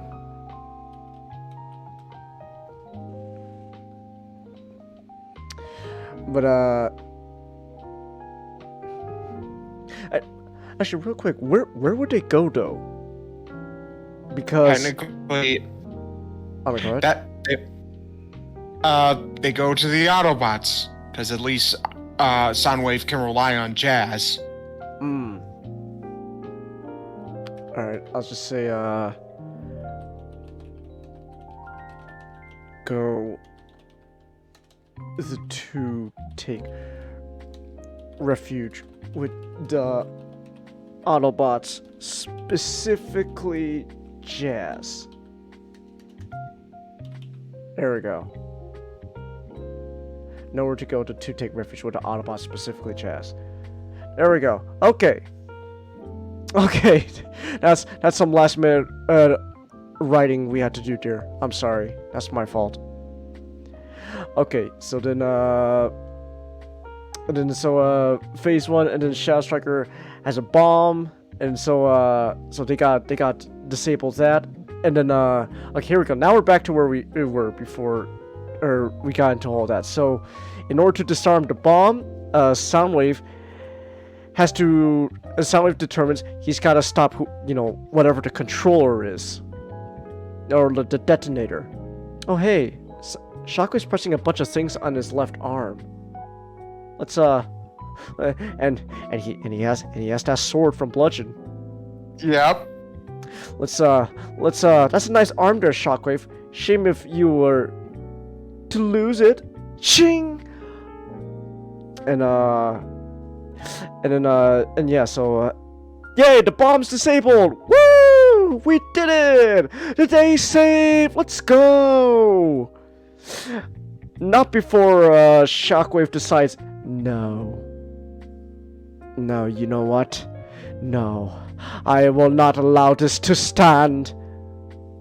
And he decides, you know what? Fuck you. I'm taking Shadow Striker back again. What? And sounds like a bye. Enjoy life, assholes. And then so that leads into what I call the slash 3-parter. So damn it, I didn't write this down, but I remember what I said. Remember what I told you? Shockwave he puts Shadow Striker like a vat or something. Like he's injured, and he's like clearly I remember something along the line like clearly in order to deal with those pests, I need a new soldier, one that is loyal but powerful, something with more teeth. And And then like I think I remember like he has like a computer that says like like Project Slash. So Shadow Striker becomes Dinobot Slash. Now you would think, hey, that's pretty cool, right?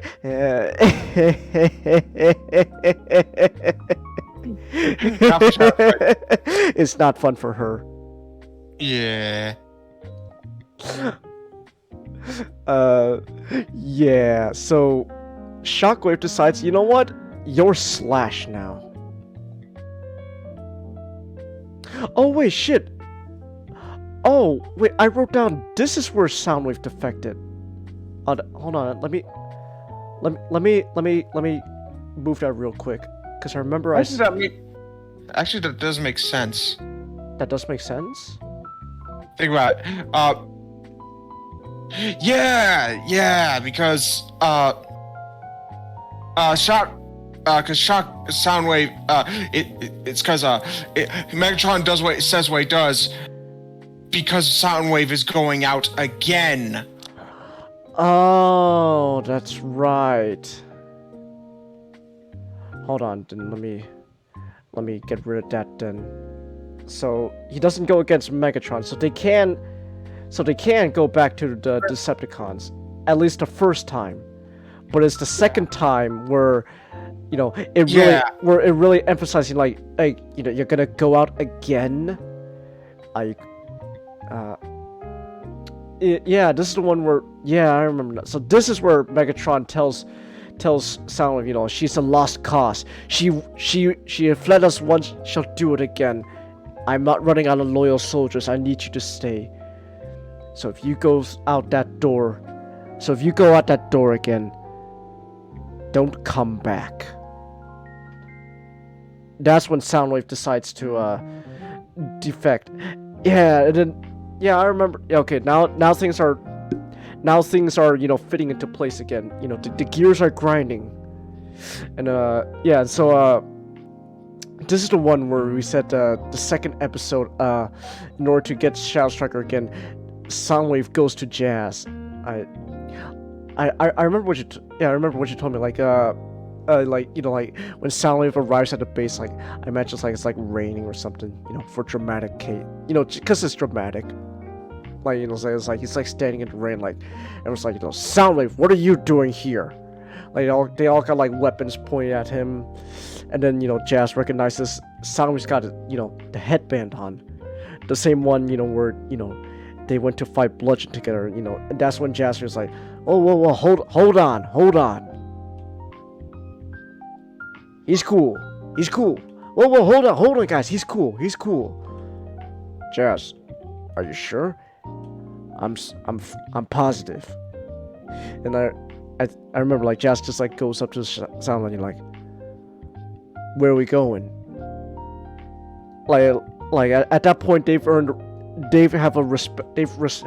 enough respect for each other where it's like just Jazz knows when that headband's on, they're going somewhere. So it's like, where are we going? And then so it's another Jazz and Soundwave adventure. And they find, where Shockwave's hiding Shadow Striker and all that. And then it ends with when Soundwave finds Slash's incubator. And then the eye opens.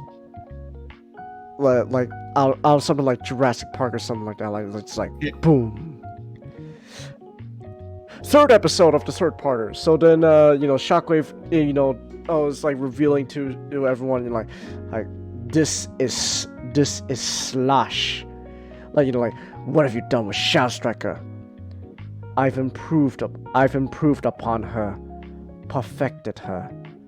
The Shadow Striker you knew is no more. I present to you Slash.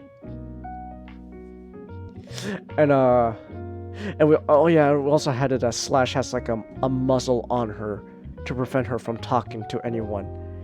Yeah. Now I remember. Yeah. So this is where we had that Slash is once more under like a mind control, but this time it's more like just her body's in control. under Yeah. control, but she's completely aware of her actions. Yeah, man, we torture Shadow Striker a lot. Yeah. and then Soundwave tries to go for Shockwave's arm again, because like, hey, that's where it was, where he was controlling Shadow Striker last time. It's not on his arm. And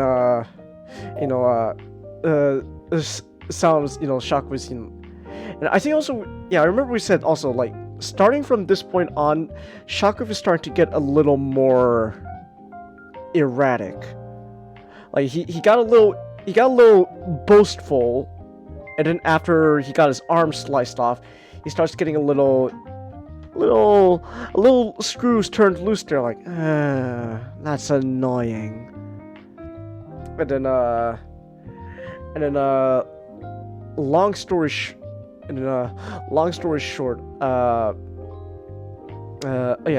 so Jazz, so Soundwave has to fight Shockwave. Jazz has to deal with Slash, and then when Jazz notices, like, there's like a strange, like almost like a scar on her head, like a marking on her head, and whenever he hits it, Shockwave always reacts in pain.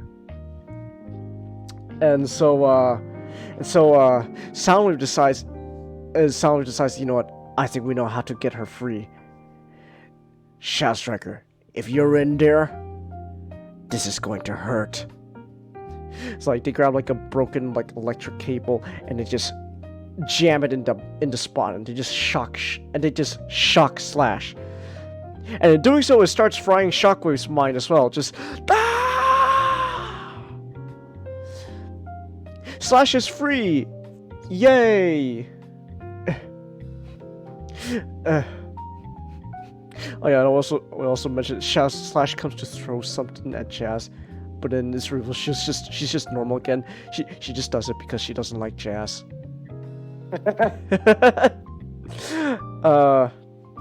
yeah, but because Shockwave got he just got some electrotherapy going on there.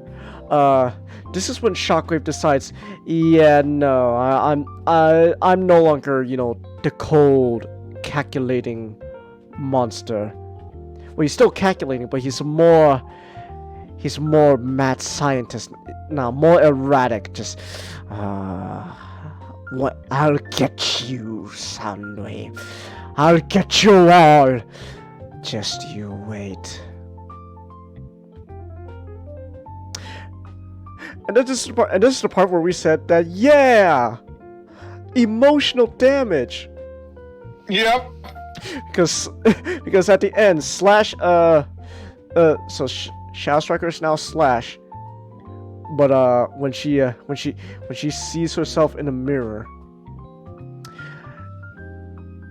if robots could cry, yeah, she's not happy with what she sees. Nope. And when she does get, when the Allspark somehow cures her, it doesn't fix her mentally. Yeah, but we'll get to that, which is right now. So season 3 finale. Let's go. The big final battle with Shockwave. So Shockwave decides, you know what? I've had Autobots, Megatrons, Decepticons, human allies, all against Shockwave. So this is the part where Shockwave decides, you know what? I've had it. I've had enough of this. Oh wait, actually, I didn't write down the one really big important part as well in season 3. The fight between oh wait, no, never mind. We did write it down. The Shockwave's fight with Megatron and all that also is happening on Cybertron at the same time.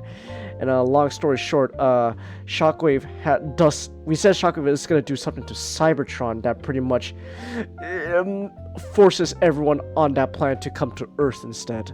We gotta figure that out. Because we know what he wants to do with Earth. We gotta figure out what he did with Cybertron. I imagine it's not so much that he destroyed the planet or something. It's just that like an entire city was moved onto Earth or something. Oh. Like it's inhabited. It's like Oh, so it's more like just a city full of Autobots are now on Earth. yeah. Oh, okay. I mean, size enough that's like a little that in somewhere in Well, I mean, the city. I mean, to be fair, Cybertron is probably Cybertron's which really because- big. So Yeah, and I imagine the city, which because I love anime, is Detroit. It doesn't have to be, but but like I imagine somewhere in Detroit there's like a little there's a neighborhood called Little Cybertron, where that's where all the robots live. I mean, we also did say Fan Zone refuses to go in there. we also did say that like a city here like is also like the equivalent of like a country on Cybertron. Yeah. So even a city's worth is still a lot of robots on Earth. Like probably like it's like the size between Cybertron and Earth is always inconsistent, but I always imagine here Cybertron is, you know, much bigger than Earth. Which makes sense. You know, it would make sense Cybertron's bigger than Earth. But like I'm like you know how like a Dark of the Moon how big Cybertron was compared to Earth? Something like that. So like even like a giant city's worth on Cybertron, which is like probably like I don't know, I'm thinking like maybe something like United States of America size, like ends up on Earth. That's pretty big. I think that's too big. That's too big? How big are we talking? I imagine like Texas? it's big enough to be noticeable, but small enough for like everyone to kind of be in the city. Huh. They're the Earth city. Oh, so you just want everyone all in one city? Yeah, pretty much. Oh, I thought. Okay, we should have talked this out more because I thought the idea was like everyone's now like all over the place on Earth. Cause remember, like in season 4, there's a whole United Nations trial going on about whether Transformers should be on Earth. But the United Nations trial is in the city, though. Remember? Yeah, but didn't we say it was just for, you know, like convenience sake? That's where even still, that's where everyone was.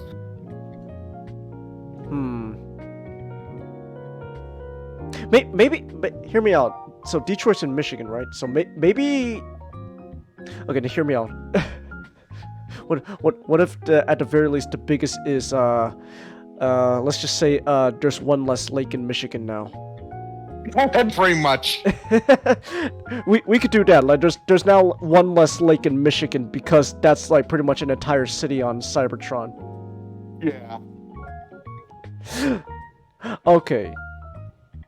I'll fix. You know what? Let me amend that right now. Then so we didn't have marital problems until we started actually talking about it.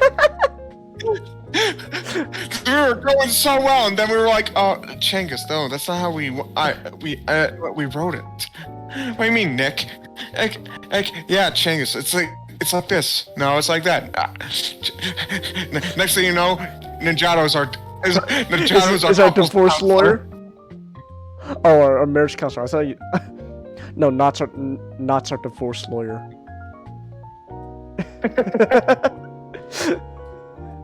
Hold on, let me write this down then. Let's see. Draw back with me. Somehow, an entire city on Cybertron ends up on Earth, and then just a sub point Michigan now has one less lake. Now has one less Great Lake.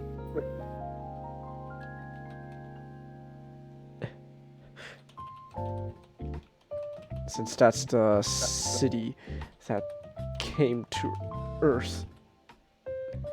Alright, here we go.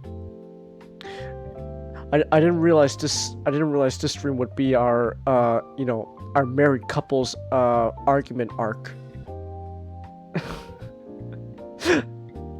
Oh, okay, so now we know what.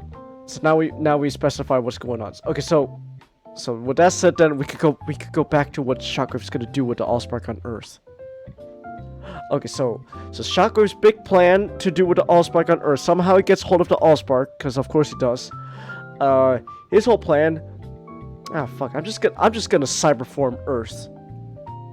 We're gonna cyberform Earth, turn it into like another. Oh no, go ahead. Let's see. He doesn't even care if there's a success. Mm-hmm. He's just gonna see what he's gonna see what happens. This is an experiment for him. And plus, we just say Shockwave is really erratic at this point. Yep. And so it's like when they ask, like, why are you doing this? I don't see why not. Haven't Why you? not? Why not? But instead of like cold, more like just like, why not? Think about. Haven't you ever wanted to do something simply out of curiosity? Maybe like there's like you can see like sparks flying from his head, like there's like still like it's like glitching a bit, like his eyes twitching, like, oh, he's not all right. Something's wrong with him. It's just, why not? Why not? Haven't you ever wanted to do something because you're curious? I have the power to now with the Allspark in my hand. I have the power to satiate that curiosity. So he's gonna cyberform Earth. He has like a device on something like the Omega Lock and Transformers Prime, and at the same time, the cyberforming is also gonna create hotspots for new Transformers to come out, but Transformers of Shockwave's design and desire. It's going to be my perfect Decepticons. So the whole thing now is they gotta stop Shockwave. So they know he's on a ship. We gotta find our way to the ship.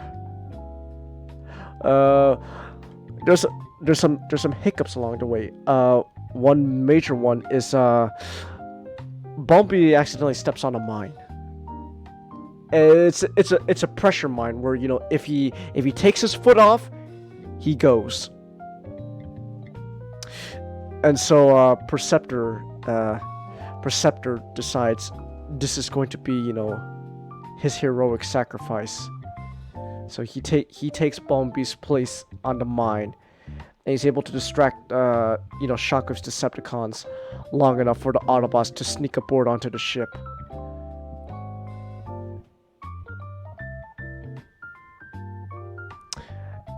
So Perceptor's gone. Yep. Darn.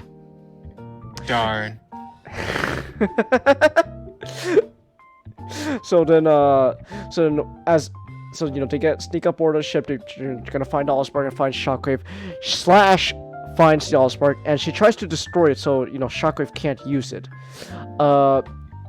It doesn't. She can't destroy it. It doesn't it's not like the Allspark shocks her, zaps her, or something, and it doesn't destroy her, but it is revealed later on in this whole big finale that it did cure her.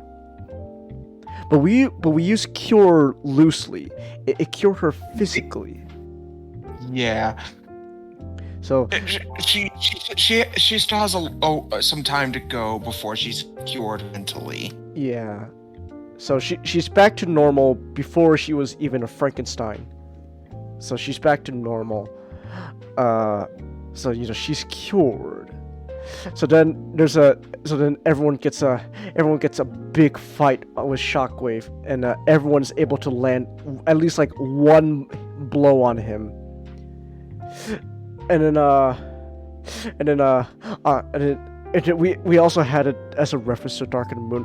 Optimus is able to punch Shockwave like so hard that like temporarily his eye like pops out of the socket.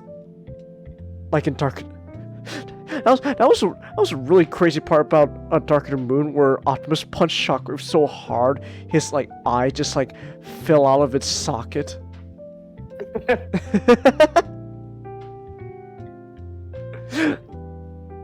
Man, movie Optimus was yeah, he was vicious.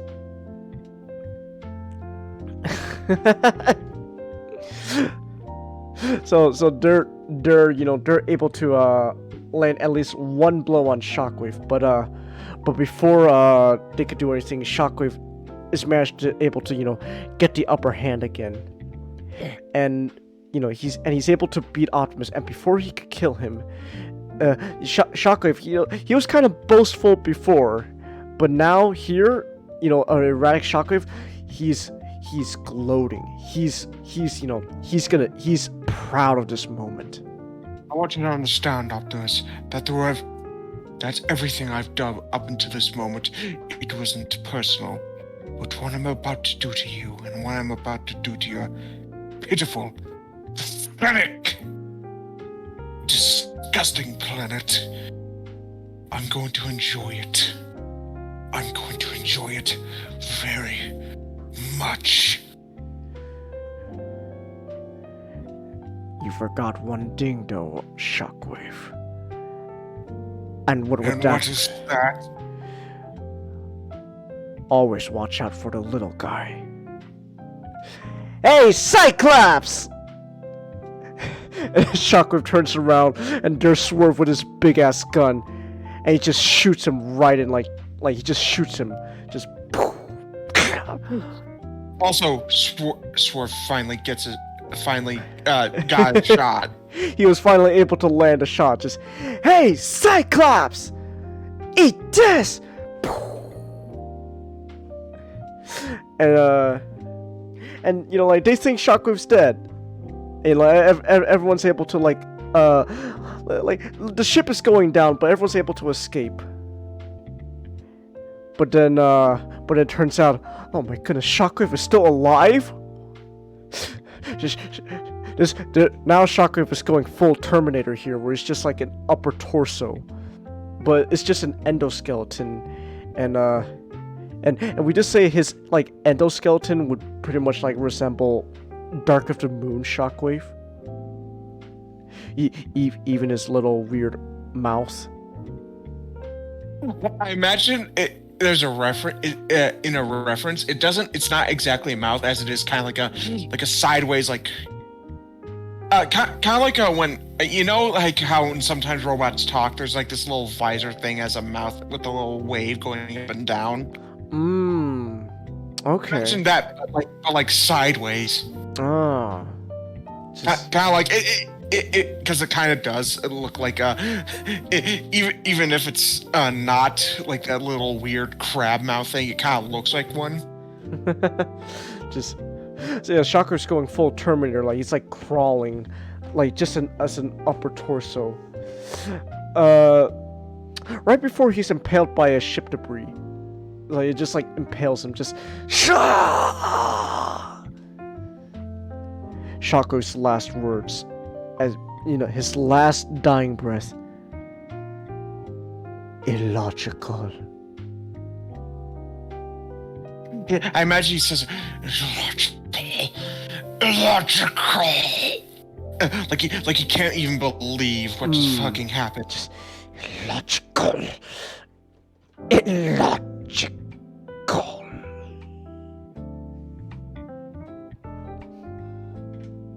Believe it or not, the crash didn't destroy the Allspark. Ooh, that thing is a fucking. Well, obviously you wouldn't say it.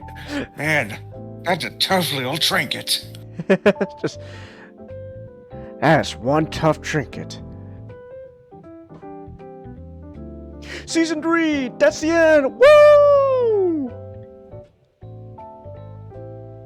We've been going for 5 hours now. Transformers Express has consistently been our longest segment for this podcast.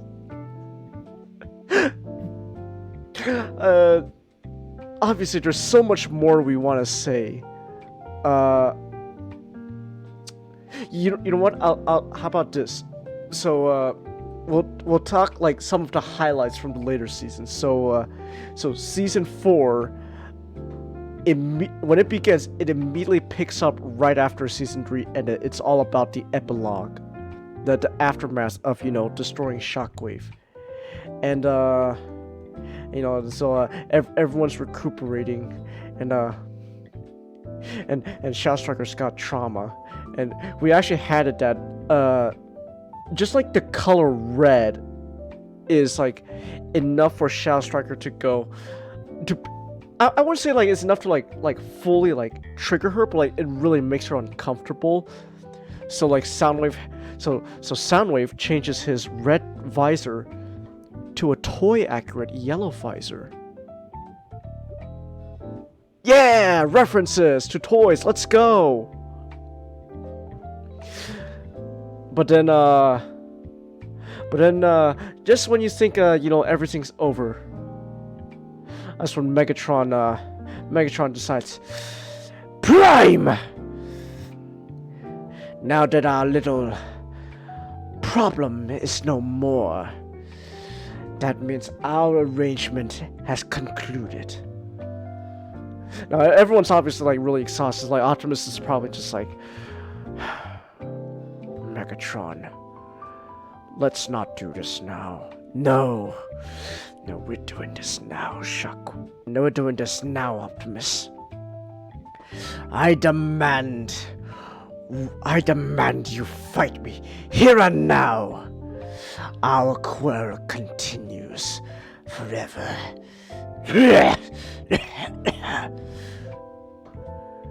Megatron.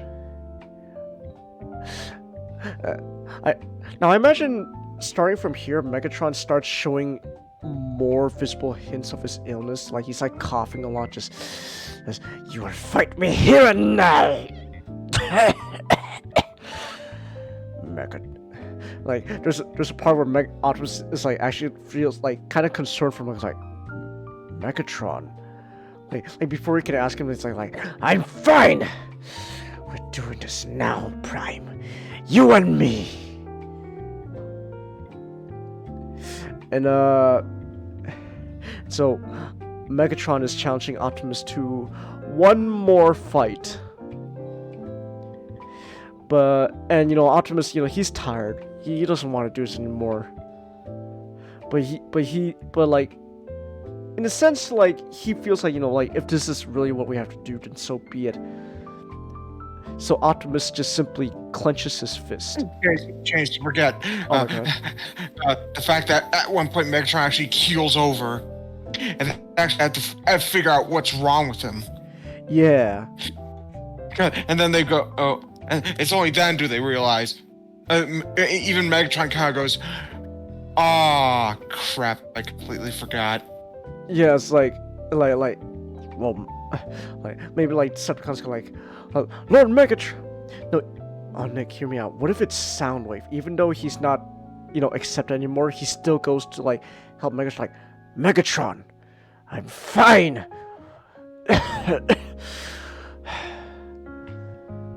Who am I kidding?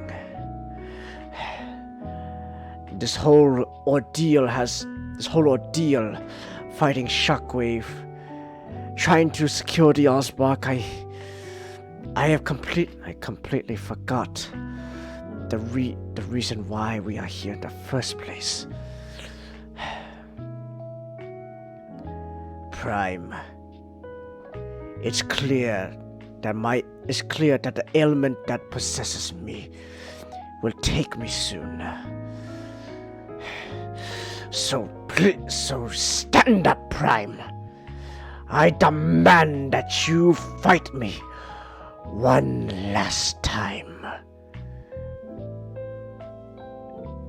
And Optimus Like there's a lot going in Optimus' mind. He's tired. He doesn't want to fight. You know, a part of him thinks, you know, like, if this is what he wants, then so be it. So all Optimus does is just simply clench his fist. And Megatron, like, is able to, like, take notice of that.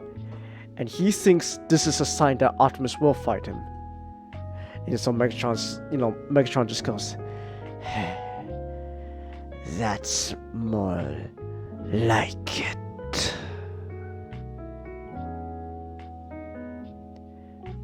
And then he dies. Megatron finally succumbs to his illness. The illness that made him chase after the Autobots in the first place since the beginning. And it's all because he had the COVID.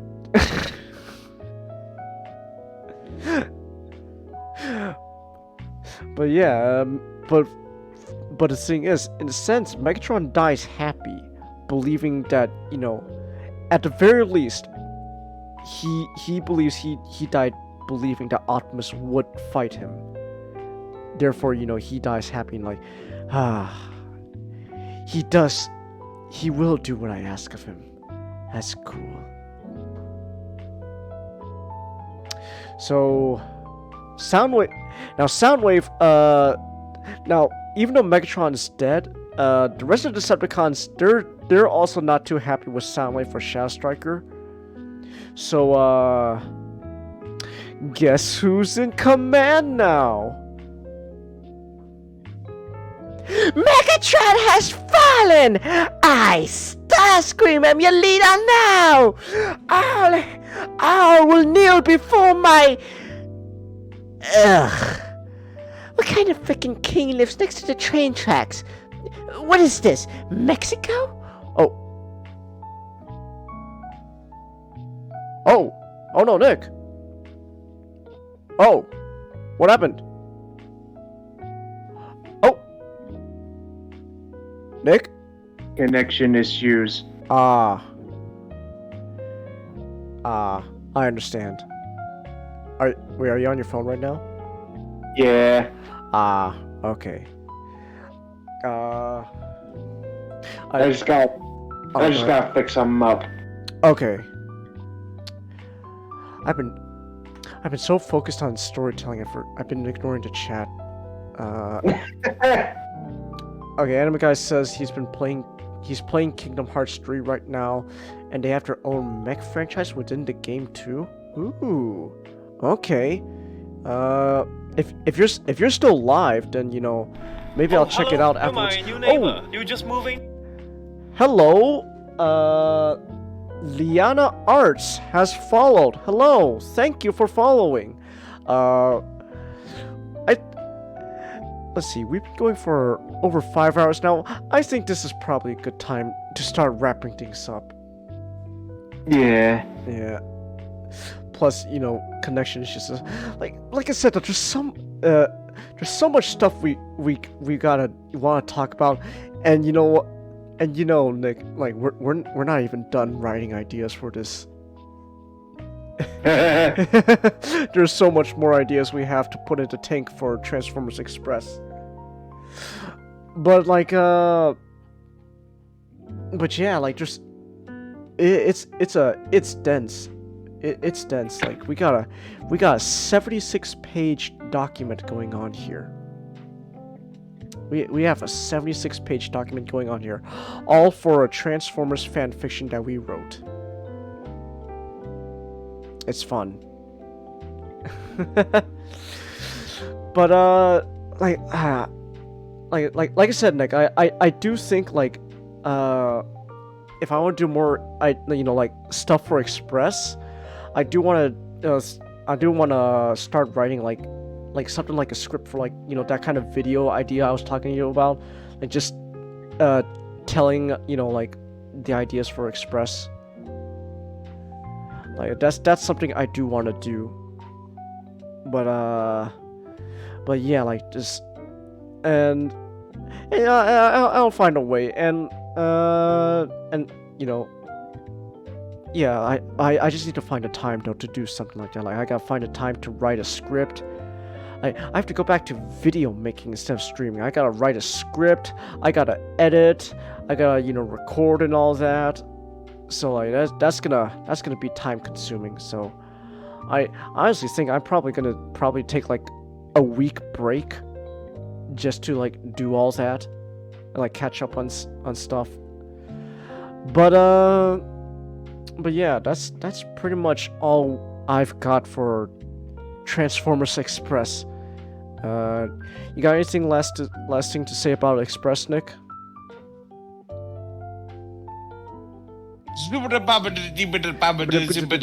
Ghost Dad. Alright. So with that said then, as we are closely approaching that 5.5 hour mark, we could call it here. Yay! We've been going... Again, Nick, Transformers Express has consistently been the longest segment of the 2 Cents live podcast. but yeah. So I think with that said, then we could start wrapping things up. So let me turn down that royalty-free jazz. We don't need you anymore, jazz. At least royalty-free jazz. But yeah. So with that said, then I guess we could start calling it a night. So real quick, thank you, Fizz Giggity, who rated us 3 hours ago. Oh my god, we've been talking about Transformers for like 3 hours. This has been consistently our longest segment. And also thank you to Liana Arts for following. Thank you for following. And just a reminder, if you look on the upper left corner of your screen, we have a $50 monthly goal for tips, donations, etc. with Stream Elements. So you can do that in the whole, about section in Twitch below and stuff, or you can go to this link that Nightbot is going to put in the chat, and you can tip, donate, etc. through Stream Elements. It's just like tipping a waiter, etc. So if you're feeling charitable, go ahead and do that. If we don't hit $50 by the end of the month, it's not the end of the world. Don't worry about it. We'll just push that goal to next month. That's all. Okay, so with that said, then I think we'll call this podcast here. So thank you everyone who came, and with that said, until then, have a good night, everyone. Good night.